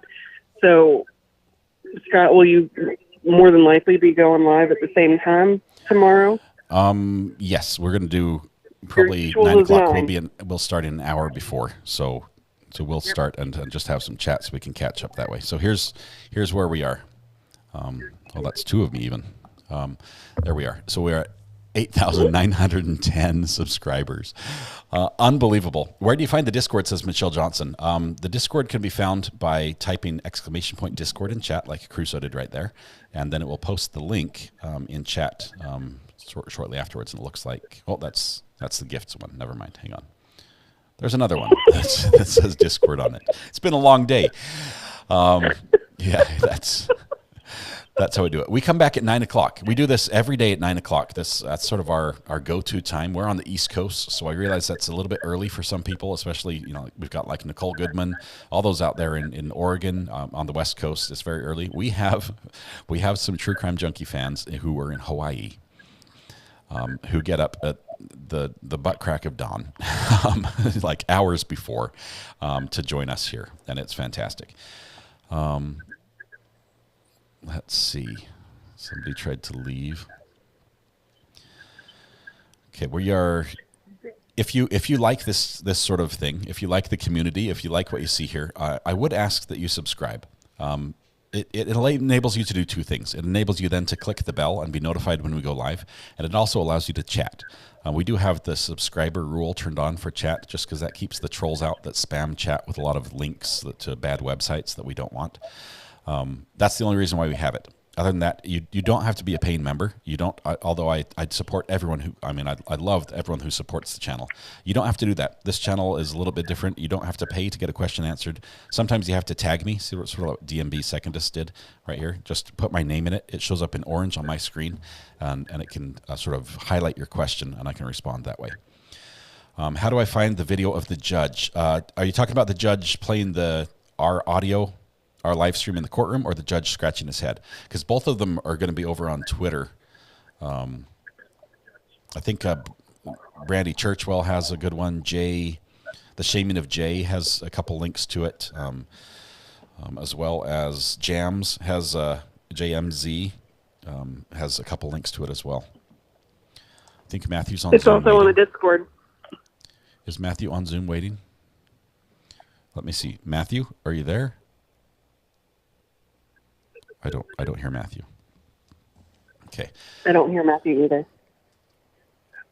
I can scroll and see that's not Matthew. This is something else. Yep, I don't see Matthew there. The court's on God's time zone, also known as Central Time Zone, says Ivan. Coincidence that happens to be the same one you're on. Amber, did I forget you again? No, I can hear you. I can hear you. You're good. Don't throw me under the bus. Richard Harrison says, Never. wow, 600 new subs since I've been watching as the counter was on 8.2 then. Congratulations. You're a great team. Richard, thank you. I give all the credit to the great mods and the amazing community that's come together here. You guys are fantastic. I love it. It's unbelievable. Let's see. He was asking. Did Zoom shut down? Let me see where it is. I don't see you, Matthew. Can you hear me? Can you hear me now? I can hear you. Hey, I hear your voice. Okay, Amber, I have Matthew on the line. I need to now find his picture, and we'll get. Let's see, there he is. He's on my desktop looking at me. Let me drag him over here so I can see. Hold on one second. It's been a long day, guys. I'm going to get there. We're going to have this set up. But this is just hilarious, I just to say. This just goes to show I am not a professional. I'm an amateur doing this. Sure appreciate your patience. Look at this. I dragged Matthew right onto the screen. Do you see that? And now we're good. Let me just pin the video so that it. Hey, there he is. I had a few second delay. Okay, 1 second. Matthew, thank you so much for being there. Amber, I'm going to let you go so I can focus on Matthew, because you laughing, I'll laugh, and then Matthew thinks I'm laughing at him, and that's no good. Thanks for calling in. I appreciate talking to you, Amber. Did a great job as a mod. Absolutely. Bye, Matthew, Amber. thank you so much for my little gift package. Since I can actually see you, granted you can't see me, but I can at least thank you outside of a text. You are welcome. It's my pleasure. I always love helping out fellow mods and other true crime addicts. There it is. I can see it on screen with Scott. There you go. Yeah, I've got mine right now. My can koozie. It's keeping the remainder of my water warm before I pour it into my mug. Thank you, Amber. We'll catch you on the flip side. We'll see you again tomorrow for sure. Absolutely. I'll be there in the morning. All right. We'll see you. Matthew, I'm sorry. I've done a very poor job keeping track of people. I don't know how long you've been on hold. Being nice and quiet and behaving. I'm just sitting there just watching you, Scott, just watching from afar. You were underneath my screen on my desktop. I was expecting you on my virtual display, and you were not there. So I hid the counter. It's the counter's underneath Matthew. So we'll bring it back here in just a little bit.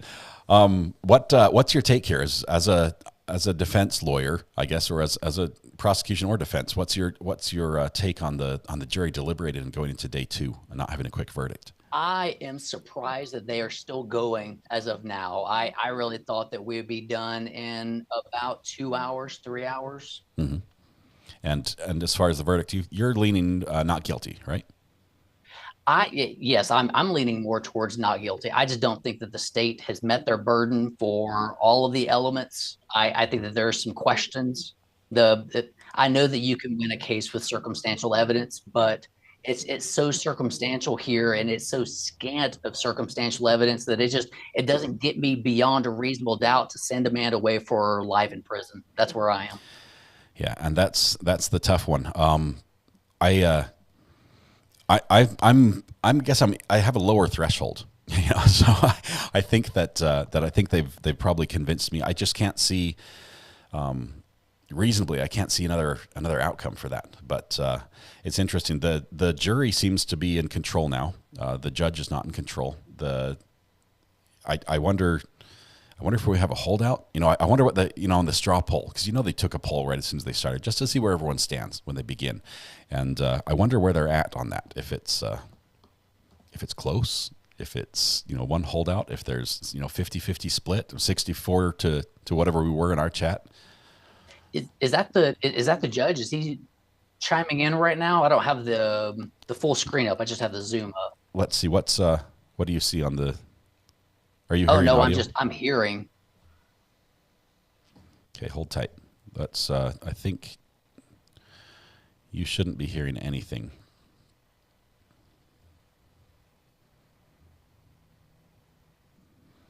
I have to switch my screen. I've got to pull you off the screen for a minute so I can change this. We'll go right here while I do some quick fixing, Matthew. I think I have another feed going. Did that fix it? There we go. Yeah, okay, I was hearing a mail carrier, and I thought, what is the judge talking about now? I'm lost. That was, I believe, the ice cream murder trial that we jumped over to on accident on that other feed. I say we stay on the counter watch. The counter, if I can't have counter and Matthew at the same time unless I. Okay, I'll get it. Matthew, keep talking. I'm going to pull up the counter with you. So yeah, I think it's entirely possible that we've got just one holdout right now, because really you only need one to prevent it from being unanimous. I know that seems obvious, but it really is that's how our justice system works. Is you have to have a unanimous verdict, whether it's unanimous guilty or unanimous not guilty. And so just that one holdout right now could be the one thing that's holding us back. And so I think you're right. They probably got into the jury room, went over the jury charge set to just make sure that they understood the questions that are being asked of them, and took a quick straw poll to see where people were. And now they're working through the evidence. And I think we saw that through a couple of the questions that the jury was asking, because I think that those timestamps are probably going to mean a lot to the jurors' deliberations. I I agree. It's going to be interesting. I think the jury might have felt abandoned a little bit in the way the judge handled the fill-in judge handled the questions, saying just go off your recollection. Where they I thought they were, they had access to the judge and the resources of the court type thing to help them out, but really they're on their own. They're in their own little island. And now maybe we won't get any more questions if the first two answers were just remember and go off that. Have you ever seen that sort of response before? Did that surprise you? I sure have. In fact, most trials that you have, believe it or not, that's the question that you get. Is you'll get some of those questions about the evidence or about what the jury charge itself means. And so for the judge to give an answer to it, unfortunately, could be a comment on the weight of the evidence. And so if the judge comments on the weight of the evidence, then that can bias and skew the way that the jury views it. And so the judge has to tell them, go off of your recollection, or if they ask for specific portions of the transcript for testimony, they can ask for those specific ones. But most judges are hesitant to give them an entire witness's transcript or a whole day's worth. They'll make the jury limit it down to just that one little portion where they've got the disagreement over what the testimony actually was. Okay. Well, they did agree. The fill-in judge managed to get an agreement from both sides that however he handled it was acceptable. They like that. So I'm not sure if the jury did, but we'll settle it with that. Sorry, I'm a little bit distracted here. Let me see if I can bring up the live feed.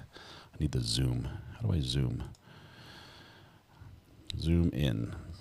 Command plus. There we go. Sorry, I'm trying to bring up the live feed next to you here as far as the count goes. Oh, you're so close. Let's see. Okay, so I'll have box 1 be camera 5. Oh, that's the wrong one. Box. I want you back. We're going to do box 2 as camera 5. How about that? Okay, there's my count. The downside is I can't show chat now. I mean, that's the exchange. So I've got chat handled for you here. Okay. I got a question here from Victor or from Ivan. Mm-hmm. How much free legal advice does a guy get for his birthday? How much do you need, Ivan? Here's Ivan. Yes, it's illegal. Don't do that. Whatever it was, you shouldn't have done it. Whatever it was, yes. That is really funny. Ivan's great. It is his birthday today, so we're happy to celebrate that with him. Let me see if I can follow chat here as well. New window. I mean, shout out to you today, Scott, because you have been running solid. You took about 30 minutes for lunch, and that was it.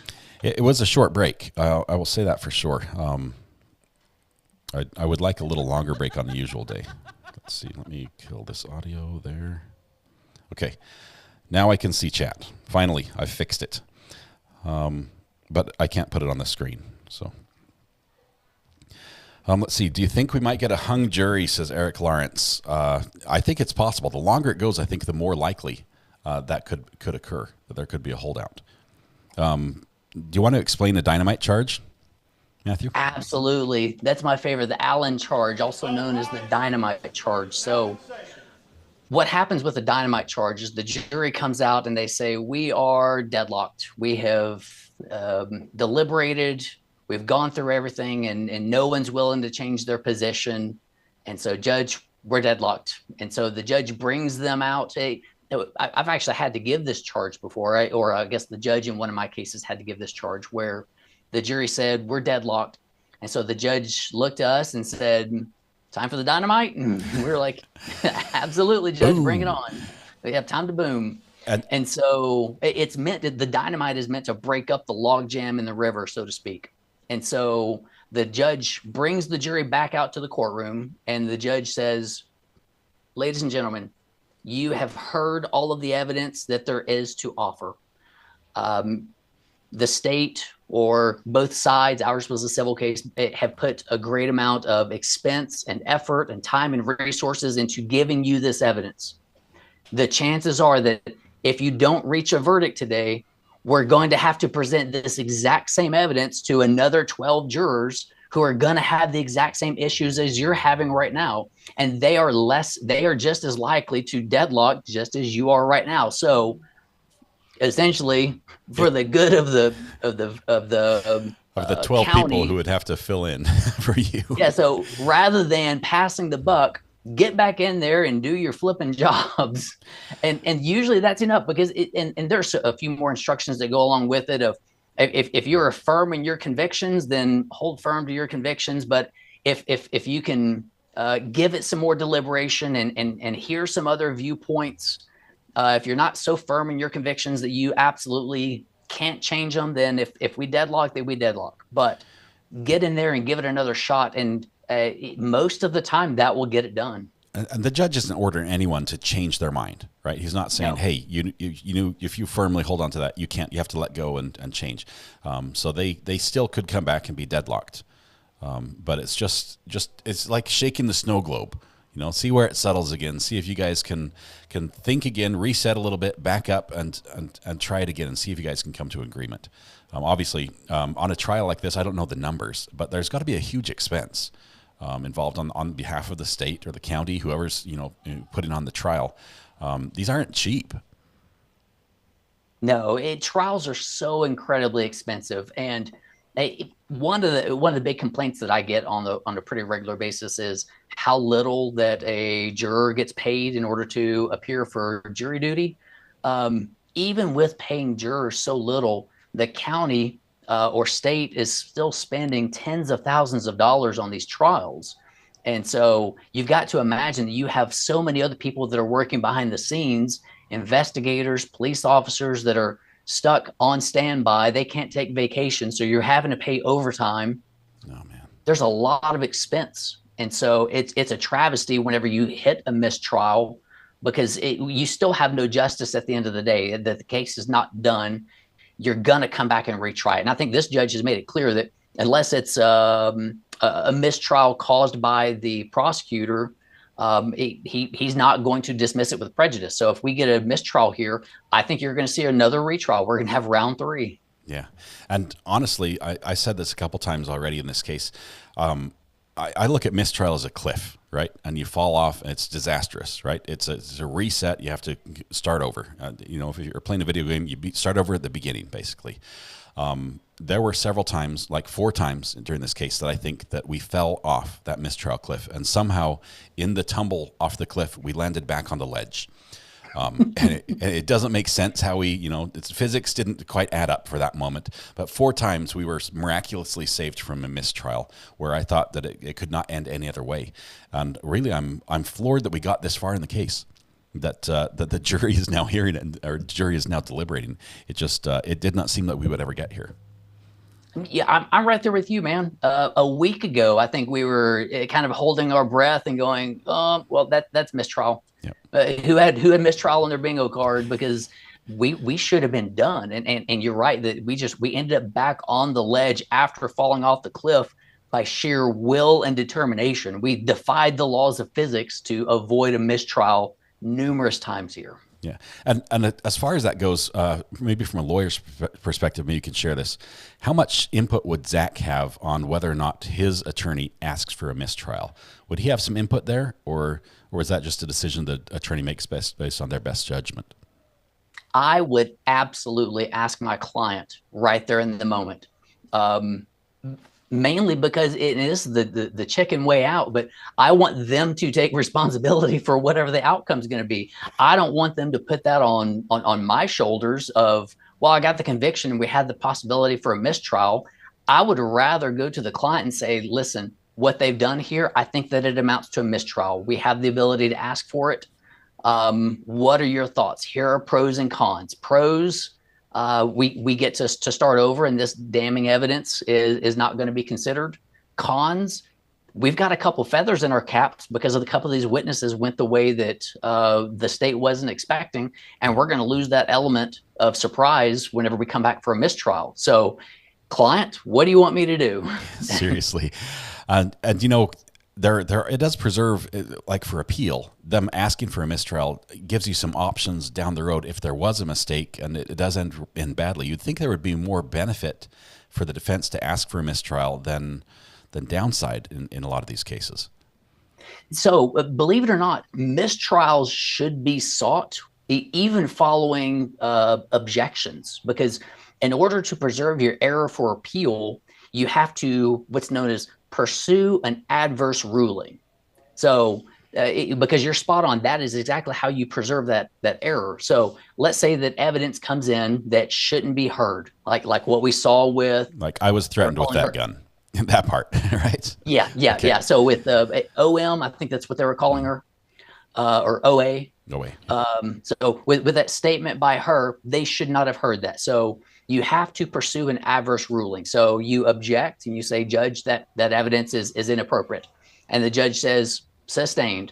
Now you have gotten the ruling that you wanted. The judge sustained the objection. So what is your complaint now? You don't have anything for appeal at that point. The judge gave you what you wanted.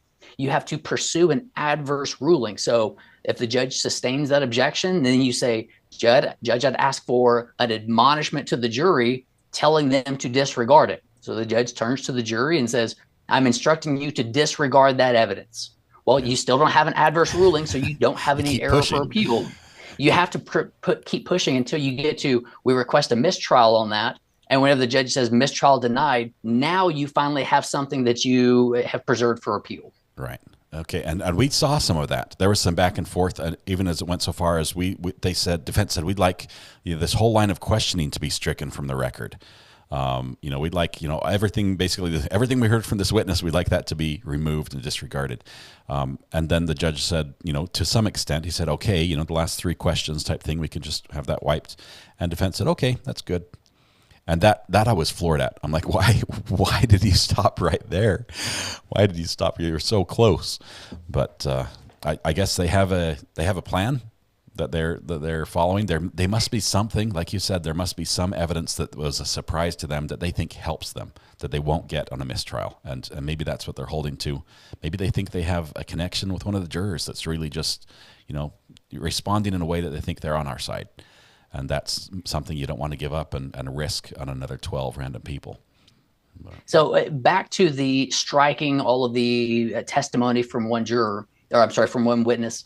That was so strange to me. I've never seen that in practice, and in all the juries that I've done, I've never seen someone ask that specific request, because you can't unring that bell once the jury has heard it, because it's not like they're saying, please instruct the jury to disregard it.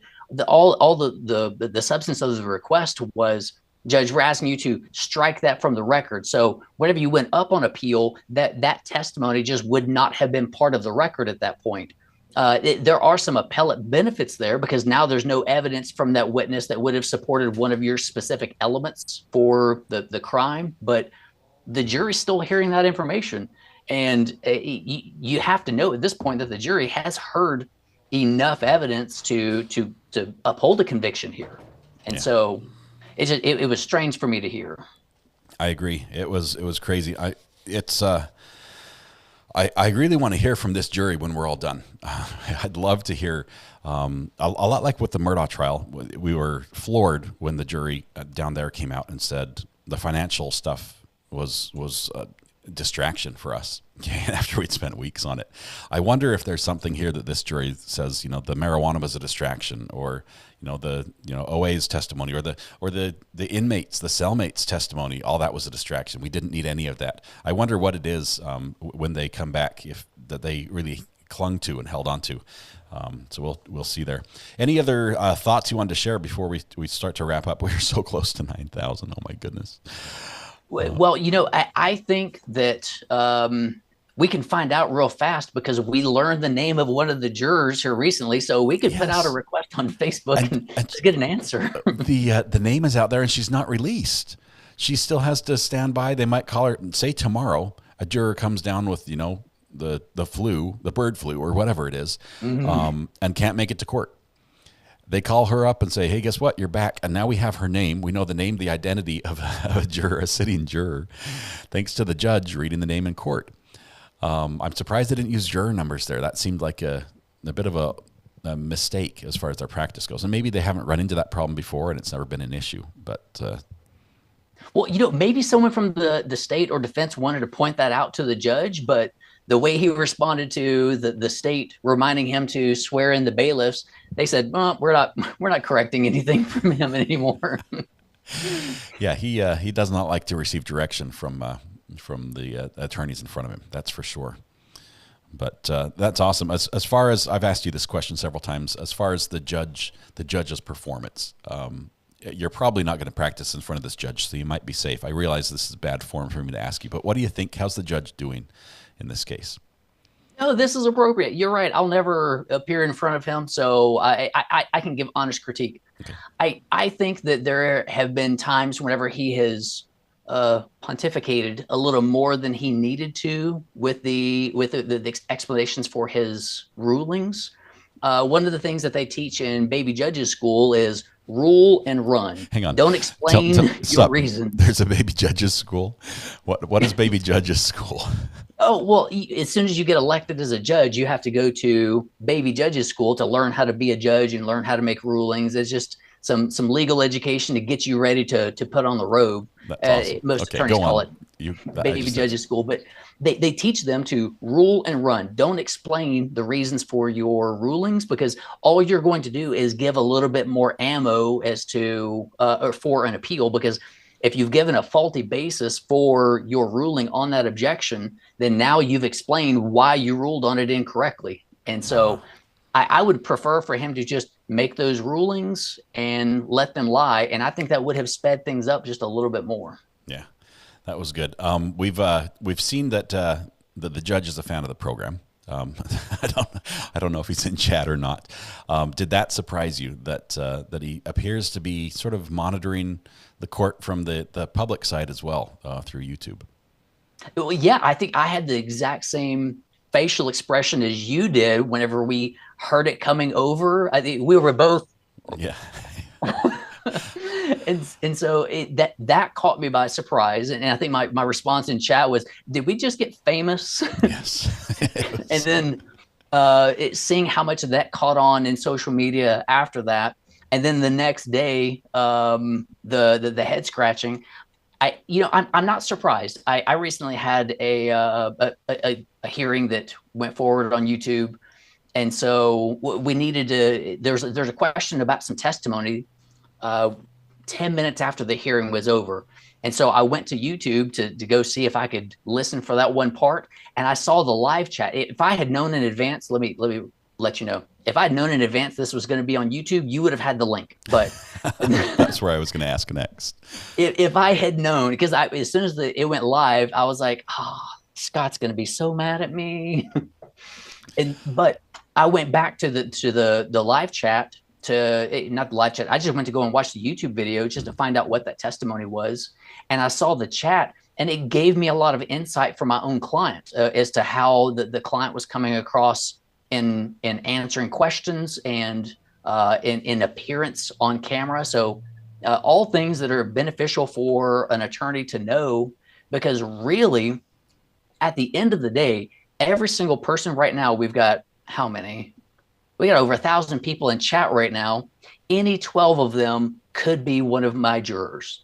And so having that insight for people who are willing to share their opinions on testimony, attorney performance with no concern over hurting feelings, that's what we need to know. That makes me a better practitioner, and it's invaluable experience. That's the reason that we go out and talk to jurors after the hearing is over, after trial's over, because jurors have always been fantastic about giving me feedback after a jury's concluded of, hey, here's what you did well, here's what you can improve on, and here's what won your case.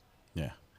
So that's great. I was surprised the judge went there. The judges wanted to see what was happening. And I do think he is watching chat. I think he finds it humorous. And honestly, he's been doing this long enough that he sort of just does what he wants right now, right? He doesn't really care what other people think about how he's performing as a judge. But it's humorous. I would love to talk to him, once the case is over, if that's an option. I think that's everything I wanted to go over with you. Do you have anything else that stood out to you today during the trial or anything you want to bring up specifically about evidence or procedure? Maybe somebody in chat you want to call out? Today was primarily closing arguments. the DA, he was extremely long-winded. I think that he could have cut a lot of that short. One thing that if here's something that I do whenever I do my closing arguments. You'll never see me give a closing argument without the jury charge in my hand, because I'll give my brief overview of, look, here's what the case is about. Whenever we started, you all promised that you were going to be fair. You haven't made up your minds. You all are still neutral right now. I'll incorporate some of those themes that I started way back in voir dire. But then I will go through that jury charge with them, and I'll read the question. So, jury, whenever you go back there to deliberate, you're going to have question number 1. Here's the evidence that you heard that supports a yes answer in question number 1. And I'd ask you to answer yes, that he did commit murder. And here's the evidence that you heard. And so I don't like that he didn't do that. And jurors, what I've learned, really appreciate that. They really appreciate you helping them to answer that, because sometimes, and I didn't notice if they did that in this case, but the judge will give each of them their own charge to read along with, and they can just sit there and take notes. They can't take it back to the deliberations, but they can take notes on it, while you're sitting there giving your closing argument and while you're explaining why the answer is supposed to be yes. He didn't do that. He just ran his mouth for 90-something minutes. 95 minutes or something. 95 minutes. Were you surprised that the prosecutor said maybe and I don't know and could have so many times during his recounting of the facts? It seems to be like almost, highlighting all the information they didn't have and the things they didn't know in the case. Was that a mistake on his front? That was a huge mistake, because even though he's up there arguing, we have proven our case beyond a reasonable doubt. Maybe. I think that the prosecutor gave the defense the ammo that they needed to say, if it was such a sure case, you wouldn't have heard maybe 30,000 times from the DA a moment ago. And so he's shooting himself in the foot by doing that, and that's not how you win cases. Now, I think I said this in the Murdaugh trial, is the state can win in spite of themselves sometimes, but that's just that's not good practice. It's not good form. And I really like the way the defense laid it all out. He kept his noun pronoun agreement correct. He didn't say, when you want to murder someone, here's what you do. Yes, making the jury guilty with all the language. You can't put them in the shoes of the murderer. That's a losing argument. They're not going to relate. They're not going to relate. That's for sure. That is awesome. We have 26 more people to subscribe to hit the 9,000 mark. I am absolutely blown away. It has been basically 1,000 people over the weekend and 2 days, which is just crazy. Thank you all for who have subscribed, who are supporting the channel, who like this. I appreciate each of you to have made this dream possible for me. We have.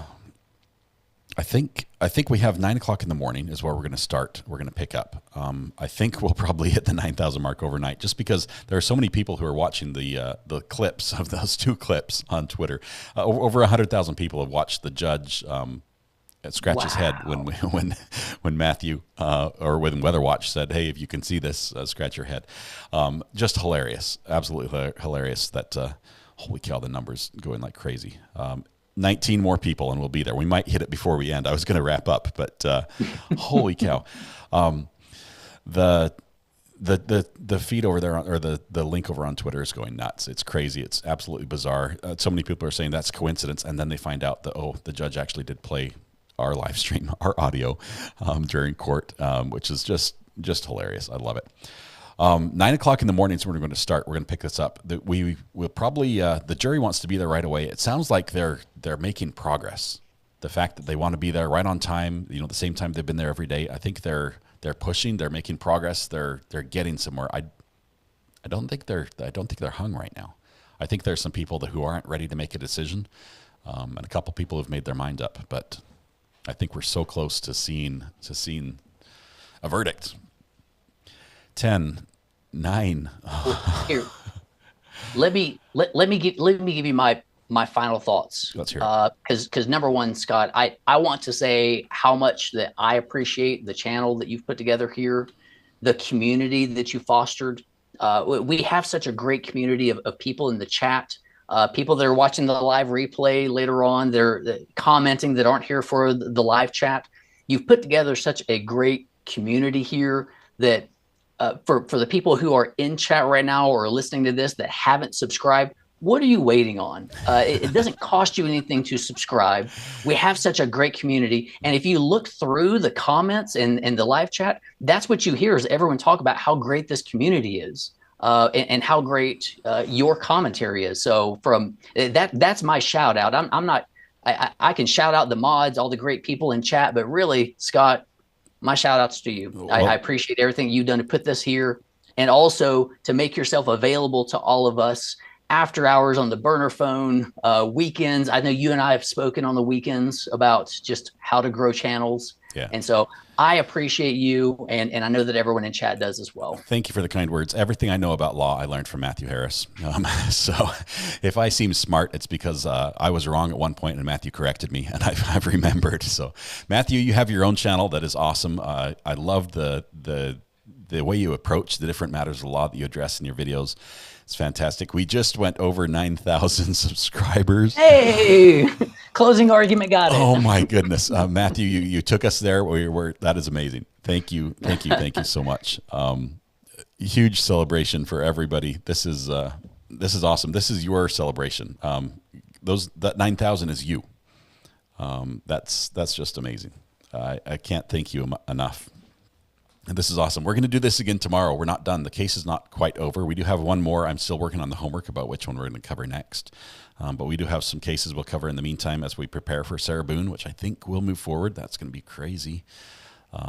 Just crazy arguments. Well, intent is going to be a major issue on that one. And we'll discover just where the law lands on that and where sometimes your misunderstanding of the law might not protect you. I think that's what we're going to see in Sarah Boone's case. But Sarah Boone is going to be our Super Bowl. It's going to be a blast to delve into because there are such complicated legal issues there. So looking forward to it. I hate saying that I look forward to a murder trial, but yeah, as much as we can, as much as we can, the educational aspect of it is something to look forward to. And I think that everyone in chat's going to learn a lot from that one. I apologize. There have been people that are sending messages, and because I have the counter up, I can't see them. So let me switch back to this view right here, where I just have Matthew pulled up, and I'll be in the corner, and then let me see if I can get some messages pulled up here. I apologize. Restore chat, pop out chat. Okay. Yeah, I'm looking through to see if I've missed any questions. Let's see. We've got sample user says this live stream is the best. That's funny because it's that's the default message. Congratulations, ad recovery addict, onward to 10K. Thank you, Sunshine Sunflowers. I appreciate you so much. Appreciate the super chat. Let's see. Congratulations on 9K subscribers, RA. I can't even see who that was yet. My screen's full. B Crumbs, 1 month gallery. Thank you very much. One just fell off that I missed. I'm sorry. Amy just gifted 5 memberships. I'm trying to catch up to where we are. Jared T said congratulations on 9,000 as well. Thank you, Jared. Where are those 5 memberships to see who got those? Looks like those went to Lindsay Len, Rachel Wood, Stephen Davey, Tara P, and Nancy Pitch. I don't know how to say your last name, Nancy. I apologize. Not the first one I will not be able to pronounce, though.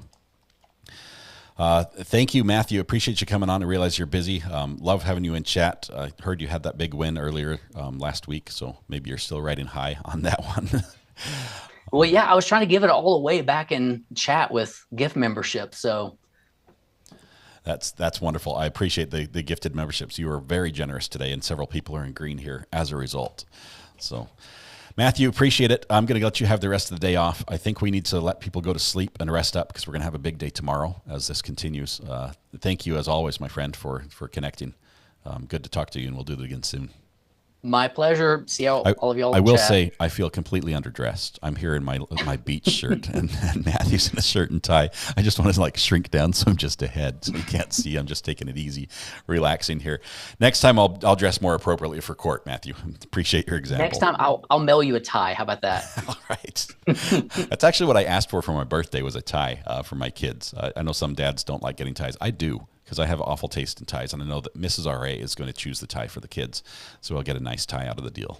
But thank you, Matthew. Have a good night. We'll see you tomorrow. All right. Always right. kick back, taking it easy. All right. We'll see you. Bye. Love Matthew. Great friend of the program.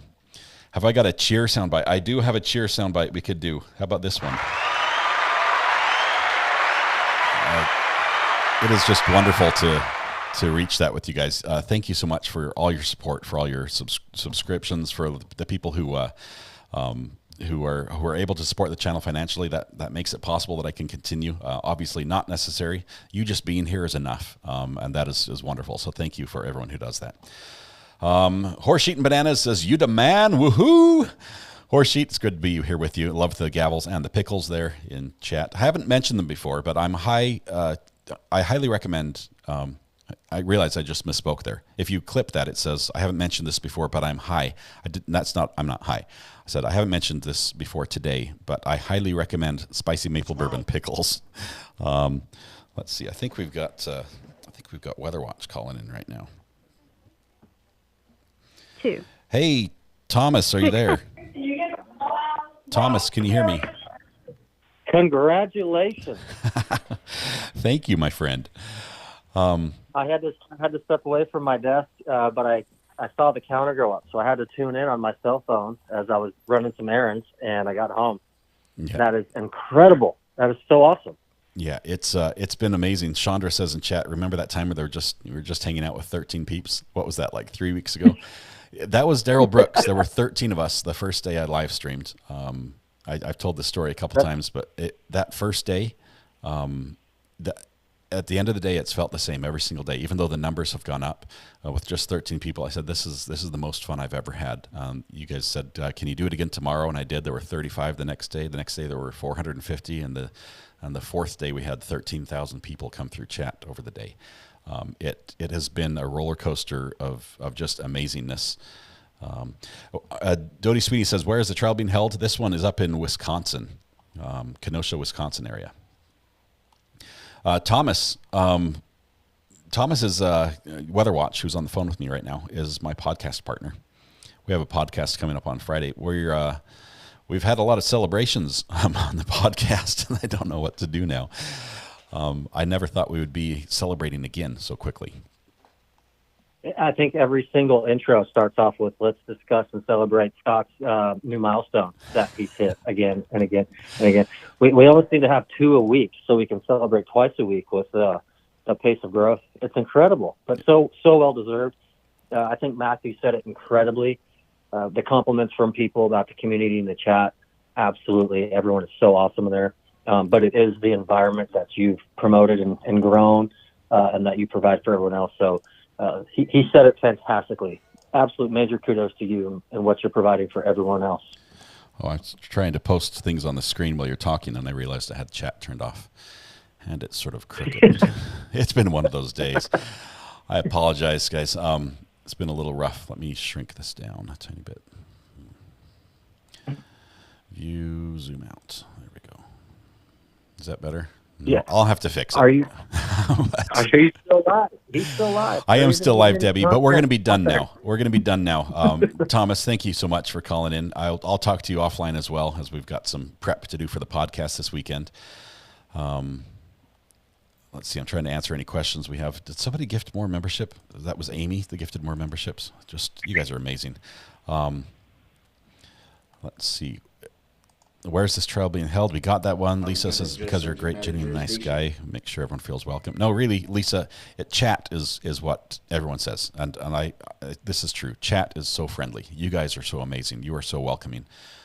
You generally get to welcome people long before I get a chance to. And just the way you treat them is wonderful. So thank you so much. Yes, if you want to keep going after this party's over, Discord's a great place to do it, to talk about this case and more. I'm going to wrap it up today because it has been a long day. We've been live streaming for a long time. It's been long. I've given up on the time tracking. I have to reset everything because trying to make the timer and everything work, the countdown work, I've messed all my settings up, and it looks funny on chat. I need to fix that. Let's see, top. Well, hopefully you can get everything all fixed up and buttoned up, and then you can just kick back and take it easy in front of the Walmart. Yes, my wife has actually brought in dinner.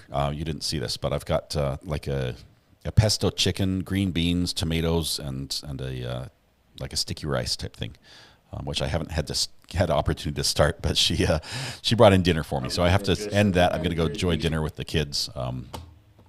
It's awesome. Thomas, we'll be in touch shortly. Thanks so much for calling. I appreciate you, man. Will do. Congrats again. Have a great night. Thank you. You too. Bye. Okay, now we're gonna wrap it up. We're gonna do this. This has been a fantastic day. I thought we'd have a verdict. I was wrong there. I admit that. Now I think we're gonna have it tomorrow. So, if you want to be here for that, we'll be here. We'll do some more live talk. We're gonna be getting together in the morning to follow the court as it begins. Possibly after the jury sleeps on it tonight, maybe thinks things over. Maybe they can come to an agreement tomorrow morning. We might have an early verdict that way as well. Either way, we're going to be here for some more true crime action. Thank you, all of you. Thanks to the great mods. Thanks to the great people who run the channel in the background so that I can just sit here and talk. You guys are fantastic. I appreciate every one of you. Tonight, when you go home, please take care of everyone. Hug someone. I missed it. I'm trying to read Samantha's quote at the same time I try to do my outro. Tonight, when you go home, please hug the people you love. Smile at someone. Make their day just a little bit better. And stay safe till we go live tomorrow morning. 9 o'clock tomorrow morning, Eastern time, we'll start live. That's an hour before court starts. That's an hour before the jury will be there and begin their deliberations. It's going to be great. Thank you all. This has been fantastic. Thank you for making this dream come true for me. It really is. It's the best job in the world, but it wouldn't happen without you. It wouldn't be the same without you. Thank you so much, guys. We'll see you in the morning.